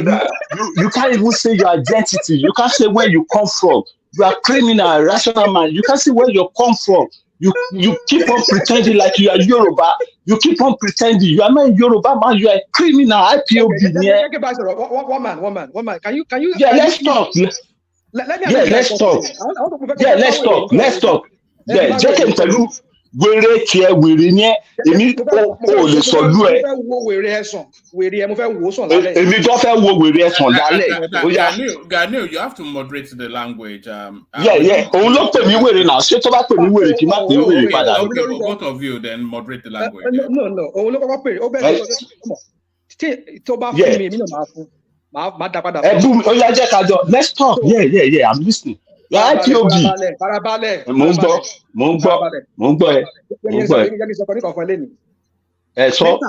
Mẹ́tàlá ẹ̀. Tó bá ti ń dún nínú igbó àbí ibi tẹ́ bá ti ń dún mẹ́tàlá ẹ̀ kò lè súnmọ́ bí tí máa wà. Ó yà sọ bí tó wà. Farabalẹ̀. Mo fẹ́ speak up lẹ́nu. I know there's national. Hold on. Mo ń gbọ́ ẹ. Tó bá yẹ pé orúkọ ẹ lóòótọ́ lórúkọ ẹ pé orúkọ ẹ ni Ganiyu àbí Afọlábí kí lórúkọ ara bí kí lórúkọ ẹ pé lóòótọ́ máa wo ẹ̀yìn ẹ o. Ọ̀dẹ̀ ní ẹ ò nọ́pọlọ. Tó bá nọ́pọlọ ò ní sọ.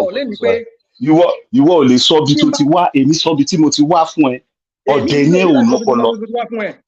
Kí ló ó yá mo gbọ́. Okay. Bó ló ti wá, ó yá sọ bí tó ti wá fún mi. Oníkèmí máa wọ ẹ̀yìn ni. Rational man wọ́n máa ń gbọ́ sí òun bú mi tèmi bá bú ẹ sí wọ́n máa sọ̀rọ̀.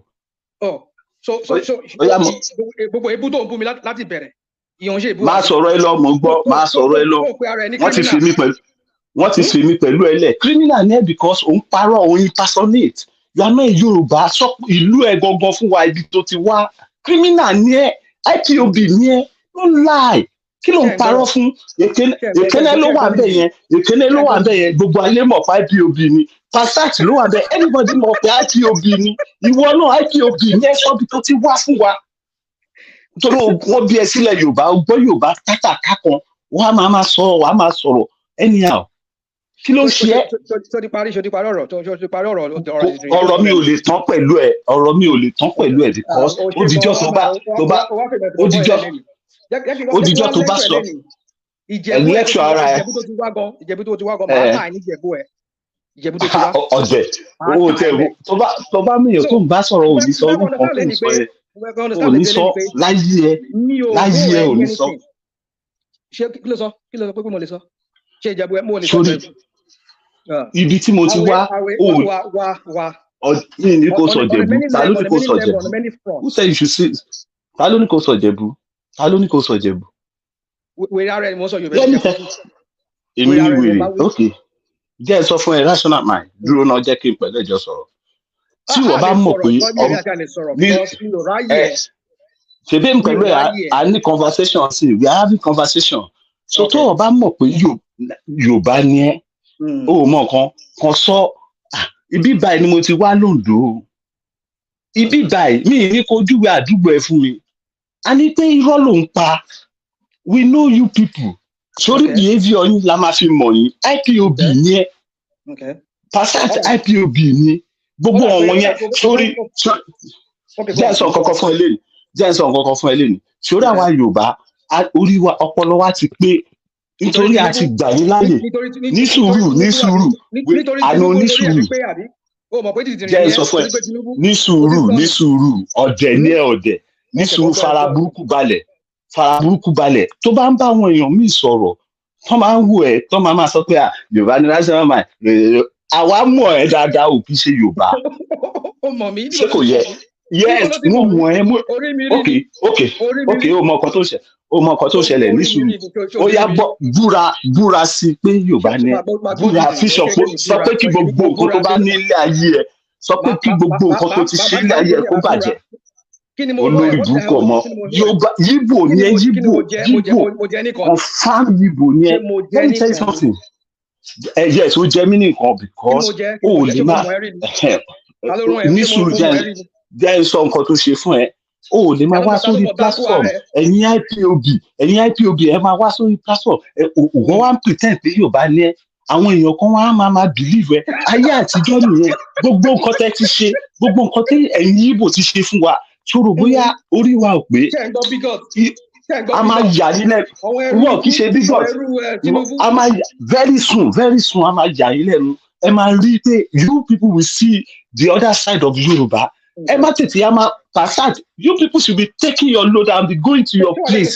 àti olórí burúkú èké nìyẹn gbogbo yín la máa lé kúrò nílẹ̀ Yorùbá pátápátá gbogbo Yorùbá please. Emma lọ, Emma filu alẹ fún wa. Ọ̀rọ̀ wèrè wo ló wà lẹ́nu ẹ̀? Wọ́n máa lè burúkú. Ọ̀rọ̀ wèrè wo ló wà lẹ́nu ẹ̀? Sọ nǹkan tó fẹ́ sọ. Mo wà pẹ̀lú ẹ̀. Sọ nǹkan tó fẹ́ sọ. I'm with you. Sọ nǹkan tó fẹ́ sọ. All right, enough of that. Sọ nǹkan tó fẹ́ sọ olórí burúkú ọmọ. No. Ganil. Hold on. Ganil, I'm not. This will be the last time I'm going to caution that. Mama loro àwọn èdè yẹn. Ẹ bọ òun ò lò fún mi, kò ń pè mí wèrè, kò ń bú mi. Èmi àjọ ń búra wá ní now. All right. I don't know what this platform is degenerating to. You were admonishing us yesterday. Oh, hold on, Ganil. You were admonishing us yesterday. Rational mind, and you are the protagonist today. It's because hold on. You see. Hold on. You see, you don't group me among those support Ganil. See what Jackie Sorrow. Oh, sorry, Jackie Sorrow. You see, I don't dignify people like these idiots that just came up. You see, you call me idiot. You see, one man, you didn't say anything. You call me idiot. You know, I said. So if I call Timba Busi, no, I'm just. Nǹkan tí mò ń sọ sí ni pé wọ́n máa ń gbọ́ tó bú mi tẹ́ bá bú ẹ padà lọ́ máa sọ̀rọ̀. Let me talk. He talked about. Rational, can I say something? Hold on. Let me answer this guy. The point is this. Owabibai. Even right from comment section, mo ti rí ẹgbẹ́ tó ń bú mi. Ó ń ṣe Yorùbá kíníkan ọmọ àlè ní ẹ kíníkan gbọgbọ olóyè burúkú ní ẹ ló ń dá padà fún ààrẹ. Mi ò bẹ́ẹ̀ sọ̀rọ̀ mo ṣe anything. Ó wá sí bíbáyìí. Mo rí pé o ti bẹ̀rẹ̀ sí fẹ́ máa já sọ̀rọ̀ tí ọ̀rọ̀ tó pè é sí. O ti máa ṣe Solo Makinde àbí? Because wọ́n ti yàká gba ojú ẹ rí. Ọ̀rọ̀ orí internet wọ́n pe everybody sí ṣé kò yẹ. Mama sọ pé wọn kò yẹ sí ọ̀tẹ̀ ní. You had a monologue. I was just interjecting. You won't allow me to interject you. Now you won't interject me. Now, insane. You started calling me criminal. More IPOB. Was a polo bruku near. Was a or she share. One quick me mad about that. Show my little beat our look with me. Show my beat our look with me. Me normally. Oh my linear because only. Oh, the Jew. Oh, you are crazy. Do you know my age? Do you know my age? Are you so? Sorry, why do you know my age? Okay, hold on. I'll tell you. If I tell you I'm older than you, it's because you must be mad. You must be mad for saying that you are older than me. You're older than who? Taking that long. Yeah, how old are you? And yeah, he said. He says, one man foul land will lead to a kick. You know, don't get kicked out. No foul language. So, somebody who is mature. Toba, mama mi na so ngba yen nígbà ton wà láyé pé ẹlòmíì wà wọ́n kò kàwé ni wọ́n kò ọpọlọ.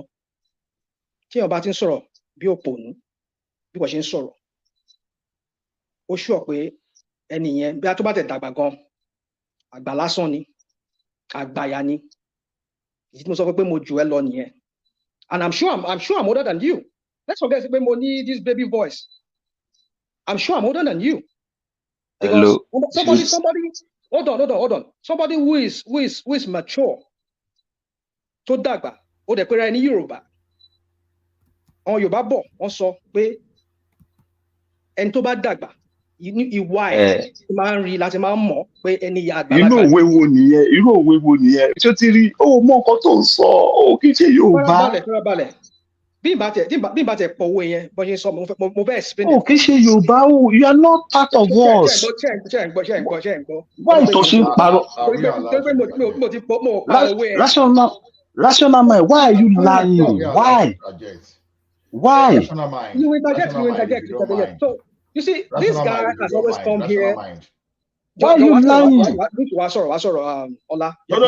No. I need to speak to you personally. You know, I respect you a lot, and see where I found you this evening. I'm not really happy. I know. I'm so sorry about that. Some things that you have to let go. You understand? No, it's just this idiot. This guy. No. This guy comes here. You see, you call me idiot.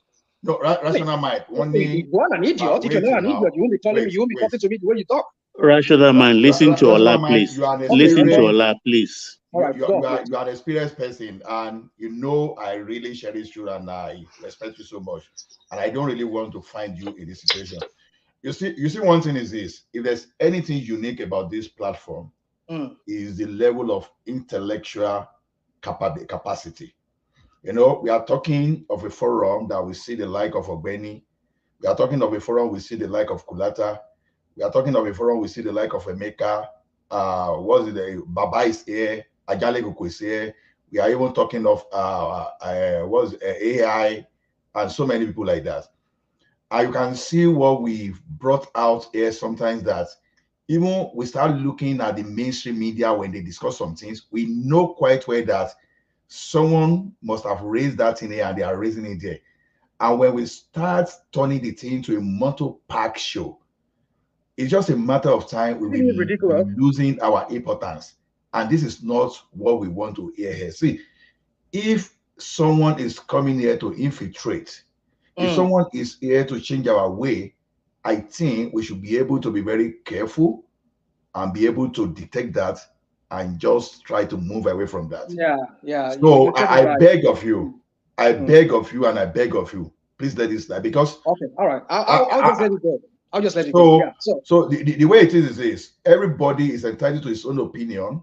If anybody will see anybody that is trying to kill your opinion, instead of doing fire for fire, I beg, let it slide, and we can always find I'm here. I allow people to interject me. I don't have any problem. But when somebody starts interjecting me and start calling me names and Oshomo Yoba, criminal, yeah, this kind of a thing. Though normally I should not even dignify him with anything. I try not to do that. I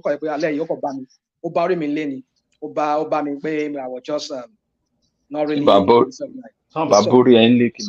So Baba or can you still see your Lara? I one important thing is that since nobody is seeing your face, like myself, I've fled before. Even the person I fled against, you understand, the person is still one of my best party there, because and that's Mike.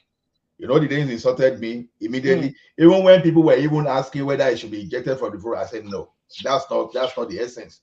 It's just for us to correct ourselves and to. So nobody should try to gag anybody, irrespective of the way we present ourselves. That's it's a common, it's a regular trademark. No. Because you are an elderly person, and you know I know you. Because you are an elderly person, you shouldn't allow.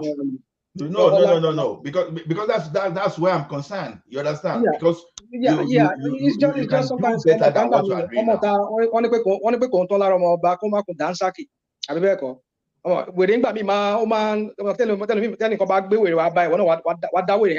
Not always, Baba. So, not always. You have to be MCU or you have to be someone. Okay, let me tell you one thing.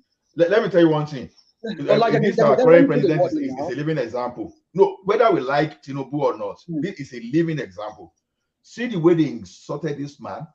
Even Rauf, that happened to even Bill, is someone that even brought up, was even saying that the man pee in his body.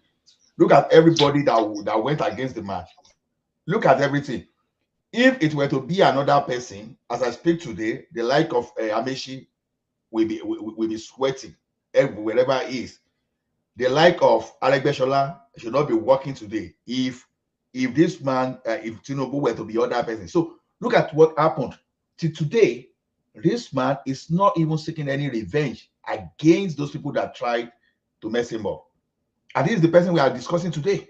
But then look at all this. That's an example of an elder. Hold on. But look at all what this some of his attack dogs come here and do. Forget. No, Jackie Sorrow. Let me talk. No, Rational. You are not going to win. You are not going to win this irrespective of how you want to do fire for fire. You've been saying, let me talk. Let me put the word in. My point is this. I know I'm not the only one on this platform. There are many people on this platform, and I'm so sorry, guys, that I had to go this route and I had to stoop that low to this guy, this fanatical guy of Tinubu, always coming here and wanting to like start a fight with me, and this is not my nature. I know ever since I've joined this platform and I've seen this toxic from the Agbado people, I think I've also been toxic like them too. This is what I'm trying to say. Your mental health is important. These are the kind of people that comes here and they beat down on you mentally. They want you just to become mentally deranged and retarded like them. And I sometimes I find it very, very difficult to hold back. That's why I had to stoop that low to become retarded like that. I'm not a retard. I'm a sane person. But I'm so sorry, guys. My people that are listening to me that know me is not to be like that. Yeah, hello. Yeah, this is my own take. This is hello. This is my own take as well. I'm so sorry. I'm not done now. You know the problem I'm having is just for somebody. People like Ola, I respect all of you. Everybody on this platform, I respect you a lot. You understand? I come to this platform to learn, to listen to people like Olata, Ola, and Bishop. Wait, let me talk. Osha sort here. Chiboti sort here. Why did you give me sort here? Oti sorrow. Oti party here. You won't tell me when I finish. When I'm finished, I'll tell you I'm done talking. Okay, you won't tell me when continue. I'm done. So yeah. So because I want to say something to you. Okay, talk. So I can take over the floor. Please, real quick, please. I beg you, please. Go on, Kenneth. No, carry on rational mind so we can leave that space. Yeah. Okay, so one man, I'm so sorry. Again, let me apologize to you. This is not me. I know you know me very well. You know me at least from coming here and for a personal discussion. This is not me. It's just sometimes I feel this Agbado people, because when they carry this, their fire come, and then we run away from them. We don't want to they think maybe we're this kind of flaky kind of people. We're not flaky. If you give us to, I will give it to you. They've labeled us like the Nobel laureates, whom I so once used to respect, labeled us fascists. And then who are the real fascists today? You see all this, like this guy here that comes here. Everywhere he comes here. Lower Utumboruka, that rational mind. Chill, Otito. Dupes in Winnie comment section. But you see, no, but when I was talking and he was interjecting me and he was saying that I'm criminal, I'm IPOB, that was why I need to address this guy once and for all. Maybe the way I address him, maybe I should have not gone that route. But the way he keeps saying that you're not a Yoruba, I mean, how can you tell me I'm not? Are you the one who you want to be me to when you're Yoruba? Oti fẹnu ara ẹ, o ti sọ ń bí báyìí rí pé ò kì í ṣe lórí platform yìí tí ò kì í ṣe Yorùbá. Mo ti sọ ohun púpọ̀ mi báyìí, mo ti sọ ọ̀pọ̀lọpọ̀ ohun mo ti sọ mi báyìí, mo ti sọ lórí platform yìí. Ó yá ọmọdé tó àgbà tó ẹ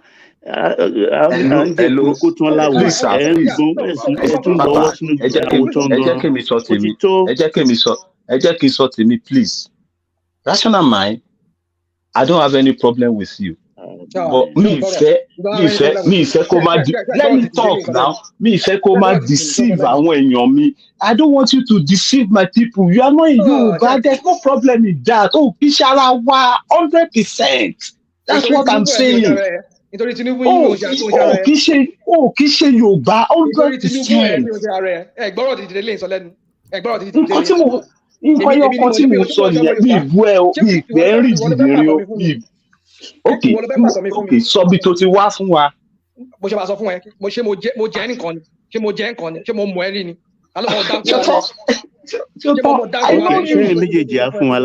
Continued with the program. Please, enough. The two of you is enough. Conclusion for me, the issue of that girl, it's so sad that she went the way she went. For me, we need to hold our politicians responsible. They are the reason why our people are having mental issues. Because like what we just seen here a few minutes ago, just some seconds ago, the division, we see it everywhere. We cannot come together and think constructively and find a way out of this this crap that we find ourselves in our country. But we're here to pedestalize and worship personality and label some people as anti-Yoruba, anti-Igbo, anti-Hausa, and come label people because they don't support your criminal leaders. And for that reason, they are not from that tribe. Even if they are from that tribe. It's just beyond me. And I tell you, let me say this in passing, in conclusion. Most of Nigeria, really, I will haunt you. I will haunt you. I don't owe you anything. You cannot come here and be asking me who I am, where I'm from. I don't hold you that. So, wà hunt me. That means nǹkan tó bá mú ẹ hunt irú èmi. That means. No, sorry, Gade, I had to mute you. Rational Mind, thank you as well. Let's go on to Prince Daddy. I think that has run its course. Better. Prince Daddy, over to you. You see, your connection dropped and you got us in trouble. Prince Daddy. Let's all blame we blame Prince Daddy for that. What just happened now? Yeah, I truly apologize. Between the two of them, and I don't want to belabor the whole thing. At the end of the day, they both sound like friends. Actually, Ghanaian and Rational Mind, they can make up. It's not no big deal. It's not a big deal, but it's a curious one. The guy seems to have taken it upon himself to take on a Rational Mind as a project, and it will come from the comment section into the studio, insisted that Rational Mind is not a Yoruba man, which we all know. We all know that anyway. I was cracking up here every time Ghanaian says that. Every time Ghanaian says that, I always crack up, man. I always laugh. Even you believe that I'm a Yoruba man, Abi? Did you not tell us that you're a quarter something, a quarter Martian, and a quarter from Pluto, or something? He speaks French. He's Nigerian. He speaks French too. All right. That's too nice enough. Anyway, Rational Mind speaks French. Why? Yeah. Are you sure you are even Nigerian? Why does Rational Mind know French? Why would you know? A lot of Nigerians speak French now, but let's get back to Prince. Prince, let's take it back. It's somewhat of an anti-climb. Let me take you to, this may not even mean anything to you, but I just saw it. A lot of people sent it in, and I just thought I'll add it to the mix. What's that guy from Glow? He's retaking the second spot as the second richest Nigerian. And Femi Otedola now moves to the fourth richest Nigerian. What are we making of that? Or is that not really anything that we should really have anything to say about? Yeah, it's something. I mean, the conversion is like, what, 1.2 billion, 1.2 million dollars, right? That's a lot of money. To the security funds in Lagos. That's a lot of money, one man. I mean, actually, hold on. It's only worth 1.2 billion, right? It gave what, 1 billion net. Only? Well, relatively, right? Yeah, compared to poverty stinks, Abby. Only $1.2 billion. No, 1.2 billion, and they give a million. Is there $1 million to Lagos State Police Fund? It's quite generous. I was working a very generous man, actually. There was a time he went to a university and sponsored the whole class. Okay, I was listening to Dr. Abati earlier also, and he has a name for him, the rich man that keeps giving. That's his nickname for him. So yeah, it's quite commendable. He has I can feel him. He has a good heart. I understand his daughter that sings was the one that went to present the prize money. So it's good. I mean, whatever it takes to help security in Lagos or in Nigeria, I'm down for it. But hopefully, they can actually build like a real. Sorry about that. Actually, they can actually build like real police station and pay the police people, the policemen and women. That'd be great.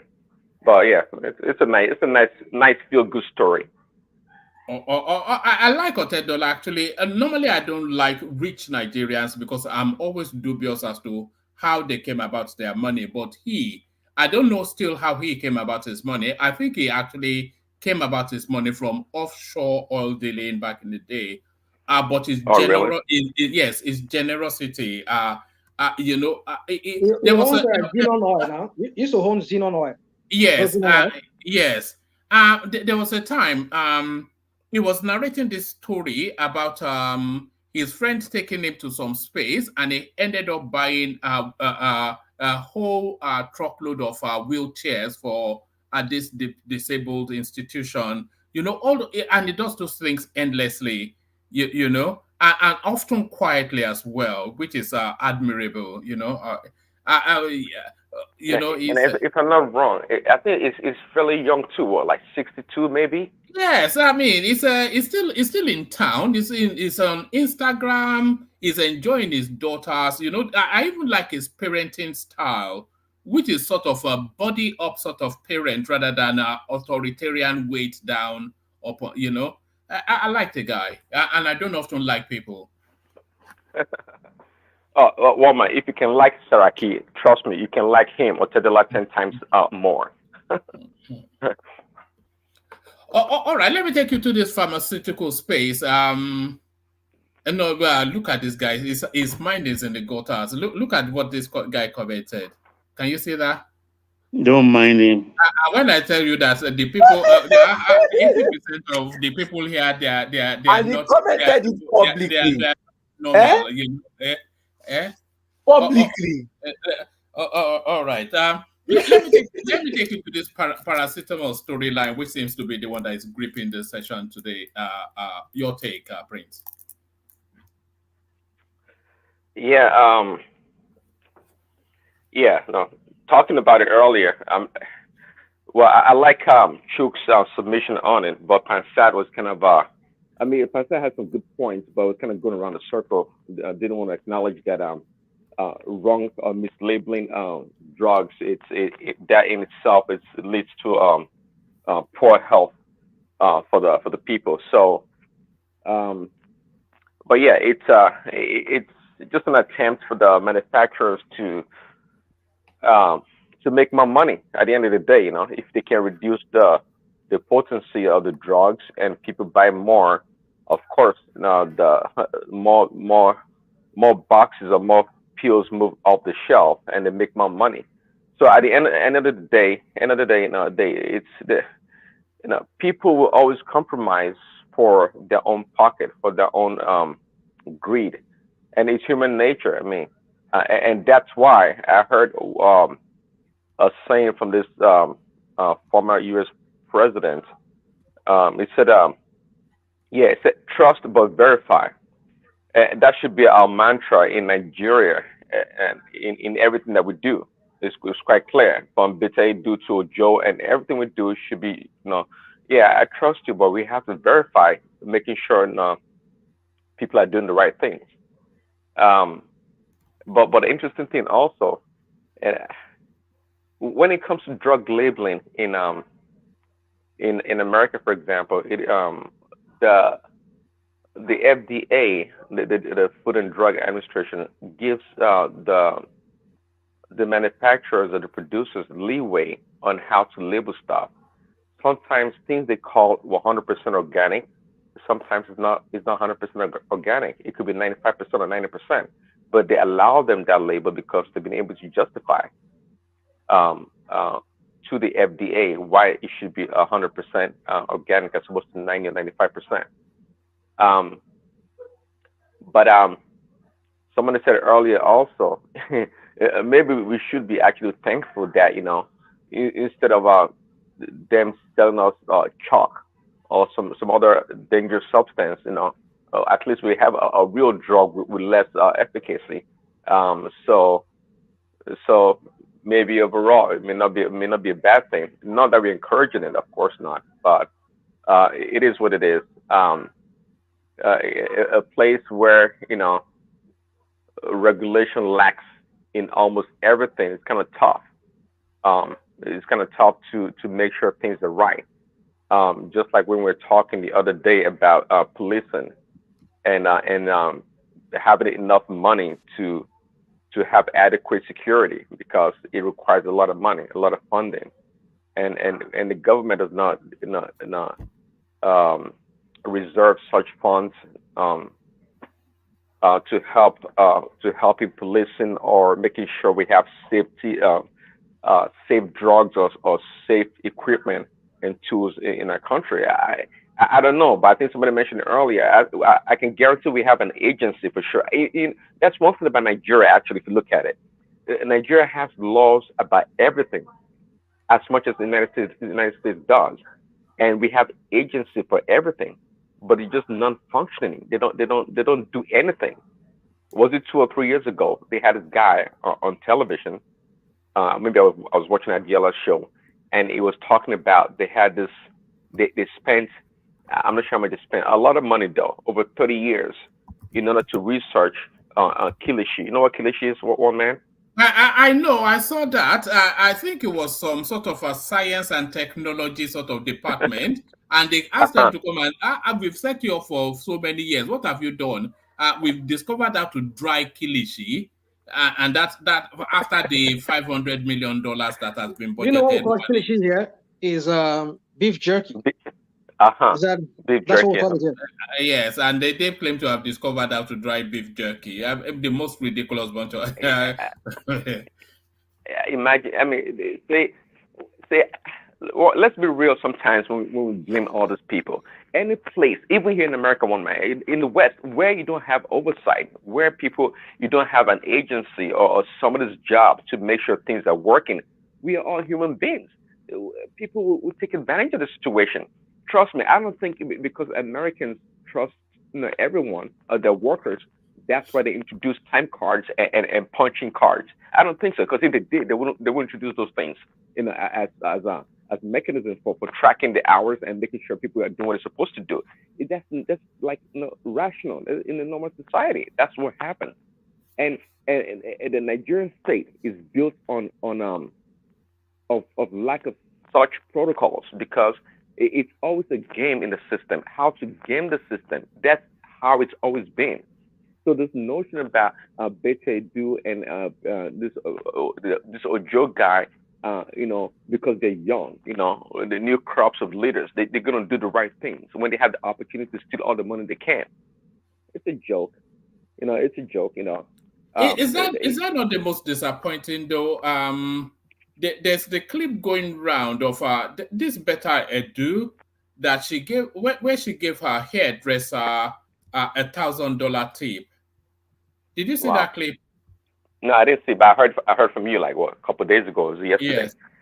Yeah, I didn't see the clip. You have the video, man? No, I have the video. I can show you. Can you play it for us, please? Yeah. Hold on.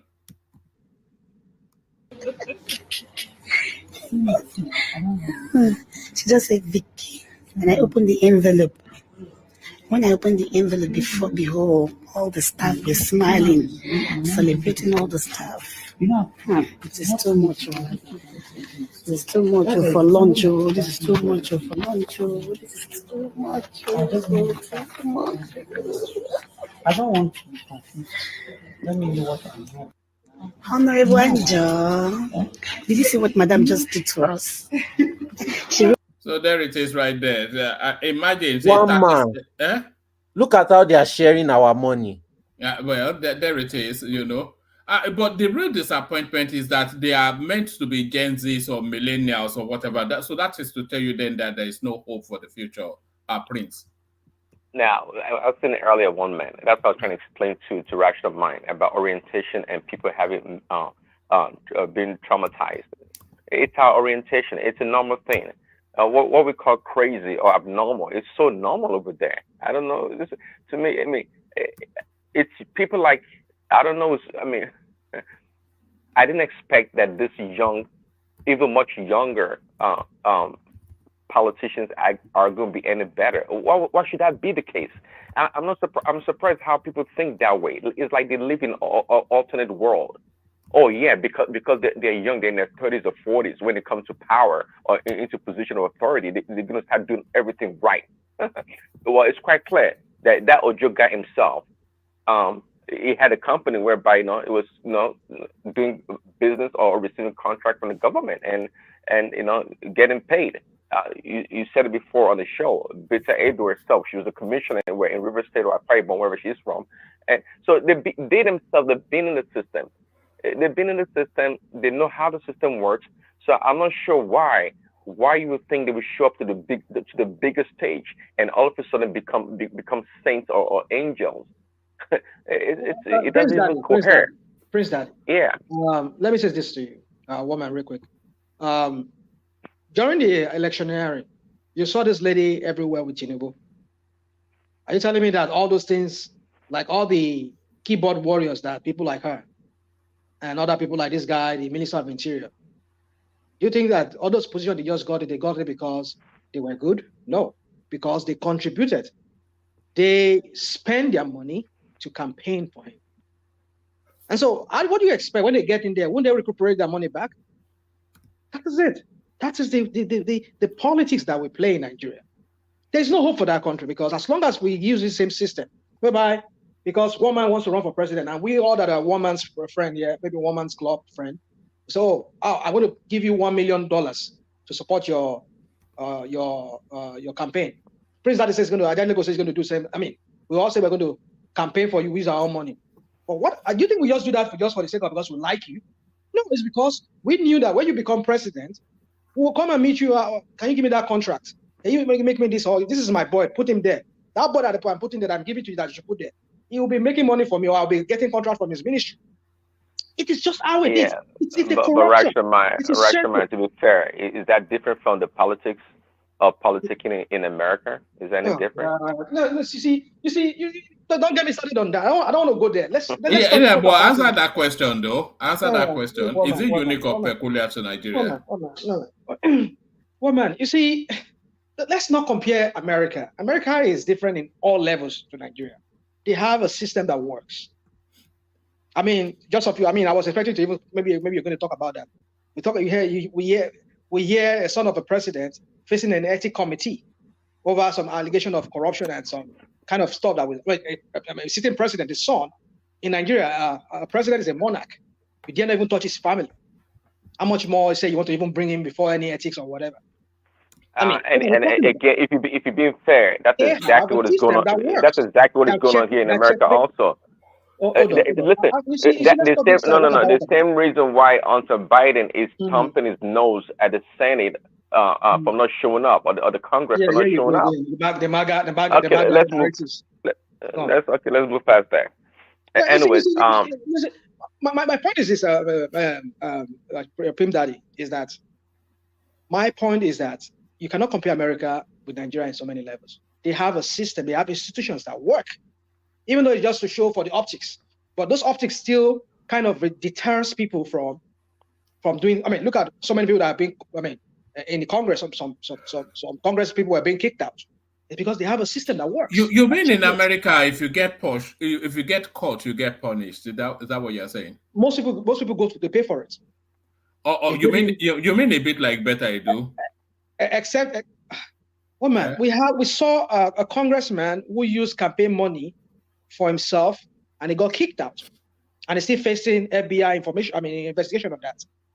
You have to paint the right picture. Yeah, better I do being with the FCC. Is it not the same thing? Well, man, there's a lot of people speak, right? What's my brother name who's in Lagos over there? A lot of people haven't spoken, and we're waiting for second round. Can we move on to other panelists so that? All right. I thought it dozed off, but carry on, Prince Daddy. You want me to doze off so that I will not speak? No, carry on, you Prince. speak later. What was the topic one? Actually, one man. Let me move you to a different topic. I think you were speaking on Otedola, which was just a fun little cameo. Let me take you to this space. Let me take you to two international spaces. Britain, United States to carry out airstrikes against Iran-backed Houthi rebels in Yemen. And people have been sending in clips, so it looks as though the confettis have been raining from the sky on Yemen. But this is a proxy war, of course, and the local Yemenis are the pawns. Yeah, I've heard a little bit about it, but I don't know in details what is going on. But yeah, it's the British and the Americans, right? Yes.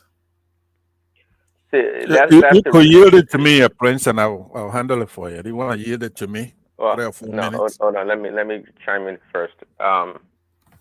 when when I know we don't want to talk about American politics, but when Trump was in power, America had zero war, and no country, especially in Europe, was encouraged to go out there and be a cowboy doing crazy stuff. They all told the line, and they knew what's up. The new sheriff is in town.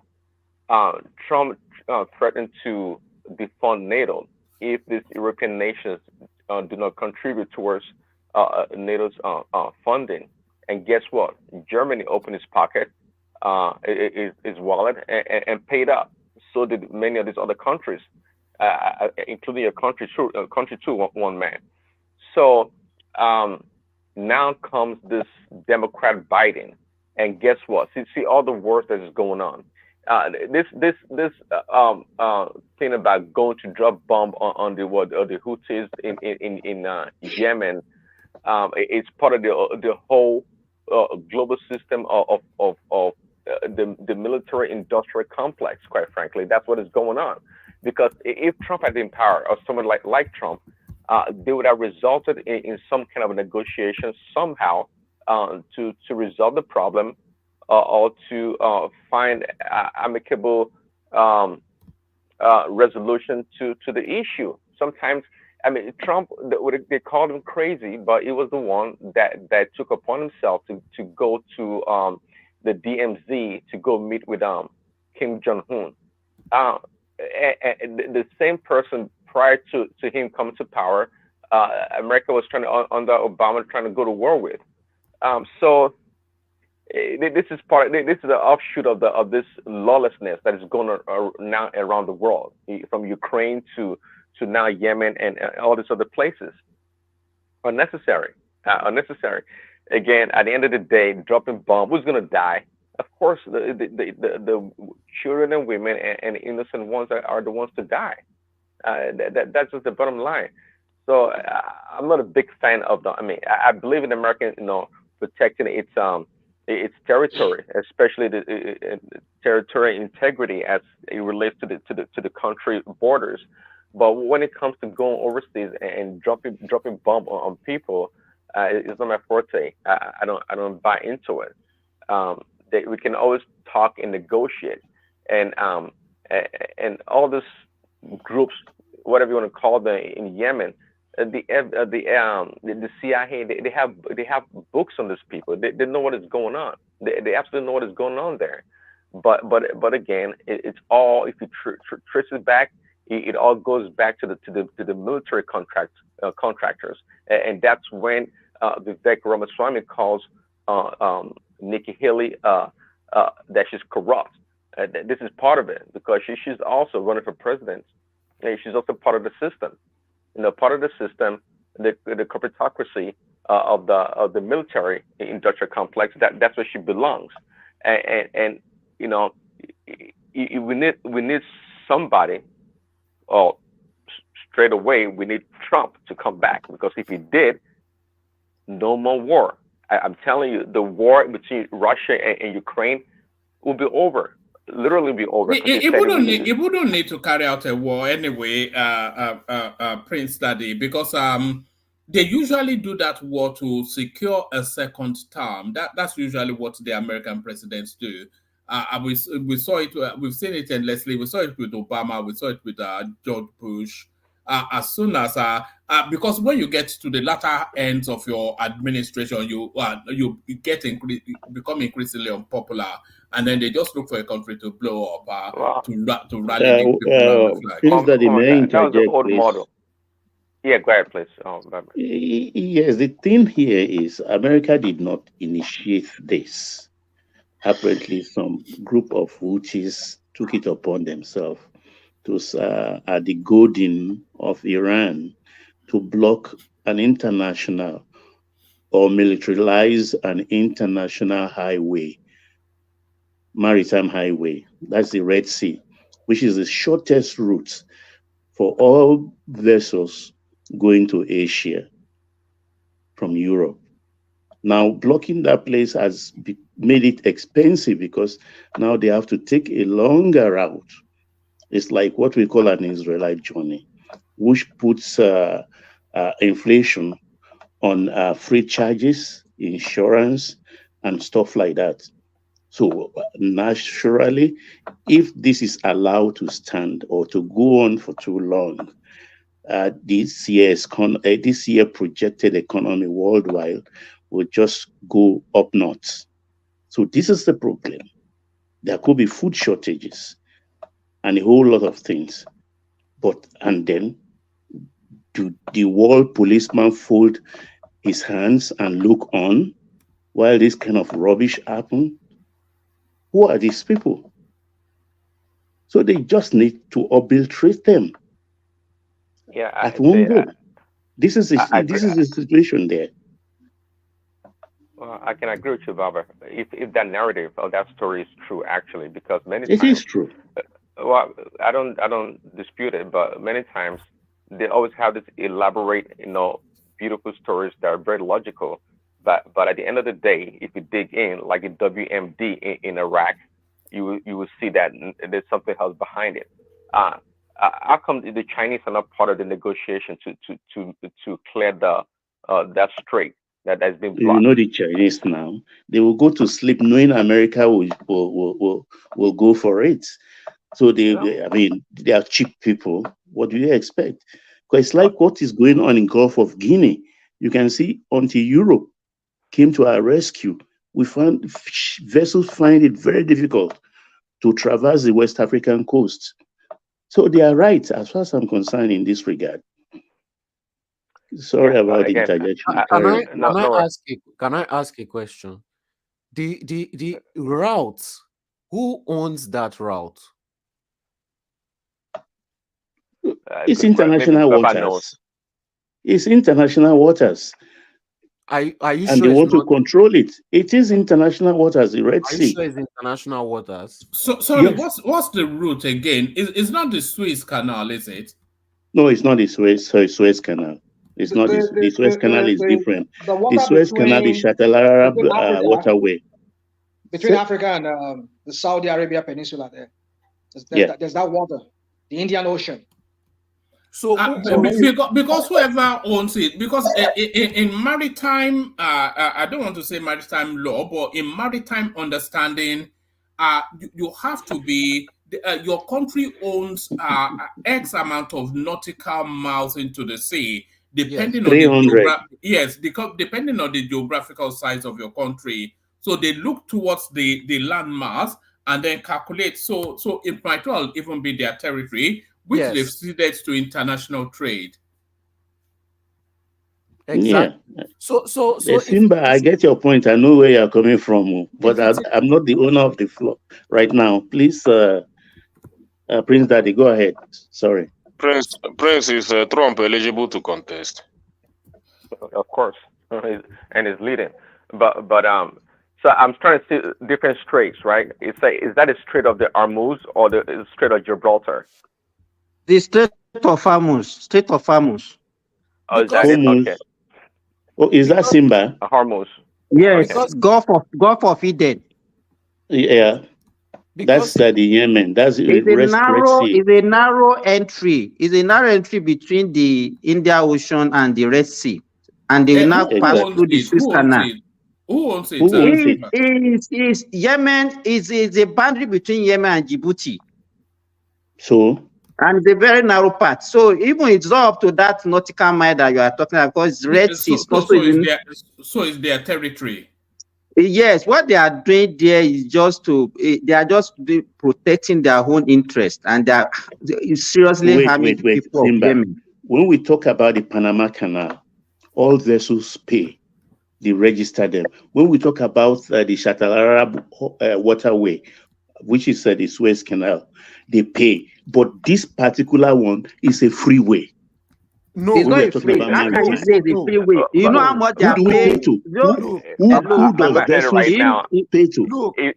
It's so tucked in between the Oman and the Gulf of Persia. That is the freeway. It's so tucked in that somebody has to be in charge of it. It can't just be free. So this is Yemeni territory then, and if it's Yemeni territory, so they can't have right of refusal. So are you saying that if Nigeria starts providing gas to Europe, and if we say no, we don't want to provide again, it's fine for them to come and bomb Nigeria? Yeah, if it's going to cause international. You see what I said about sorry, apologies. What did you call it again? I think people want a visual of what it looks like. What did you call it, Simba? The Strait of Hormuz. The Gulf of Hormuz. H-O-R-M-U-Z.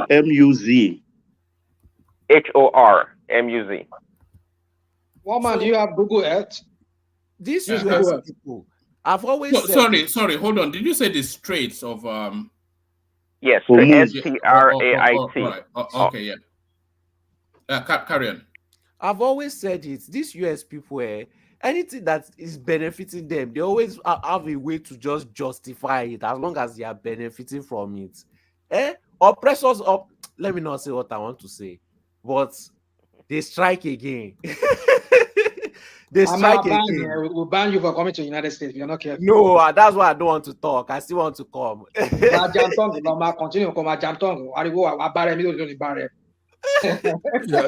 This action is what's special about your country, sir, that with the Shakaros. US and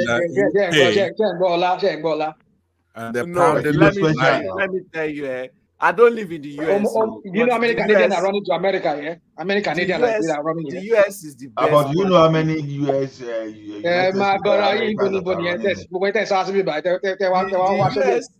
the US is the best country in the world apart from Nigeria. Are you in Iraq? Tonight, they're not gonna have a good night tonight because they like Baba said earlier, the activity in stopping even China, Japan, if they narrowed their thing to Israeli ships, fine. But this time they're hitting innocent passengers and people traveling through that Strait of Hormuz. Thank you. But the Strait of Hormuz, hello. The Strait of Hormuz is not the one is not the one in Yemen. No, the Strait of Hormuz is the one in the Persian Gulf. Right, they're showing the map. This one is along the Gulf of Eden. Yeah, they're showing the map. I don't know if you could see your screen. You can see it's a Strait of Hormuz. Look at it now. This is not Yemen now. Look at Oman. Look at Oman here. Look at the map. This one is the Persian Gulf. There's no Red Sea here. This one is Persian Gulf, between the Persian Gulf and the Indian Ocean. The one we are looking for. Egypt. The one we are looking for is different. Go to Saudi Arabia area. It's the southern part. Go down. No, this is no. You are missing a picture. It's just a picture of that. Why don't you use Google Earth? Use Google Earth now, woman. All right. Yeah, but it doesn't matter. The conversation could continue. I think that they are obstructing trade and having ships pass through that.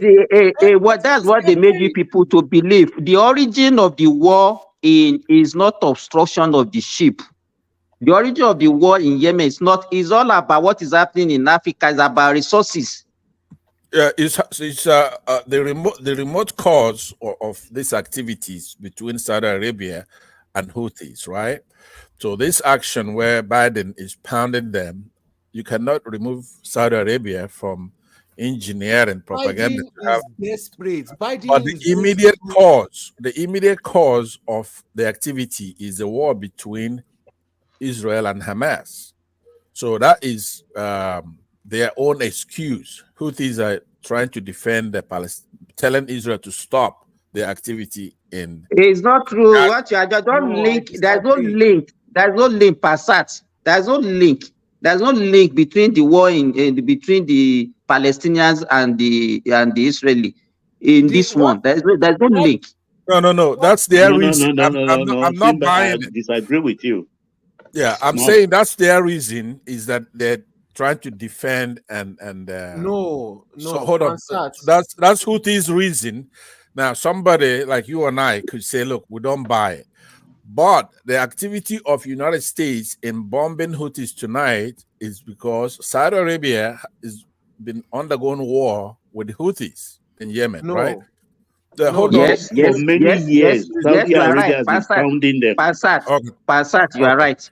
Yeah, that go one ahead. is So right. Yeah. I was just interjecting. I'm just saying all these parties have very many reasons, but if we look at the Iran is backing the Houthis. You see that is a political thing. It's a proxy war, just like Hezbollah is attacking Israel from the southern Lebanon. So it's a problem. But why should small me go and slap Michael Tyson? Am I crazy? Do I want to die? Okay, but do they not who is Michael Tyson that they're stopping? Is it not their territory? Do they not have right of refusal? They don't, not in that sea. No.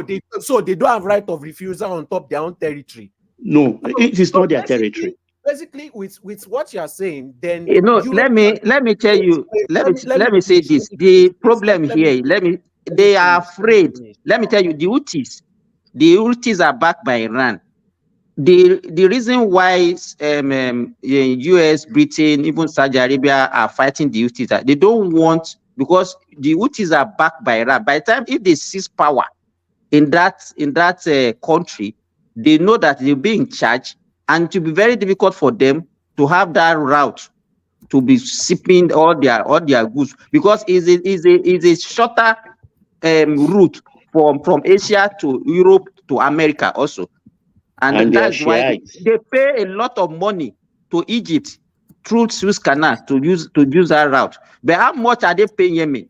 How much are they paying Djibouti? And then they should face Egypt to collect their own costs or VAT it. You understand? And that is why Egypt receive a lot of international funds from America, from all these people. They receive a lot of support. About $5 billion every year. Yeah, you know what? With all due respect, Simba, the way I deal with Saudi Arabia is a rule of thumb, right? Normally, if I'm not very familiar with an issue and I go, on which side is Saudi Arabia? And then they tell me, and then I choose the opposite side. On the side of America. So if they don't allow it, America will not do it. That's what they do. They've corrupted the United States. What you guys are not factoring in, concept. What you people are factoring is there's a rivalry between Saudi and Iran. It's a rivalry. Right. Not just rivalry. Fierce war and hatred. Shiite and Sunni. Which is unfortunate, because it's like choosing between the devil and the Deep Blue Sea. Deep Blue Sea, right? But when we look at Saudi Arabia, the activity, for example, in Nigeria, without Saudi Arabia, we'll be soaring. We'll be doing so well. We won't have any problems. Over here in the United States, without Saudi Arabia, Trump would have been like the best president any country. Passat, if we can just leave it from Arab Islam hate and then just because the topic is engaging enough with us. We're having a great. I don't think we disagree at all, because the point is that here in the United States, without Saudi Arabia, right, we would have had Trump to be the best president ever, because Trump wouldn't have any fault without Saudi Arabia. Because I don't think it was on this platform that I made the case that the only Achilles heel for Trump is his corruption with Saudi, right? Because he supported some people going into an embassy in Turkey and slaughtered somebody, a journalist. He was weak on that. He supported that. Jamal Khashoggi. Right. Khashoggi. So he made a big mistake by doing that, because he's come out. He doesn't care if it's the Pope. He doesn't care if it's the establishment. He just exemplified himself by promising the United States what he's going to do in office, and he did it. So right now, we cannot choose between Biden and Trump, because they're both corrupt when it comes to the Saudi Arabia.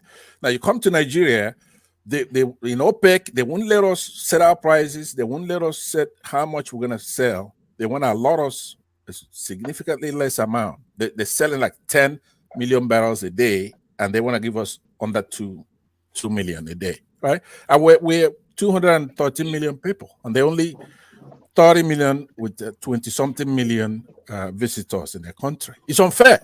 Now, when it comes to religion, they're promoting a very dangerous part of religion, right? Their own Islam. It's awful. It has a lot of terrorists all over the world, including Osama bin Laden and the people who knocked down our Twin Towers. So they're all over the map in the whole world. They're not a democracy. It's a bloody monarchy. And they're causing a lot of trouble. Their fight with Iran is a cause of problems, even in Nigeria, where they're massacring our Shia population, right? Trying to please this Saudi Arabia, right? So they're fighting with Iran, and that's making Iran have all these terrorists all over the world. And the fight in Yemen and all those things going on. So Saudi, to me, is a very bad actor. I'm sorry, Simba, because I don't even know if you could say film over there. You cannot tell the truth over there. Else they're gonna come and get you, right? You don't have a freedom of speech like we do here in the United States. So we're gonna have to speak for you. If I were you, I wouldn't even say a word. So now, to end it, and then I think Kenneth hasn't spoken, and we want to move it along. But I'm saying that Saudi Arabia is a bad actor internationally. In all the problems we're having in the world, they are the problem. Thank you. All right. Okay, back to you, Prince Daddy. Baba has not spoken as well, so it'll be Baba, then Ekene. Back to you, Prince. Okay, so I thought I was trying to pull a fast one there. But anyways, yeah, did we figure out which trade it was, or which water body was? Yes, is this narrowness here? I think that's where the contention is, because it's actually giving you the names of cities, which doesn't help because we don't know this region. But you can see Dubai here somewhere. No, one man, that place is very far away from where we are discussing. Very far. That is in the east. No, but this is the strait that you talking about. No, the strait there is, you call that the strait. Go to Egypt. Go to Egypt. Don't you know where the Horn of Africa is? The Horn of Africa. Go to Horn of Africa. Above Somalia. They call that strait there Baba Mandab Strait. Baba Mandab Strait is not Strait of Hormuz. Strait of Hormuz is in the Persian Gulf. Yes, here. Yes, this is it. Can you see under I mean that Horn of Africa there where there is it Somalia or is it Ethiopia? You know, Djibouti. That is what we're talking about. Look at that narrow entrance into the Red Sea. So they call it Baba Mandab Strait. Can you move that Google Earth? Can you go northeast? Yeah, no, it's already there now. That is where your cursor is. It's there already. Yeah, that is it. That way, that's the strait. You can see that it's very narrow. So it's coming from the Red Sea. The vessels going to Asia, they traverse the Red Sea and come down to that narrow space and go towards the tip of the Horn of Africa and then hit the they will go up the ocean, the Indian Ocean. Yes. So that is you know if they don't allow them, that means they have to go left-hand side first and start coming down to Cape of South Africa and start climbing up again. Yes, that's our water. That's actually our water. It's just that we're letting these Arabs kick us around. That's our water right there. If you look at the land mass compared to that water right there, that's our water as Africans. Can you blow it up? Which water? Can you blow it up? Can you just blow it up? That Red Sea right there, that Gulf of Aden, all that stuff is our water. You see, you have a sea, you have a sea between two regions, and then one region will claim absolute dominance over it. Look at the land mass, right? It's our water. Which land mass are you talking about? Is it about land mass? Yes, that's how you do it. The land mass and then the ratio of that water. But here's the thing: we're Africans. It's our continent there. That water belongs to us, right? Now, if you look at Djibouti, if they don't want to listen, what happened to them in Gaza now is going to happen to them because Egypt, all that stuff is ours. That water is our water, right? And I don't know where the hell they came from, and if you want to have a good discussion, you can't come from the point of bitterness you have against certain religion or certain tribe. You can't be talking like this. No, I'm saying, no, listen to what I'm saying. You have to be objective. You have to be past that. That is the problem you have. You have to be objective, and that's why most people attack you. You don't discuss things based on facts. You are biased, and you have a very dirty mind. No, listen to me. It's like if you do it. Are we going to the boxing ring again? No, we're not. Listen to me. We're looking at the map. That's a funny thing. We're looking at the map. No, that's why you have a problem all over the place. It's okay. Let me land now. Okay. Let me land. We have this huge land mass, a whole continent, right? And then you have this water. That's our water. You can't do it in China. If you go to China and you see any water around China right there, you cannot say it's yours, where you're a tiny little island, right? So, might doesn't make right. Right now, it's like the humiliation that the Chinese suffered, and then when they came back, they gave Britain a day certain to get the hell out of there in some of their islands over there. That's exactly what's going to happen here. So if you're a peace lover, if you're a pacifist, start thinking right, because that is our water. It's right there. That's a huge continent, and you have this little enclave over here coming and claiming our water. I mean, how do you determine that this particular sea that surrounded Djibouti and our Ethiopia, Egypt, all these places, this water here belongs to us? It's just that we're docile and we're not united, so they're humiliating us every day. They're known as desert people. They got sand, but because we're just fighting among ourselves, they come and claim our water.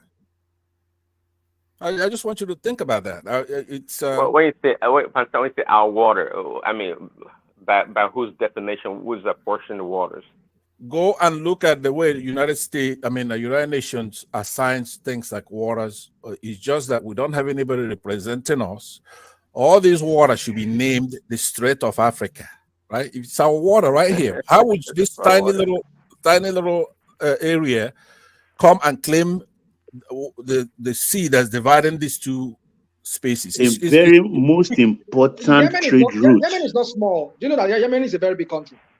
Mostly vast desert, but it's a very rational mind. If you're just looking at the map, if you look at, Saudi Arabia is more than ×3 the size of Nigeria. Saudi Arabia alone. Yeah, Saudi Arabia. That is not, what is the population? Okay, forget about visitors. Forget about population. We are talking about you are the one talking about landmass.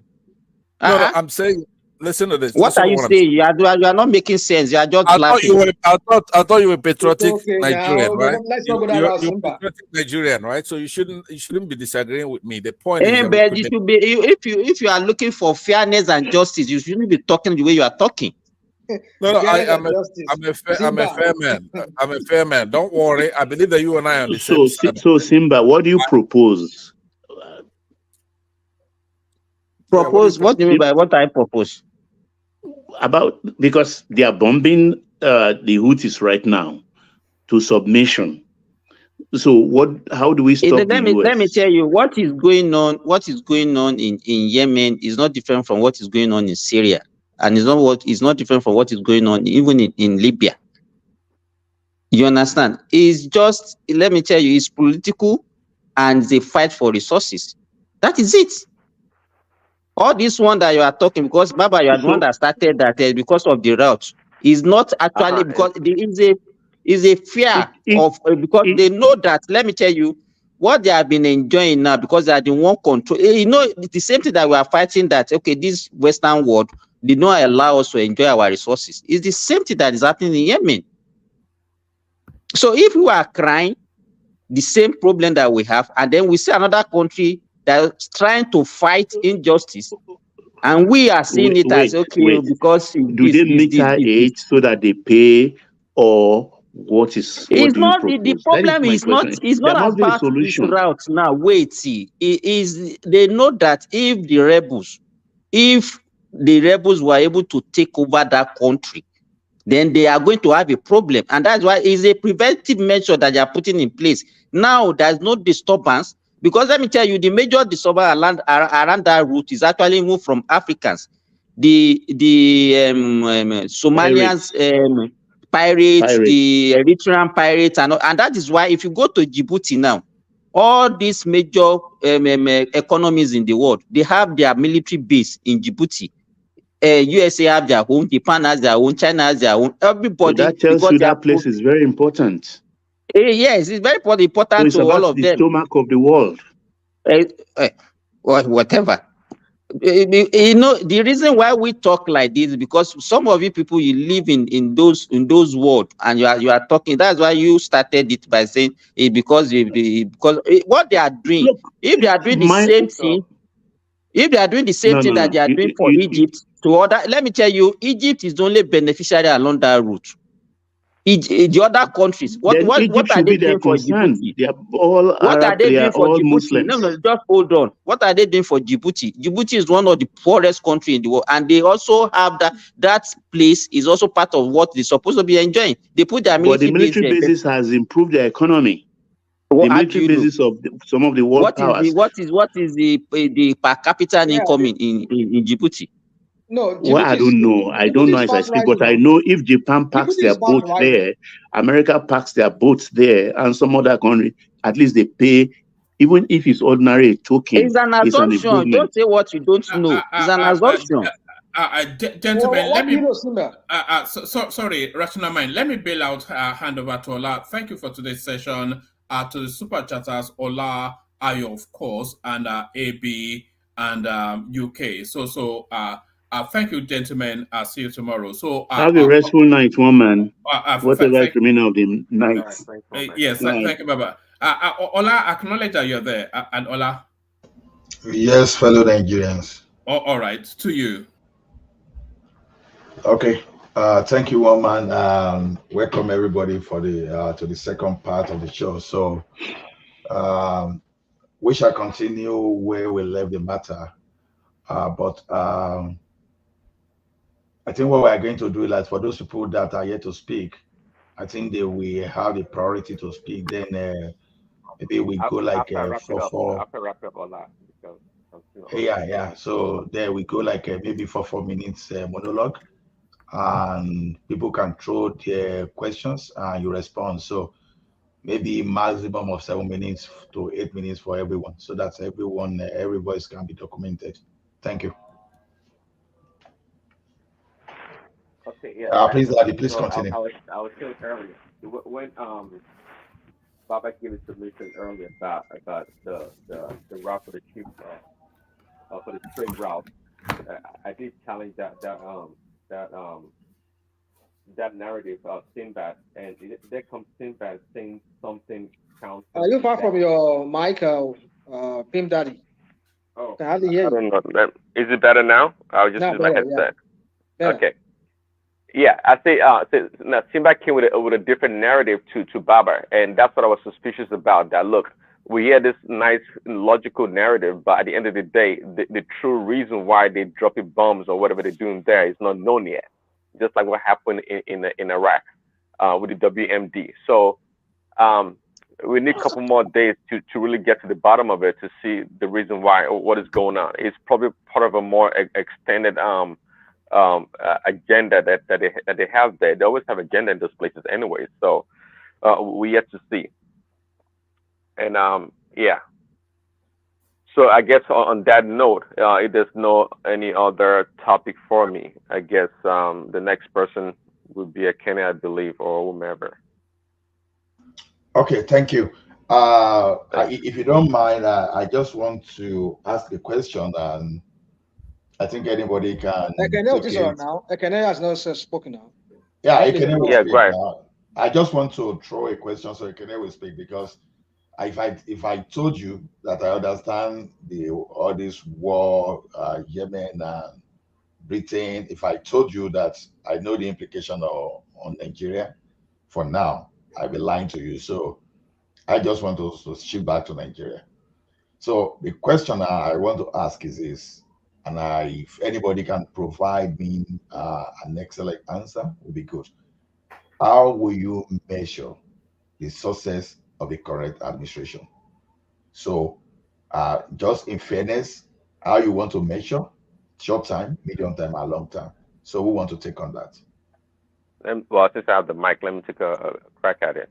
No, you can't take the back in that now. I mean, Pim Daddy, if you're talking now, let other people talk. You are the center of attraction all the time. You can't. No, I'm not. I put in the comment section earlier. You're getting upset. You're getting perturbed because Emeka was becoming the center of attraction. You didn't like that, so you have to speak up. I don't like being I don't like being pedestalized. That's it. I just believe everybody's important. So okay, I got you. You go ahead, or Emeka can go ahead. No, I think Ekene, are you there? If Ekene is there, let Ekene speak. Yeah. So yeah, Ekene, go ahead. Yeah. The question is, Ekene is, see, this administration, you understand, we all have expectation. You know, we just need to move away from the bad experience of the past administration, right? How will you measure success when you consider this administration? Well, thank you, Allah. Back to base. I'm back to Lagos here. Having spent a while in the village and the way I see things. The struggle continues, right? Yeah, tomorrow. Yeah, today I start business today. Honestly, Allah, I don't see any achievement in this government for the past few months. Anybody? It's not the issue of hating the administration, but with their current budget, the kind of consumption in that budget there is no clear path for success in this administration. The consumption that I see in that budget is not a thing of joy. There is no clear path for production. And I made bold to say that the economy doesn't work the way this administration portrays it. And I will always say that, look at what is happening in the Ministry of Humanitarian Affairs. I wish this government can keep aside all this palliative of stuff and focus on how to be productive or how to make a productive nation.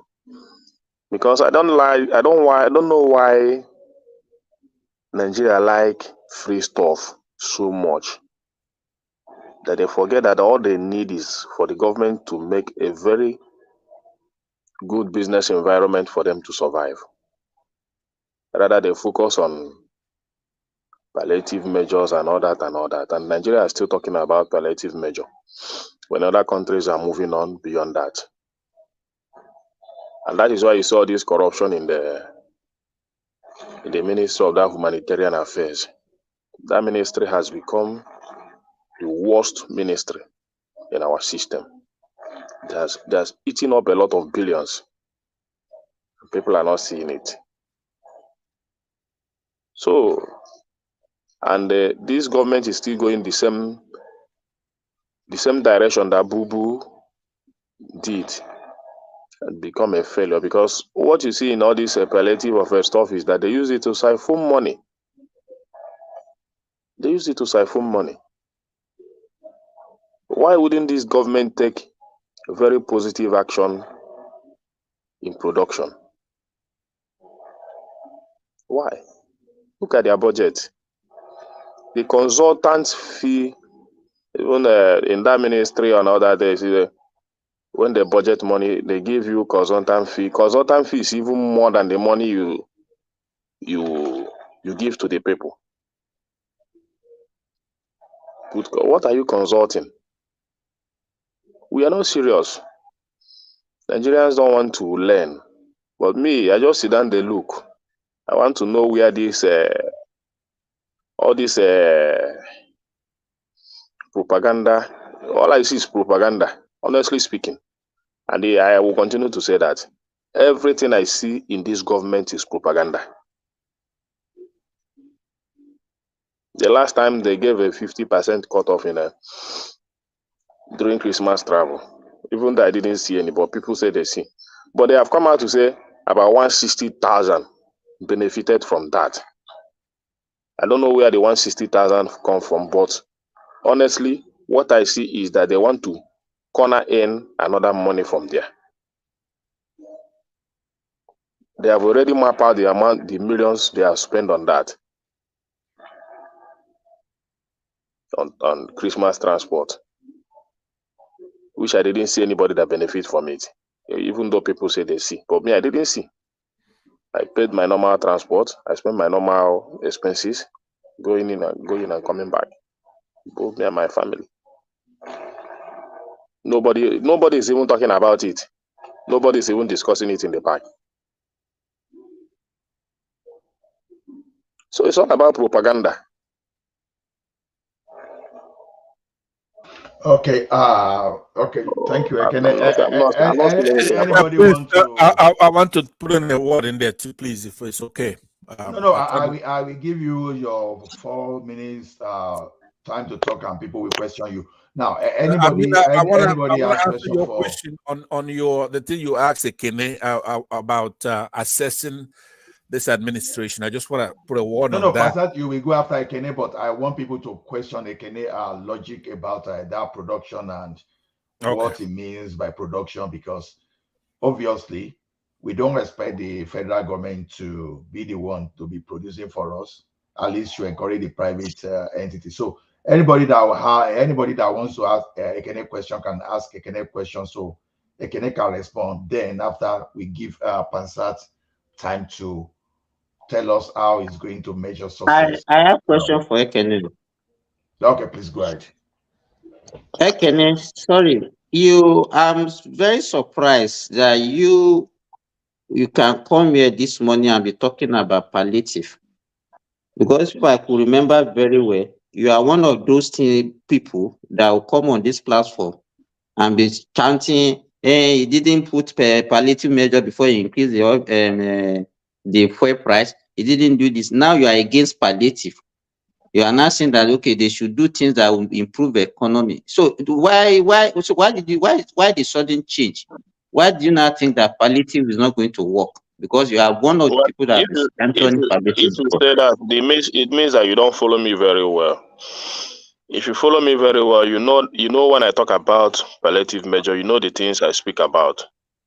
I don't talk about dashing money to the people, budgeting money for so to just dash people. That's not the kind of palliative measure that I've. You can check my previous so did you, comment on when you are talking then, did you highlight your own form of, because most of the things that we do here, excuse me, let me finish. We will come here, and every time I've been saying that it's not always good, because one of the things I noticed that we always follow the bandwagon effect. Once some people are saying certain things, then everybody will just follow. Hey, palliative, he didn't put palliative in place before he do this. And then we are good at complaining and highlighting problems. What about when you are talking about your palliative? Point. What are those things? What are those things that you mentioned as a form of palliative? I said it here that the kind of insecurity we have in again now, so that we can remind us. Say it again. I said it here that I expect the government to go very aggressively to tackle the level of illiteracy we have. I want to see them. Palliative? Illiteracy, is it palliative? Those areas you can put palliative there. Yes, you can put palliative in education. You're only saying all these things. You are trying to dribble when it fits your narrative. No, let me finish. You don't want me to speak. You are very vague now. You ask a question. Let him talk. Let him answer your question. So that you can let me finish. Okay. Let him speak. Everybody will ask him questions. Yeah. Any serious government will know that putting palliative in education is the best way to go. Our education, And I talk about the insecurity we have in this country. The government is not going. That's the reason. That's even more reason we have food inflation in this country. That insecurity in the north. And they're not doing anything about it. They're just moving about sharing money. That's not the type of palliative that they should be giving. The insecurity we have in the north is contributing almost 90%. Palliative insecurity. Palliative insecurity. How will you? What is palliative insecurity? I talk about putting palliative in education. I didn't talk about palliative insecurity. I'm saying the way I want them to. One, you are the one saying it now. Let me finish. That is my mind, and I still stick to that. You can check my previous contribution on when this administration started. The area I want them to go. What I expect from them. You can check my previous comment on that. When you did. You talked about. I said so much about the insecurity in the north that they're not even looking towards it. Right. It's contributing 90% of food inflation in this country. Yes, but the government is just keeping calm. Something will just happen. They just dose out money, go and share there. That's how to govern a nation.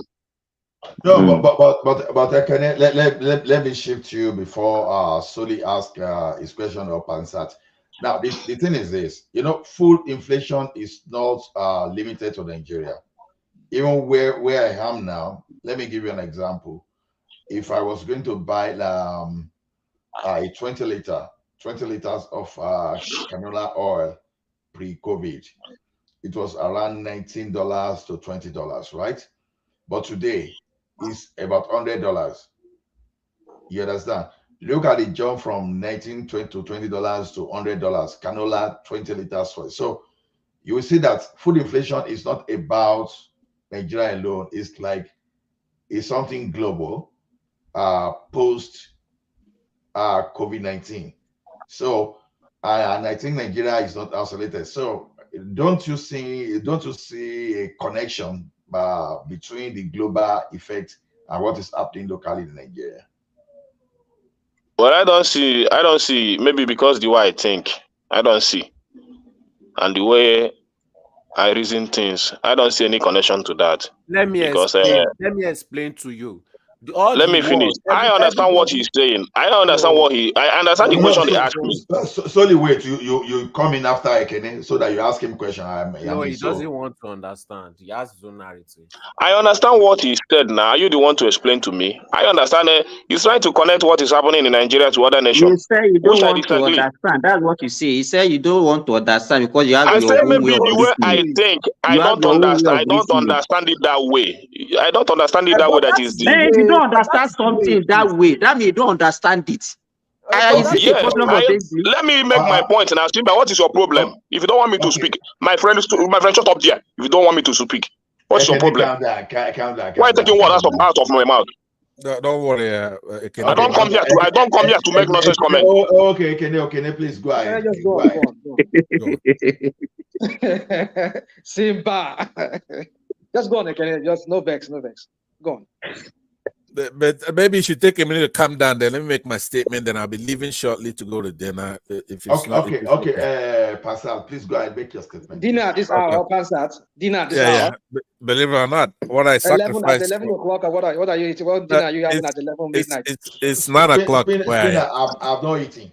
9 o'clock. Where are you? I'm not eating. I'm in the West Coast. I'm in the West Coast of United States. So, what part of the West Coast? California? Yes. So it's 9 o'clock. Yeah, 9:10 to be exact.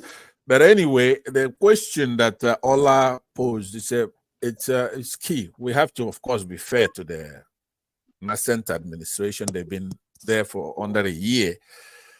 But it's enough for us to have to make some determination. So the question is proper, right?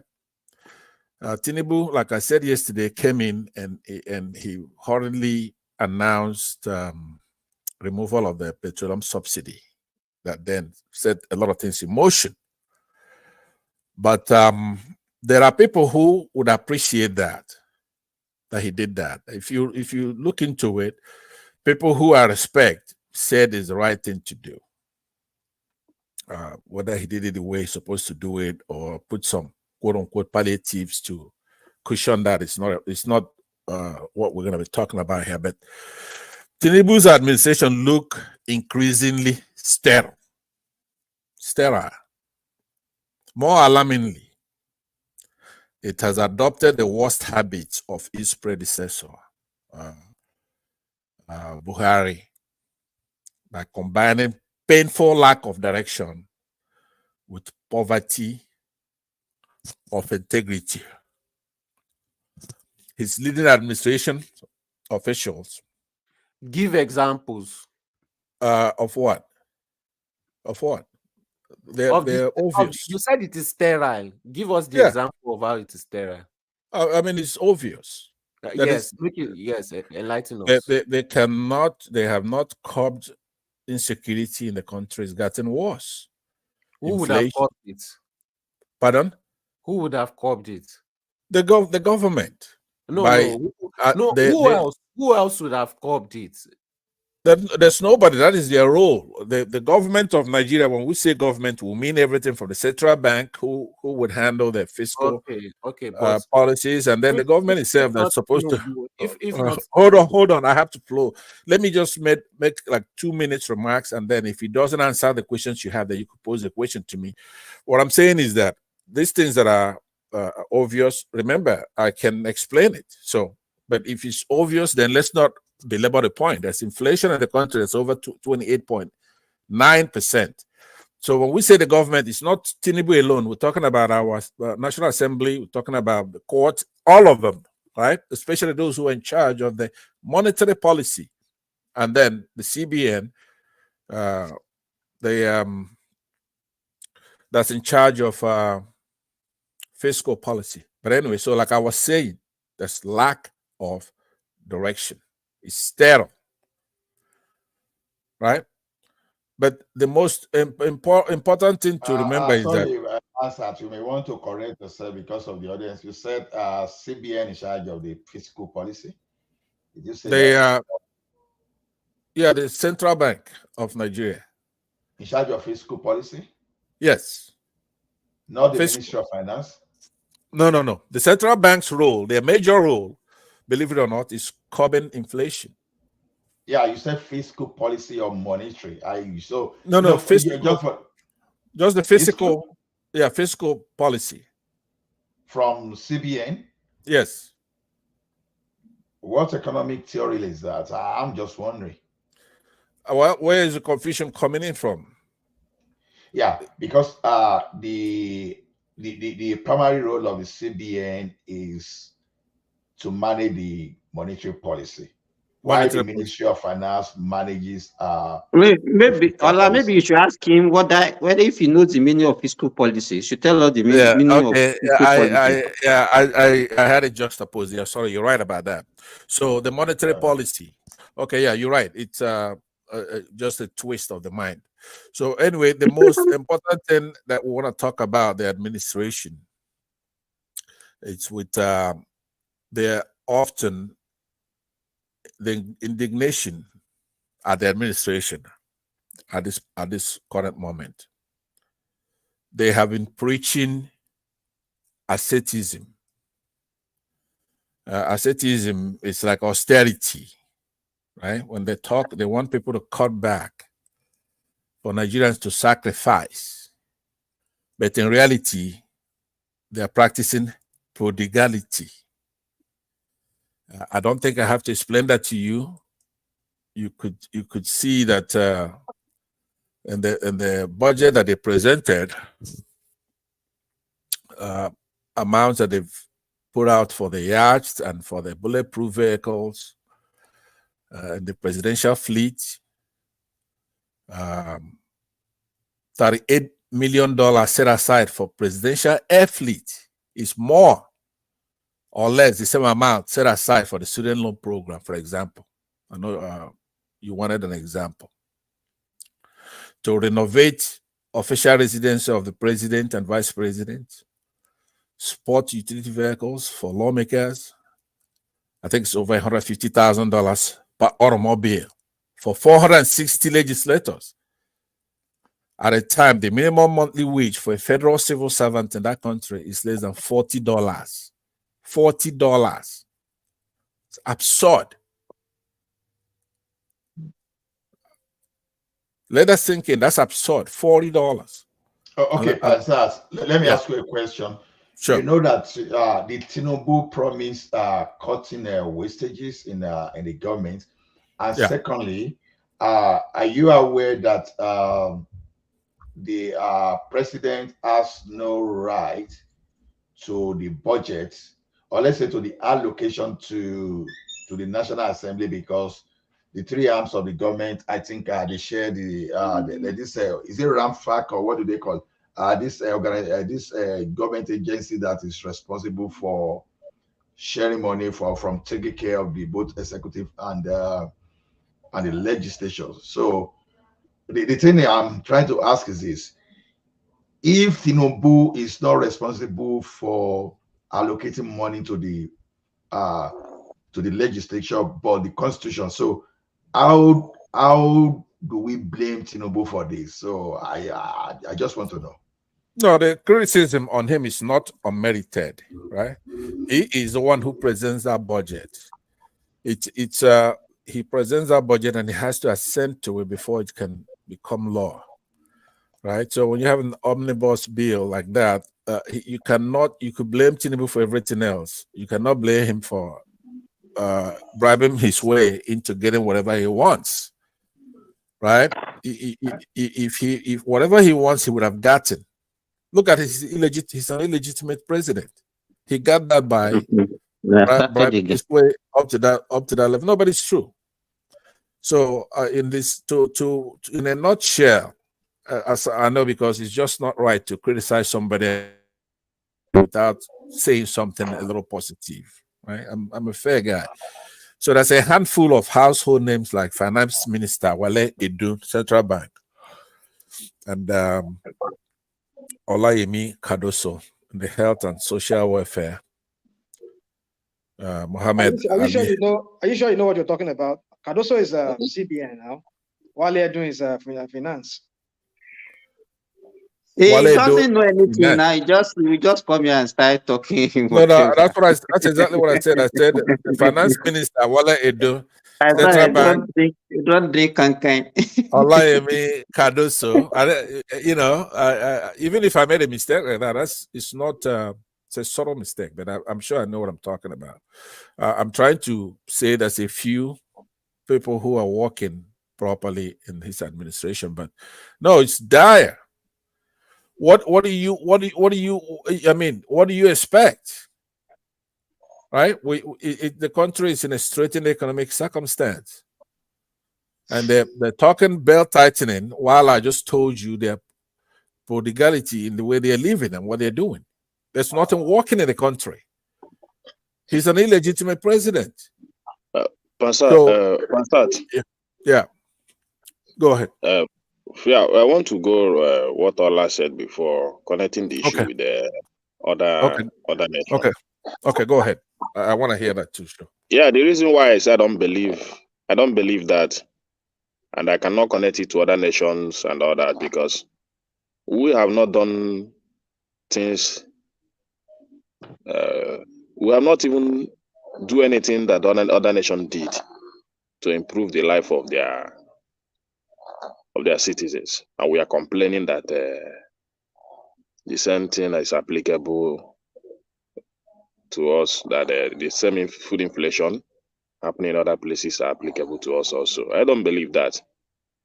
We have not done half of or quarter what other people did to improve the life of their citizens. Nigeria have done that. We have not even started. We will not make use of our land mass. We will not make use of even the oil we produce. We have not make use of it properly. We've not had a functioning refinery. We've not had electricity. We've not had a good educational system. We've not had a good road infrastructure. We are the worst, even in Africa. We've not had just name them, and you say that the same thing is applicable to other people. That is what is happening in Nigeria, when you have not done what other people have did for their nation. But this situation is different. As we speak today, the level of homelessness in Canada now is frightening. You understand? If you're a renter today now, if you rent house, you're already afraid of what is going to happen to you when your lease or rent expire, because you don't even know what your landlord is going to do. You understand? That is a common thing when you come to in fact, I don't know why people compare those areas with Nigeria. When last did you visit Nigeria? Okay. Let me tell you why we can compare those to Nigeria. You know, it is normal for investors when they have excess, they look at where they can invest. On a normal day, as Tinubu is moving around, if American, Canadian, European, the Western world investors, if everything is okay within their own country, they look to where to move money to. And Nigeria is such a virgin land that they need not to be afraid of anything for the next 4 years at least. Nigeria have more than these nations. You know that. No, I know Nigeria. I know Nigeria does not even have 1/100 of what they have. That's just I talk about natural resources. Natural resources that if not enhanced means nothing. It's just a potential. That is it now, and that's what I mean. We have not done anything to make use of what God has given to us. We have not made use of it. Why nations like EU that lives in desert has done more. I want us to limit our analysis to the current government, even if they've not done anything. Right, it didn't start from this government, and this government will not just make overnight miracle on those natural resources. We can but I know that. But 7 months or 8 months down the line, I didn't see any clear path how they're trying to move us to that direction we expect. That's my point. What exactly are you? Okay. Can I say something? Simba, waiting. Let's I will give you time, Simba. No best. Let Rational Mind say what he wants to say. Thanks, Simba. You see, Tinubu made the same mistake that Mubu did the first 8 or 9 months of his. We understand that he did instantly, maybe not too far into his administration. He nominated his cabinet and all of that. I think within 3 weeks into, 3 months into his administration, or 4 months, started nominating his cabinet. But if you start on a bad footing, it is very rare that you would finish well. What I think is this: Bubu did the same thing in the sense that he started his administration on a bad footing, and that really affected the rest of his administration. Even through the second time, he could not get it right. So my point is that what are those things? Can we highlight on those things that we consider as bad footing? Bubu did not hold on. He did not nominate his cabinet on time. He waited more than 9 months, 8 months before he started nominating ministers. And when he now nominated ministers, he nominated the wrong people, the wrong set of people, all because he just want to placate those people for their loyalty or support. People like this guy from Rivers State and all of them started giving them positions because they helped him maybe. And Tinubu too also nominated some people, like maybe did not nominate Fashola, maybe because Fashola was somebody Bubu liked and he percent. But what I'm trying to say is that they nominated people that are not really capable, and that really marred the rest of his administration. And Tinubu also did the same thing, because you are the same people here that will say he's a master strategist. He has eyes for the best people. But look at the people that he nominated. Look at how they are all performing woefully. They are all becoming criminals. Can you please give examples, though? Give examples. You give. So let me know in conclusion. So if he has started on the wrong footing like this, you mentioned. Let me Rational Mind. Now, I'm very, very, very. I find it very difficult to understand. To believe that it's going to end well for him. That's just what I want to say. Okay, it will be good also for us to look at those challenges. If you look at when Buhari came in 2015, you remember what happened, because you know that our economy is a mono economy. We depend on oil. You are aware of what happened that time when the Niger Delta Avenger started and they crippled the economy. How can the government survive such? During Buhari? When was that during Buhari? Oh, 2015, 2016. Yes, No, now. No. There was not. Go and Google it. No, there That was no was. You're just making up this stuff. No, there was not. I'm not. No. There was so not. You are not aware? No, there was not. There was no such things. There was no such things. He never had any problem with Niger Delta. It's only Umaru Diko. He had. Umaru Yadwa. It's only Umaru Yadwa that had that. I'm telling you, are you not aware of that? During that period, our oil production fell below 1 million. Everybody here, is anybody aware of Niger Delta starting problem during the Bubu time? The problem with Bubu was that he had a problem with them truly because he withdrew the license of that pipeline. Wait now. Okay, it started by withdrawing the license of those pipeline monitoring from all those people that Jonathan gave. So people started having vandalization now resume again. Yeah, it's true. In fact, it was even 2016 that Niger Delta Avenger started their war, like 2016.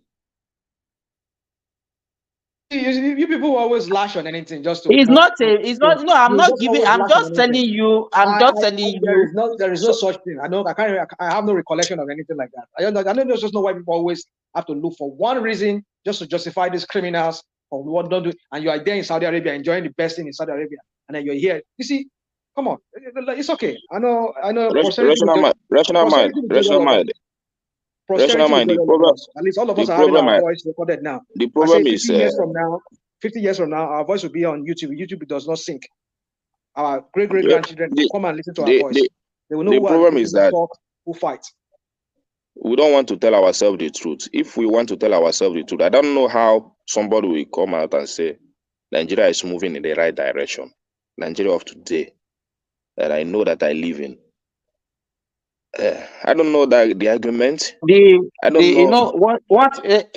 Nobody is saying Nigeria is doing well. What we're supposed to look at, because when we are discussing, let us discuss objectively. Ola asked a question. He said, okay, how can we measure the performance of a government, short time, medium time, and long time? So I think what we're supposed to be discussing, okay, what are those indices that we can use to measure the performance? It's not always it's very easy for anybody to just say, no, our education system is not good, we have bad road. But okay, what are those things that you can now use to I elucidated for you? Okay, can I say this to you? Can I say this to you? It's been okay. Can somebody else come in? Okay, hold on, everybody, hold on. Let's bring Daddy come in now. Yeah, thanks.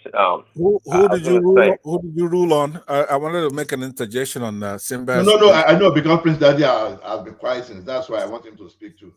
I initially gave a Kenneth 4 minutes so that everybody can interject. So Prince Daddy has not spoken, so let him speak. Okay. I hear what Simba was saying and what Kenneth said also, but I like both sides because we have to go beyond the textbook matrix, or what you call it. Yeah, the matrix for measuring government success, or any government for that matter. If Kenneth feels that education should be a barometer, yeah, we should use education also. And we have, meaning, of course, we have to find out what is the level of education in Nigeria currently, and how do we want to measure that success? Is it by building more schools or putting more money in a higher education? That one too is valid. I believe we shouldn't always go with the textbook, what the World Bank or whatever the West is doing. If we find a way to measure that pertains to our own economy or our society, we should do that. Because many times, some of the metrics they use overseas or internationally, they don't tend to capture or measure ours or the way we do things in our country correctly. So I agree with Kenneth. I mean, every nation, I don't, well, maybe there's a threshold, but I would say though that we can't go wrong in investing too much in education. I mean, that's paramount. We can't go wrong. So as much money they want to pump into education to improve education from the kindergarten all the way to tertiary education, even of course, if you ask me, actually, in today's age, I think we should spend a whole lot of money on technical education, actually. Prince Daddy. I agree with you. There's no country that can develop without actually educating its populace. But if you look at the budget, education took the lion's share. You understand? I think I've been emphasizing it here. What I budget think is what that? should What budget is that? this last budget, apart from after security, is education that follow. That's the highest. Simba, Yeah. wait. Remission, are you? Show your face in the background. May I see you? I've been nervous. Okay, let me. So Simba, what I'm saying, Pansat, I have not finished what I'm saying. I know, but it's not really. Hold on, Simba. Let's be fair here. Let him talk. Let him No, talk. I was talking that he went to Prince Daddy. Hold on 1 minute. Hold on. No. Rational mind. Let him talk. Let him talk. I will allow him. Pansat to continue. Yeah. Wait. Everybody, hold on. See, if someone wants to interject and the person who wants to interject is not yielding, we have to respect the person, right? Okay, so, but he has yielded. So no. Rational mind. I've told you after we are only interjecting what Kenneth said. I know that one is even overflowed already. So let's Simba yielded to me for a minute. Hold on, Simba just yielded to me. No, I'm not the one talking. It's Prince Daddy that I can't get a word in. I guess I can listen from outside. If you want, I can listen from outside. Everybody hold on, please. Okay. Let me hear you. Okay. Prince Daddy, let me hear you so that we can move to the next person. Okay. Okay. I spoke early, but Simba was trying to wrap up. So I was waiting for him to land on his point. No, what I was trying to say, Prince Daddy, I said I totally agree with you on what you are saying about education. And I mentioned that even in the budget, if you look at, apart from security, I think education rank as the second highest in our budget. But the problem that we have, and I think me and Ola we have also emphasized this thing before, our revenue is so meager, is so small that even if you throw, let me tell you how much is our whole budget for 200 million people. That budget, the whole budget of Nigeria, is not up to what Saudi Arabia of 35 million people even budget on education alone. The whole budget of Nigeria, it's not even up to what they would spend on one project. So if we keep on talking corruption, and we know corruption is a big problem, but Nigeria as a country, we don't earn enough money that can solve our problem. If you are budgeting, let's say, even 4 trillion in education in Nigeria, divided by the population, how much is it? And that was why even when we were talking about palliative, I was just laughing that everybody was talking about palliative. How much can you spend to feed your people? Do we have that money? And that is what you're supposed to be talking about. How can we expand our revenue generation? There's no, let me tell you, the whole budget, our budget is too meager. And Prince Daddy, I hope you agree with even a state in the United States, not even talking about maybe a local government, we have more than what we are talking about our budget in Nigeria for a whole year. Those are the things that we are supposed to be talking about. Okay, Simba, now you are talking. Now you are talking. But does it mean that we don't have the capacity, or we don't have the resources to increase that revenue? We have the land, we add to oil, everything. Can't we from there generate? Can't we make progress from there? It doesn't mean we don't have the capacity or we don't have the resources to do that. Okay. Maybe pass out, we address this thing. The question I ask is this, and I'll be happy if it can be addressed. You know, when I mentioned how will you measure this administration success, what I believe is that when you were going to vote for this administration, there are programs that the administration brought us, like I will do this, I will do that. So I'm assuming that that's what captured you, that's motivated you to vote for the current government. So now, are you going to measure the performance, the success of this government outside of what it promised you? Look at it now. For example, if I promised you that I'm an athlete and my specialization is 100 meters, then I will make you win gold medal in 100 meters. Are you going to measure me using 400 meters or 200 meters? That's what when I asked the question, I was expecting us to look at what this administration promised and look at what the administration is doing and what they are not doing. That was the reason for asking that question.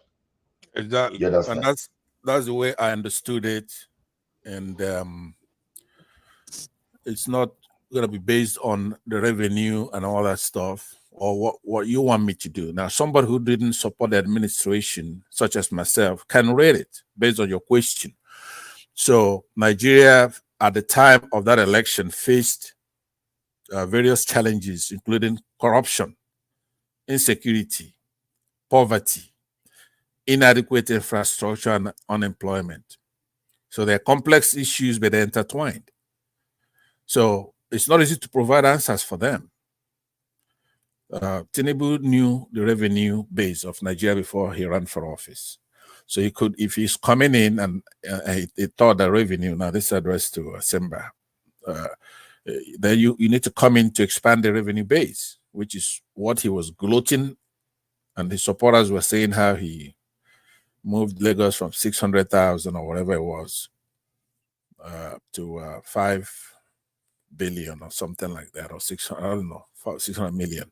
But now, with the question you asked, if you want, I could provide you some answers of the way they should have gone about it, to addressing corruption, for example, strengthening institutions responsible for preventing and prosecuting. But the Tinubu promised that he's going to reduce corruption. I just want to know. Yes, he did. Yeah. He did, and his surrogates did. Yeah, and he's improving security. I'm sure you know that one. It's not increasing funding for security agencies. Yeah, I'm interested. I have interest in that security aspect, because right. So now, if whether, you read him, whether it's failing or whether it's fulfilling what he promised us, he's failing woefully. Not only is he's not even holding on to status quo ante. There's no funding for the security agencies improving the intelligence gathering, addressing the root causes of insecurity or poverty, which includes poverty and unemployment. So there's no amelioration, no measures. It's not even doing anything about any of these things. Nigerians are vulnerable to more attacks in the entire society. It's not investing really any money in infrastructure, improving the roads, power supply, and water supply. Now, if I'm missing something, you could intervene and tell me. So these are steps. There's no attract. You're missing a lot of things. You're just rambling without any fact to back up what you're saying. What you're saying doesn't. I'm sure you're gonna provide it when it's your turn. That you provide where I'm missing facts or where I'm rambling. The point is that I've named things. I said it's not addressing corruption. Now you could say he is, or that is improving security. You could say he's improving security. reducing poverty, or is investing in infrastructure, addressing the unemployment in the country, creating an enabling environment for businesses to thrive, providing training and skills development programs, and promoting entrepreneurship. If he's doing these things, then you could say that. But to just come in and start abusing, insulting, no, I did not. Or demeaning what I'm saying, because I'm going serially. What you are saying didn't add up. This is what I'm trying to explain to you. Okay, that's why Hold on 1 second. Any of the metrics, you measured electricity without even making reference to that, to the fact that the electricity has been decentralized. So why are you not talking about governors when it comes to electricity? What are the governors doing? Now they have power to generate electricity within the state. So what are these governors doing? Investors from thin air. You're not sorry. It's not the policy of the government that will let whoever you have in Nasser that will determine if investors will become. Sorry to interject. The law is there now. The law is there that allow government. Let me hold on. I will still get to you. No, Pastor is the one talking, and he has granted Hakim the opportunity to interject. So Pastor did not even mention the fact that the president went to Germany to see Siemens to reorganize the deal that the Buhari administration had with Siemens. He didn't say anything about that. Oh, it's failing woefully. He did not do that anything. He did not mention the fact that governors and a lot of the governors are not playing their part when it comes to electricity generation, because now they have the power to do so. He didn't say anything about that. Okay, let me reclaim my time by the short answer to that is that when something such as electricity is decentralized, like you put it, and put in a concurrent list, right? So now the question was, Pastor, can you give me 1 minute? Yeah. Something, I'll give you 1 minute. I just one interview I watched is the last 2 weeks or so. You see, we Nigerians don't see how other countries see us. We feel that we are okay. We are happy when we go, our president go outside the show of this nation. You come back, you clap for him that he makes a deal. But one guy was given an explanation the way other countries see us. That deal you see, that most of the time you celebrate here, it's not the way it is. Because the main deal happens after you see them on that television. Then they went apart. They go and discuss on themselves whether this deal will go on or not. But once we see president go there, sign some things, we come here and begin to clap. When those guys have go at the backyard to have their own private discussion, evaluate you as a nation. Are we going to invest? Are we going to carry on? Are they a serious nation or not? Can I respond to you quickly? We don't see that way. When we see them on national TV sign on things, we come here and begin to clap. Don't worry. We come here and begin to clap, but at the back, you don't know how you don't know how other nations see you. You don't know how they look at you. You see that's not unique to Nigeria. It's a normal thing. It's not unique at all. What you just said. Of course, you see the problem with a lot of you Nigerians. Hypocrisy runs in a lot of Nigerians' blood. You was on this platform telling us how electricity was has improved in your village last time. Where did they get that? Where did they get the electricity from? Where did they go and pick it from? I talk about my village electricity. I didn't talk. I'm back to Lagos. Even as I'm back to Lagos now, no light. I'm talking about my village. Let me reclaim my time, I'm back to Lagos. No light. Since I came back yesterday from village to Lagos, no light. Yeah, but let me enjoyed it. Okay. Let me conclude. Let Pastor regain his slot. Okay. Yeah, so I don't want to adumbrate the things that I talked about before. We know that Nigeria has a bruised economy. By the way, Hakim, I was saying just before I was interrupted by Kenny that when something is removed from central operation exclusive list and placed where both states and the federal government, what they call a concurrent list, But the question posed by Ola is it's reaching this administration. So we're particularly just talking about the administration's responsibilities. Maybe the states have a responsibility as well, but it's in a concurrent list. Like Kenneth told you, in his village where there's a gentleman that's running some kind of community rural electrification over there, that has nothing to do with Lagos and the major cities, the factories. The villages have constant electricity. Tinubu doesn't get credit for that. But there are low-hanging fruits that this administration could have, aside from the big issues of insecurity and stuff like that. The country is divided. Okay, you have people like Showore being prosecuted by the prior administration. He's still prosecuting Showore up to now as a terrorist. That doesn't make any sense. There are ways to unify the country, bring the youth into accepting his illegitimacy anyway.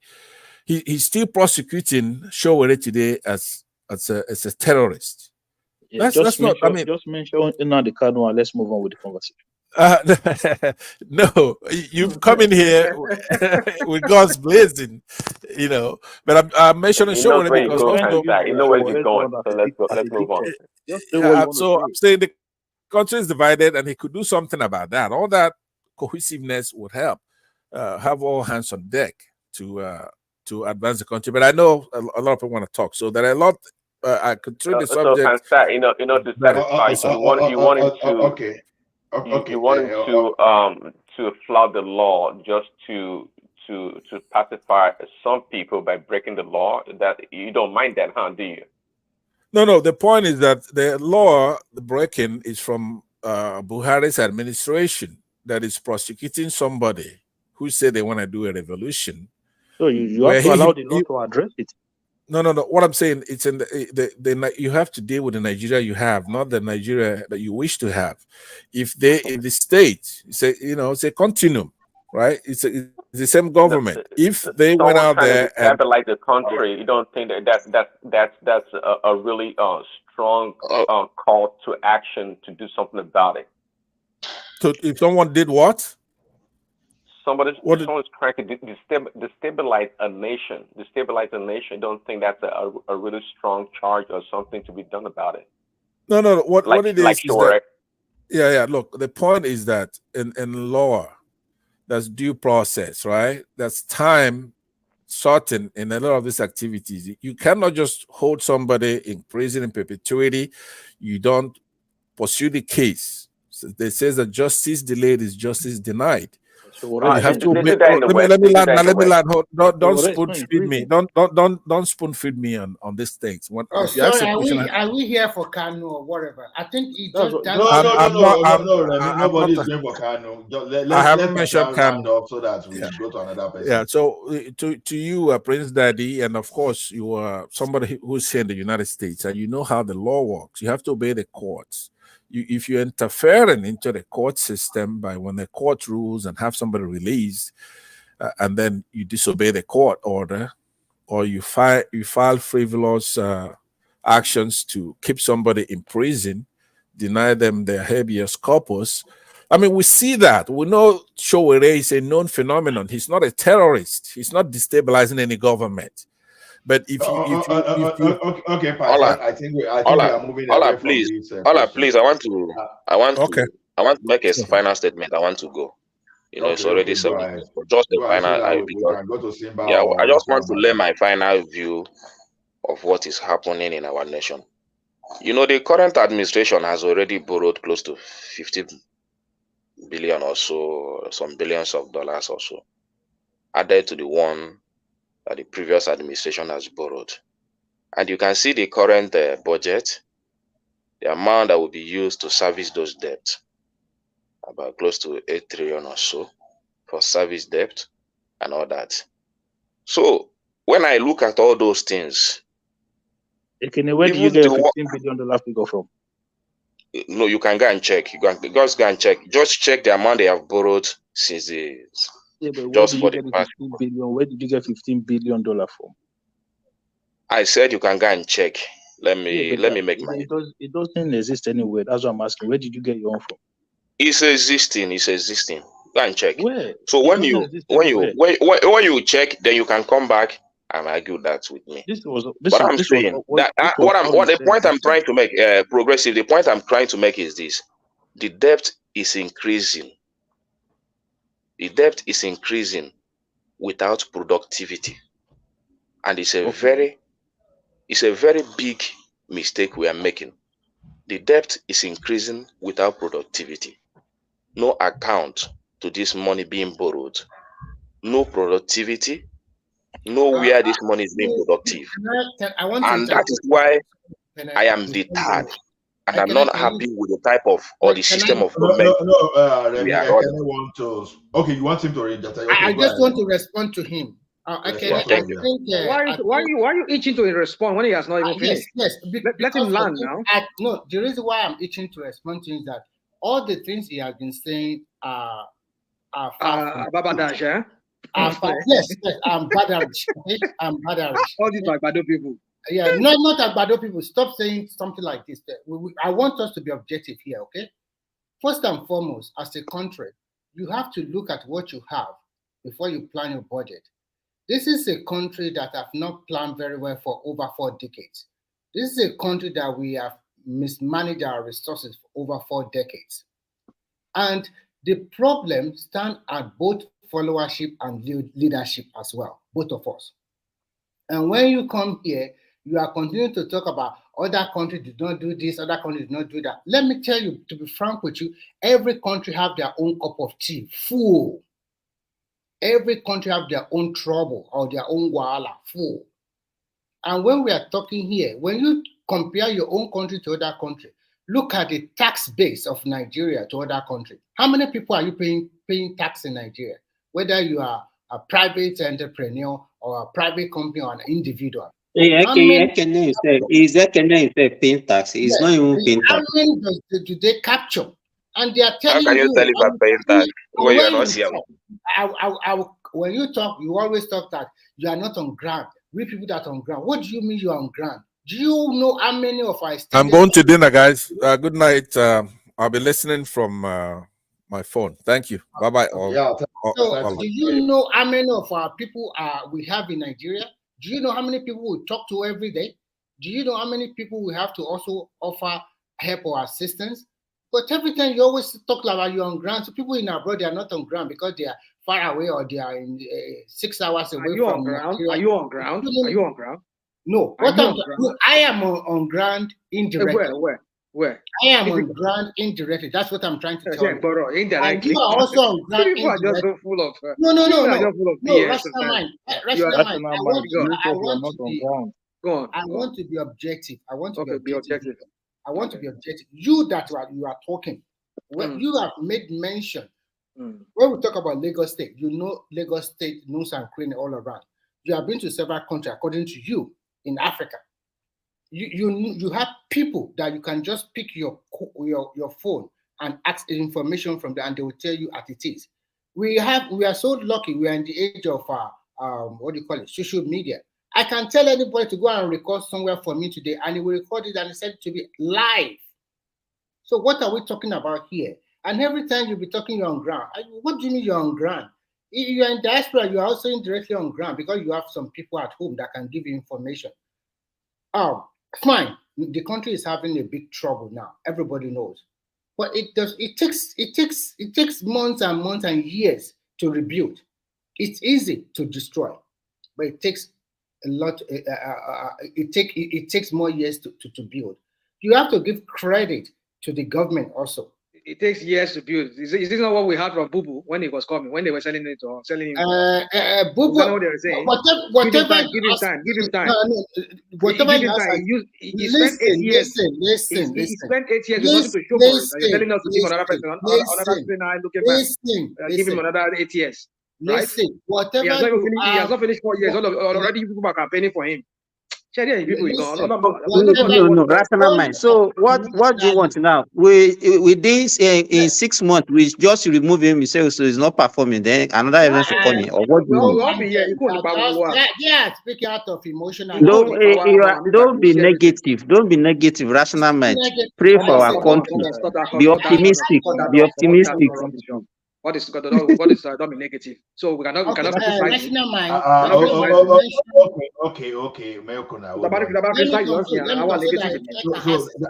That's okay, Remy. That's okay. That's what rational mind that whatever he has against Buhari. No, you will have your floor, Remy. Wait, you will have your floor. I just want everybody to have their own monologue and you can question that. So I'm trying to know who I line up between the rational mind and Simba. Who wants to go first? Between progressive.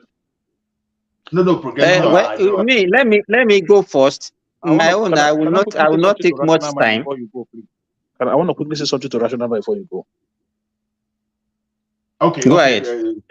So thank you very much. So rational mind, this on this platform, I said to you a while ago, when they are discussing issue or you are debating something with another person on the platform, if you don't have the right information, just say, okay, I don't know. You were being told that when Buhari came into office that there were issues with the Niger Delta Avengers destroying pipelines. You just now were arguing against that position, that nothing like that ever happened. And what this made me understand is that a lot of the people that are debating political issues this period, they are just newbies into the discussion, because if you're not aware of they hear yourself, they are newbies because I didn't support that the crap they were trying to sell us about. No. I mean, what was it? Come on! Don't patronize me with this. You said telling me that incident didn't just happen. new. It's not whether you support it or not. You know how long I've been in politics? I've been a political analyst. So you're telling me. I mean, Ogboju ẹ ló ń lò yẹn, Ogboju ẹ ló ń lò yẹn rational mind. Mo máa ń lò Ogboju ẹ.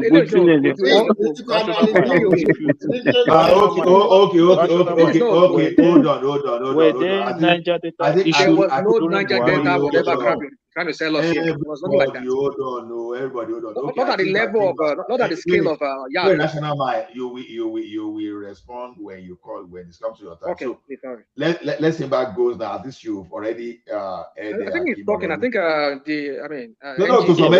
some extent I agree with Akimo. Hold on, to some extent I agree with Akim. If I don't know anything, I will say I don't know. It's as simple. And even when I want to say what I think I know, sometimes I will say, please don't quote me. Don't take my word for it. Do your own research, because I gave disclaimer. So you address it.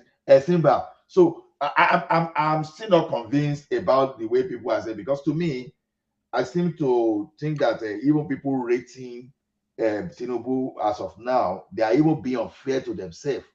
When I say they are being unfair to themselves, is that I don't want to use, you have to pardon me, but it's not the word I like to use, that maybe their ignorance of the promises made by Tinubu. You understand? And they cannot connect between his promises and what he's doing now. You understand? Maybe that's where they are not being fair to him, and they are not being fair to themselves the way they are analyzing. So, Simba, the question is this now. I see ask this question now. How will you measure the success of Tinubu? How? Yeah, okay. So I will start by saying, there are some indices that you have to use to measure any government, whether they are successful or not successful. One, you have to look at the economic growth. Can we talk about economic growth now within 6 months? The answer is no, because you cannot. It's something that you have to measure over a period of time, probably over a year, for you to know, okay, this year, this is the economic growth that we have. And for us to put some policies in place to stimulate the economic growth, we all agree with me that it's going to take some time. So it's not something that you can measure within 6 months of any government. That is one. Employment. I don't have any statistics to see the level of employment. How many people have been employed within the period of 6 months of this administration? So if anybody has any statistics to that, what was the number of people, what is the employment rate within this period? If we have it, that is, we can use that one to judge him. Then inflation. If you want to use inflation rate has been skyrocketing. So if you want to score this government by using inflation rate, we are going to score them low in that. Though we can also not exonerate Nigeria because there is no country that is not suffering from inflation rate all over the world except China, where they are having deflation. So that is the third one. Then the fourth one, you have to look at, okay, the balance of payment. Okay, that is our what the business that we do with the external world. What is the balance of payment? Are we having trade deficit or trade surplus? So those are the things that we have to, and that one also you have to measure it over a year. So it's not something that you can measure within within 6 months. Now, if we now have all these problems that we are talking about, we have inflation. What are those things that we can use to curb inflation? One of those things is to increase government expenditure, spending. And if we look at it now, with the advent of this government now, this government have been spending a lot of money, at least to do that. And then taxes. Where are they spending money? Hold on. You said they are spending money. Where are they spending those money? What economies are spending those money? When they are buying SUV, they are buying stuff, everything made outside Nigeria. Where is that money going to? What economy is benefiting from those money? You're telling me they're spending. And do you know how many percent of consumption is in the 2024 budget? I'm the one talking now. When I finish, you can. Then the issue of taxes, because when you have inflation, then what you need to do to raise taxes, and I'm aware that the government is working towards that. Though we know, all of us agree that we have a very poor tax system in Nigeria. And how many Nigerians are even paying taxes? Ekene is here. He was telling me that he's paying tax. Can you show us your tax this thing? How much do you pay as tax? When you talk about, let me ask you this: when you talk about tax, you talk about service provided. What's the service that the government is providing for the people? You pay your tax first before you can ask about. No, you have to provide service for the tax. They use your money for. What service? You pay first. Is it electricity? Did you give me electricity? I didn't pay. Did you give me water? I didn't pay. It's not. Do you know what they call tax? It's not tax. You don't know what they call tax. All those things are tax. So you tell me what is tax now?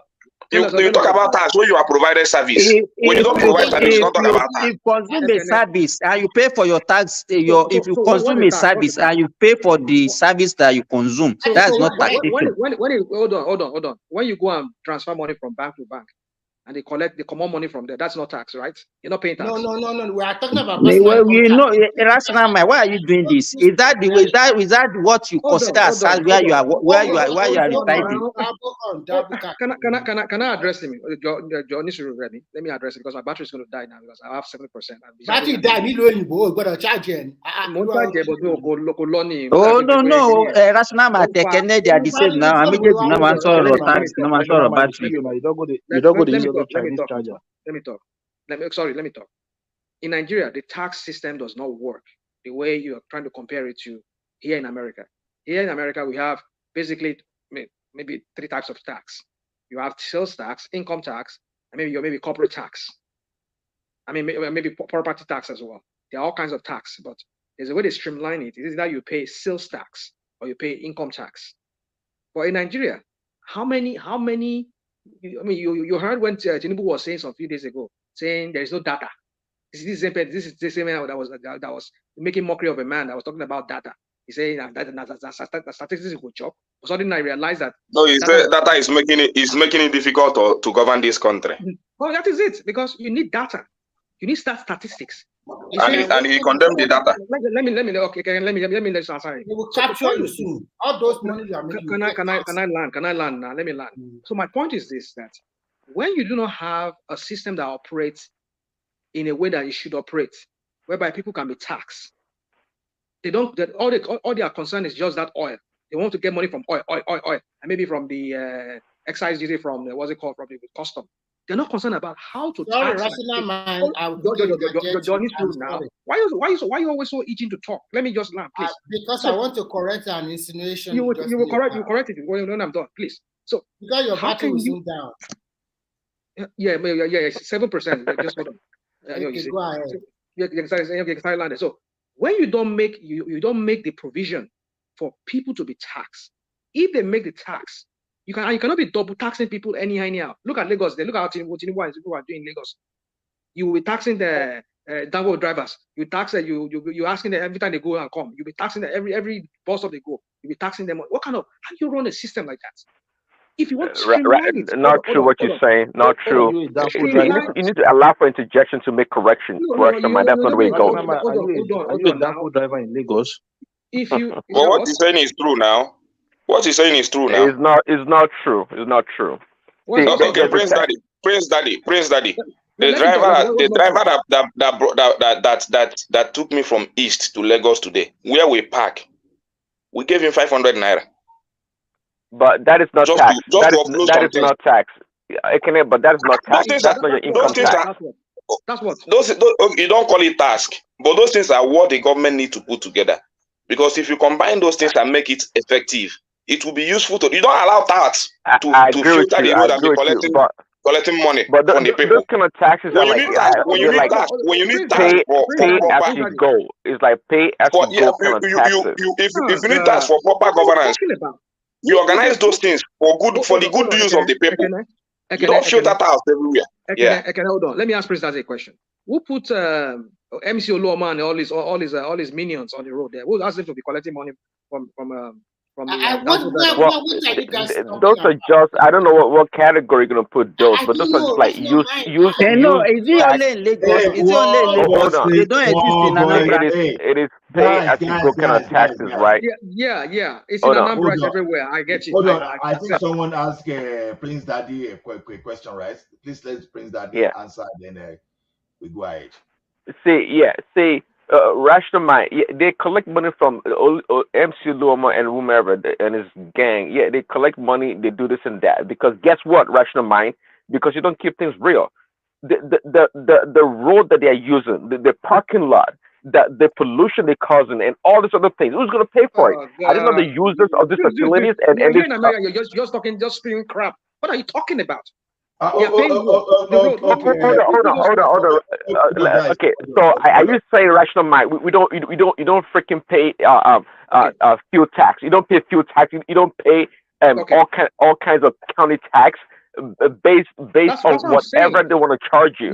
Okay, you cannot build a system that works in a chaotic system. Let me land the point. You need to streamline. Let Rational Mind guys.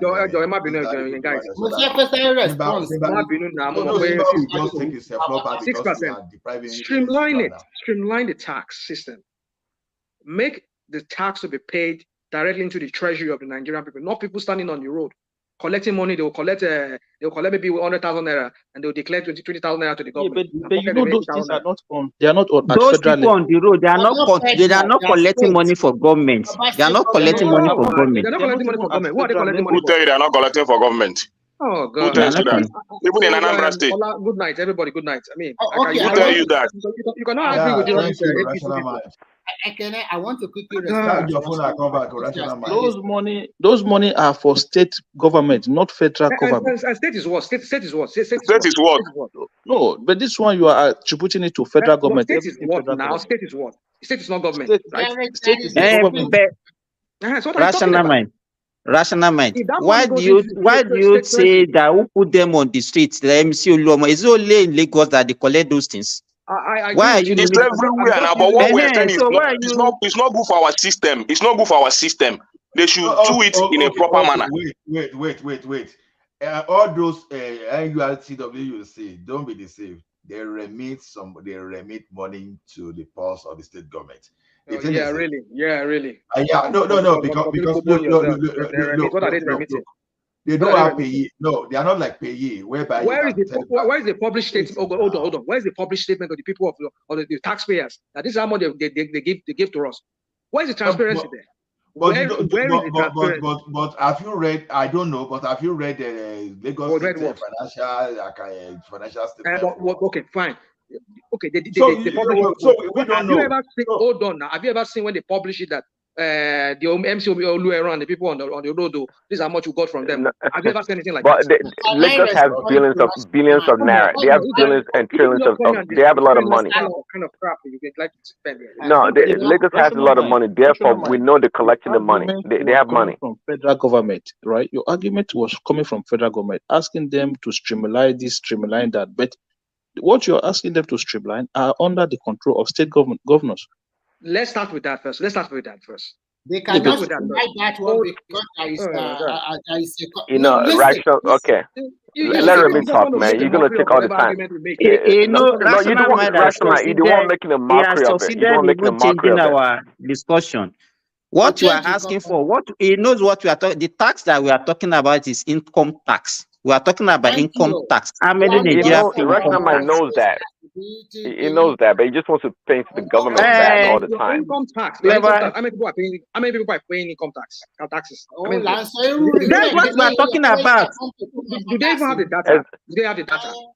Nobody. How many people are paying? No, a lot of people don't pay income tax. How can you ask people to pay when you don't have the data? You don't even know how many people are working. Who is working where? It's not about. You know what? Right? Rational mind. In any sense society, if you start any trading or business, you're supposed to register as an entrepreneur. This way, you will be captured and then you pay tax normally. But in Nigeria, everybody just go and do whatever they want to do. And they get all the money to themselves and they can do whatever they want. But if they will start complaining.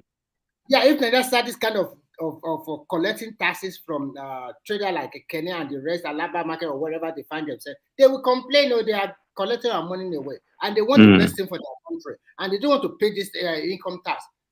Go and ask. Even rational mind. Everybody knows the truth. In any sense society, before you can source for a loan or before you can deal with the financial institution, you have to be an individual as an entrepreneur or as a corporate body. You cannot be saying, okay, I open a small restaurant, so I don't have, you must have a business name to your restaurant. And you must register with the country regulatory authority so that they can capture you, so that you can pay tax and you can have tax returns. Yeah, so around what national man is just staying here is just going, I mean, immaterial. We are talking about personal income tax. The sales tax is being upon whatever you buy. They already calculated. Some people use VAT with it, and the VAT is shared with all the state governments in Nigeria. And and you mentioned the last one, Prince Daddy, the last one, so that you can go ahead.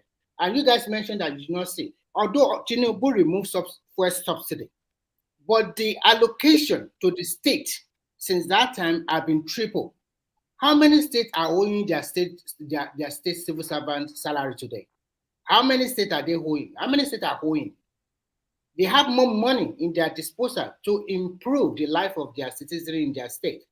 That is what I always clamor for, that people should always hold and handle their governor very well. Some of them are collecting what you have to factor into that as well. I know inflation or the depreciation value of the currency. Because a lot of the contracts that but they're still spending the money in Nigeria, so it's still okay. It's still in the same economy, which is good. Okay, guys, let's Simba round up so that we can go to progressive. Yeah, Simba, before you go, actually, hold on. To Simba, we were talking about the fiscal policy earlier, then about government spending and what else did you say? The spending and the low inflation, right? Inflation rate. They're trying to raise the inflation. Yeah. Yes. I mean, those two go hand in hand with an economy that with the fiscal policy of the country, right? But my question is, but my question is though, I don't. In the case of Nigeria, our inflation in that country and the flow of money, maybe the M1 or M0 money in circulation, it has nothing to do much with government spending. I think maybe I agree with what Kenneth Okonkwo saying earlier, because if you ask me, the inflation we're experiencing in Nigeria has to do with currency, the weakness of the naira against the dollar. Really, That's what is causing inflation in that country. The inflation in Nigeria is the causes are multifactorial. Are imported. I agree. Okay. Hello? Yeah. Well, I can hear you. It's multifactorial, but at the same time, I think the bulk of that inflation is coming from the dollar exchange. Devaluation of naira, exactly. The Yes, devaluation of naira. right. That's the main, Yes, because the government is not spending a lot of money. Where they're spending the money, I mean, yeah, they're buying themselves SUVs and all this other stuff they're buying, but as in pumping money into the economy itself. That what I expected is that, okay, with that inflation, with the revaluation, since we earn in dollars, you understand, I think that they're supposed to have increased because Nigeria's the government is the largest employers of labor in Nigeria. So to put in more money into circulation, they're supposed to increase the salary of the workers, and that is what I'm expecting all the government, both the federal, the state, and the local government to do. Yeah, they are working on that one. The problem with and then I heard something. I don't know whether you have discussed it here, whether it is true or not, that they are proposing whether they will be paying people in dollars. No, in Nigeria. I don't. No, I've not heard that. I've not heard that. Okay. Now, Simba, you say you are through with your own contribution and national mind. Okay. Progressive. Probably you will be the one to rescue at the end of the day, because I'm still struggling to know how people are measuring their government, because when you don't even know how to measure your government, then how do you know what you want? I came to you, I told you that, okay, I'm going to supply you 6 cars. You start measuring me on how I'm not sinking your ball. So I don't know. So how do you measure? Because you know what I promised, and you are giving me different things. So how will you measure your own the administration? How do you want to measure the administration? Yeah, so for me, measuring the administration is based on certain policies. Don't even resort at the moment. It's based on policies. So good night, everybody. I'm sorry. Good night. My battery is going to die. Good night, national mind. So don't say that again. No, but national mind. Battery will die like America. I don't get. On die now. Check on die. Mo bóyá panda phone ló ń lò ní. Bóyá panda phone ló ń lò. Hold on, everybody. Good night. So sorry, the NG. So all right. So the way I assess the performance of the government is based on policies that they are putting forward, because at the end of the day, you have to understand that for anything for you to begin to see any form of resemblance of progress, policies have to first of all mature, right? So the removal of fuel subsidy, everybody know that's the right direction to go. Is it going to hurt for now? Yeah, it's going to hurt for now. The exchange rate issue as well, that's the right way to go. Is it going to hurt? It's going to hurt. But those are good ones. So a lot of the things that we always think federal government needs to do for us as a people are actually things that state governors and local government should be doing. So a lot of arguments I've heard here today are things that naturally are responsibility of the state. So you talk about education. Over 90% of our education system is not in the hand of the federal government. All the 99% of our primary and secondary school are at the state level, under state control. Yes, we have some federal government secondary school. We have some federal government universities, but we have a lot of state universities. So all of these are under the control of states. So to improve education, state governors need to put a lot of resources into education. The same people who were arguing just now about education were the same people who were praising Obi's performance in education in Anambra. Oh, Obi transformed education in Anambra. So what does that tell you? They understand that it is the responsibility of the state governors to do well or not when it comes to primary and secondary education. Even in some cases, university, tertiary education. So state governors need to increase their budget in the areas of education. And they need to bring out a lot of good policies when it comes to education. You see what Rauf Arigbeshola did in Osun State when he was governor, building nice schools, providing tablet for the children, free uniform, school feeding, and all of those things. So he put a lot of resources into the Osun State education at the time, to the point whereby parents were taking their children out of private schools into public schools. So for me, that part of it, I don't really hold the federal government accountable for that. Healthcare is almost the same thing as well. A lot of it is being controlled by the state. So electricity has been decentralized. So we need to continue to work with state governors, continue to hold them accountable to make sure that they bring investors. Those states who does not have the resources should look outward to bring investors to invest in electricity within the state to improve generations. So put all those side apart. Then you concentrate on what the federal government should be doing, in my own opinion. Security. So the Tinubu government now need to be sending bills to the National Assembly. Those are the areas where I want to be holding them accountable. In terms of decentralizing the way our security system is currently structured, that need to go. We need to look for a way to reform our security architecture so that states can, in one way or the other, provide some form of security, some form of a criminal justice system, whereby you can have state prosecution services and stuff like that, whereby you can have, even if it's not fully governed state police, some form of state policing as well. So in that area, they need to start to work on the bills that will go to National Assembly. Then on the issue of roads, a lot of our federal roads have to be released and given to state government.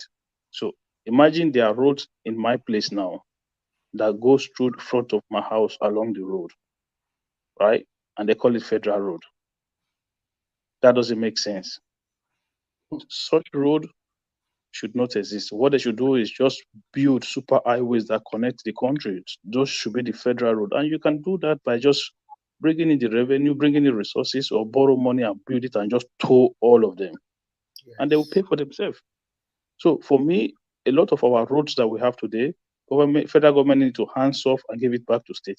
We saw the issue with Ambode and Fashola when Ambode was governor and Fashola was the Minister of Works, when they were having a back and front when it comes to that Oshodi Airport Road in Lagos, which Ambode finally constructed that road. You see the condition of that road today. Imagine if they have left that road for, say, it's a federal road, but Ambode had to fight the federal government at the time to say, look, all we are saying is, give us the order to go and fix this road. This road is the first thing that visitors sees when they come into the country, and that road is not good. Ambode turned that road into 6 lanes. So some of these things are the things that the government need to look into laws, things that are holding the country back. Not really you spending money to do this. There are things that you just need to just let it flow naturally. Take your hands off. Say, okay, look, this one, we're going to let this one go. This one, we're going to let that one go. The ones that we're going to focus on, monetary policy, economic policy, regulating certain aspects of the economy, things like that. When you start to walk in that direction, you're not going to fix it, but you can set the country on a path whereby things begin to progress. And I feel like that is how this government should work. I'm not going to score them low or high in many of these areas, apart from the area of security. So, but all of these things needs to be decentralized. It has to be dealt with laws. If the things that they need to send bills to the National Assembly, they should send bills to the National Assembly. Get this bill passed and let the country get the country working. That's all. Get it working. Everything will fall in place. Everything will fall in place.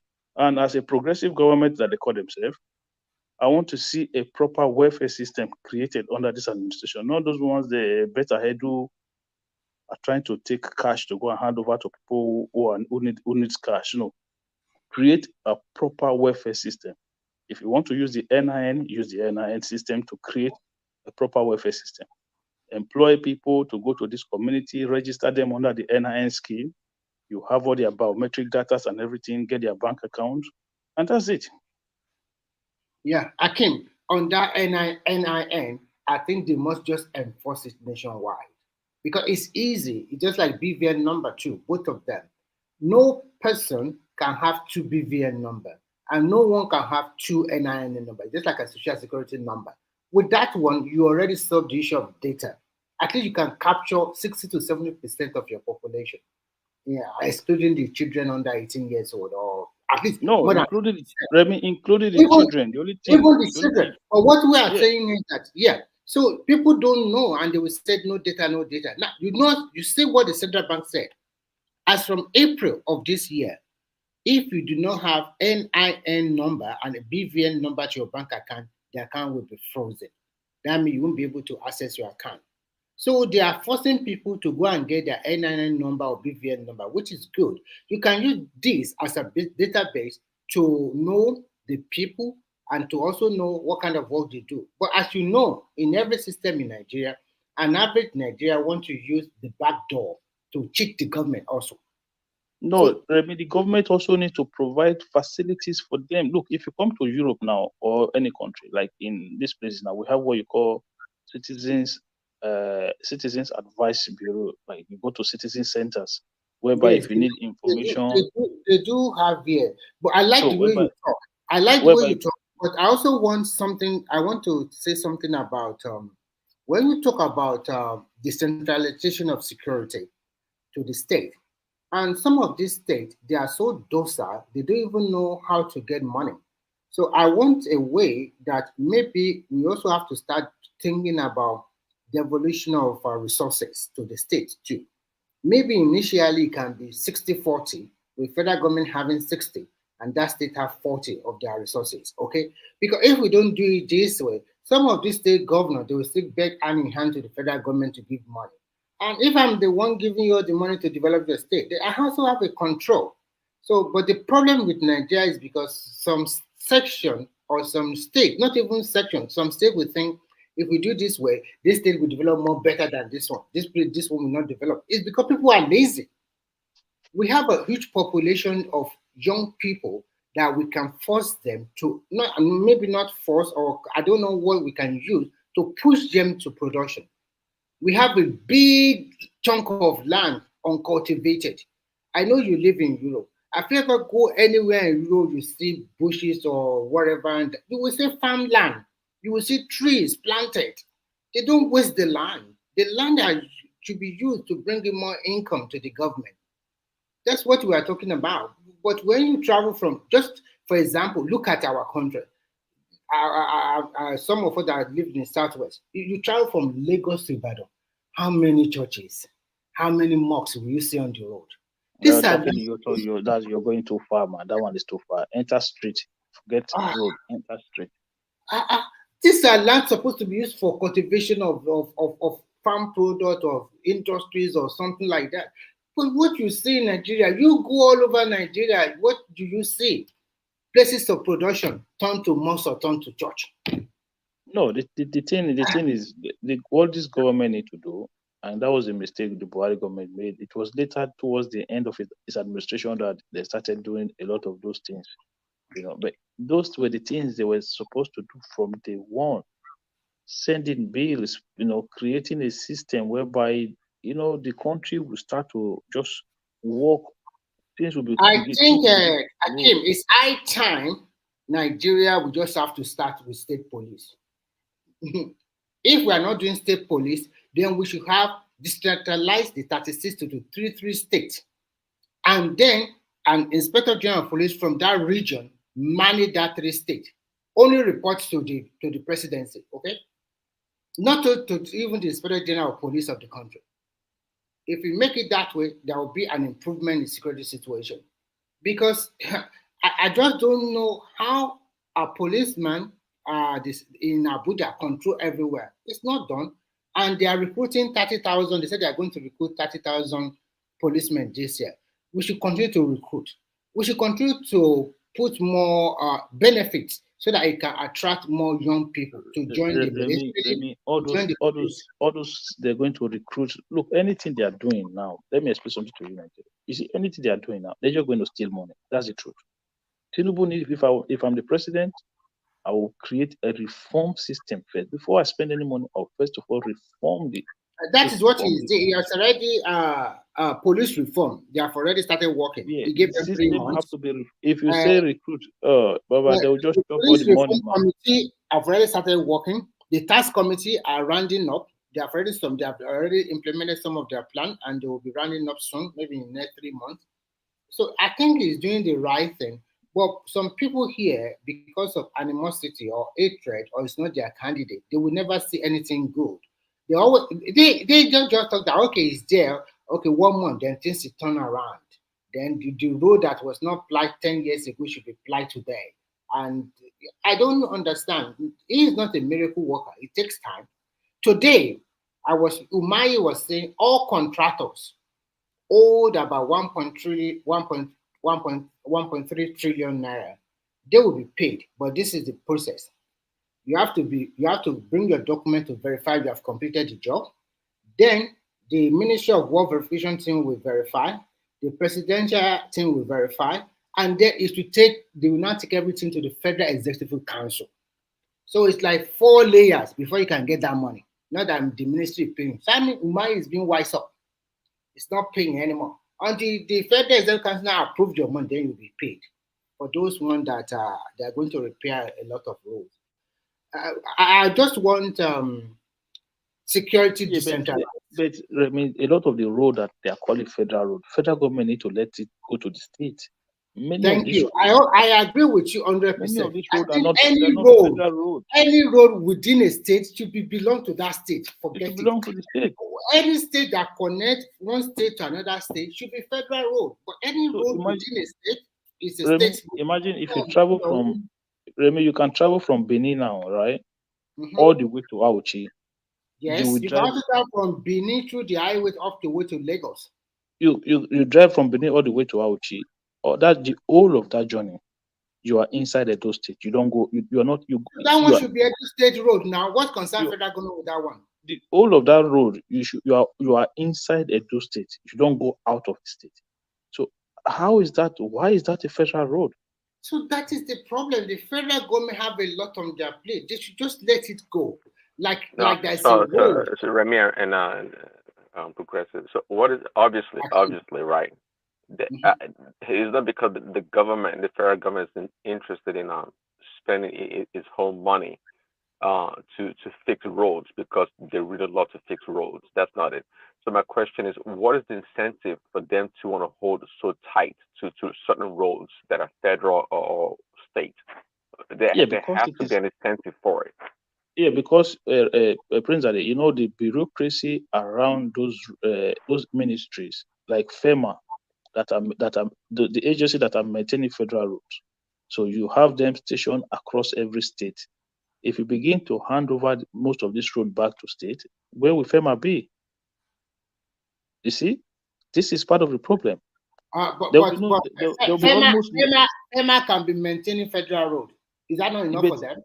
Yeah, but then if you're giving a lot of this road back to the state, where would they be? So this is part of the problem. So these guys don't want to let it go.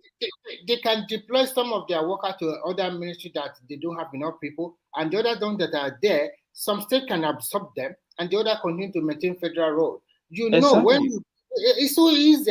We just make life difficult for ourselves. So the government need to come in and let all this road go. Give them a way, let them go to the state and let the state handle them. You know, so how many states is capable, apart from Lagos, Port Harcourt, maybe, I don't know, Kaduna, how many other states have the resources to be able to allocate to building new roads or even maintaining the ones that they have? How many states have that? Prince all of them are capable. All of them are capable. I don't want us to. Oh, really? Yeah, you know why? You know why? You see that same road I was telling you about now, from Benin to Auchi, is about maybe an hour 30 minutes drive. Okay, so if you fix that road and you toll it, you're gonna get your money back. Yeah, it's simple as that. Or alternatively, as they do in advanced country, but if you introduce this one to Nigeria, they will shout. They pay annual road tax, which is not cheap. Here, I'm paying, it depends on the car you are using. If you are using luxurious, so expensive car, you can pay up to 1,000 euro per year. For me, I'm paying about 200, the last time I paid about 245 euro per year. And it's an annual road tax. So this way, you don't need to pay any tax to apply any road here in this country. You can go anywhere you want, no problem. But you must pay that money. At the end of the day, they will give it to you. In my opinion, the government need to just completely give all this road away. What they need to do is create a new federal super highways that connect Thank the you. country. Like, connect the country together. It's so easy. That's I what don't know. Umai was talking about. They built a new super highways. Hakim, what you people are saying is you are right. That is the way we're supposed to do it. But let me tell you the problem that we have in Nigeria. By the time government propose, let's say they said okay, they want to all these roads now, they want to maybe concession it, give it to private people to manage, and then put a toll. Because if you say the state should be taking the money, let me tell you, they will not get shishi.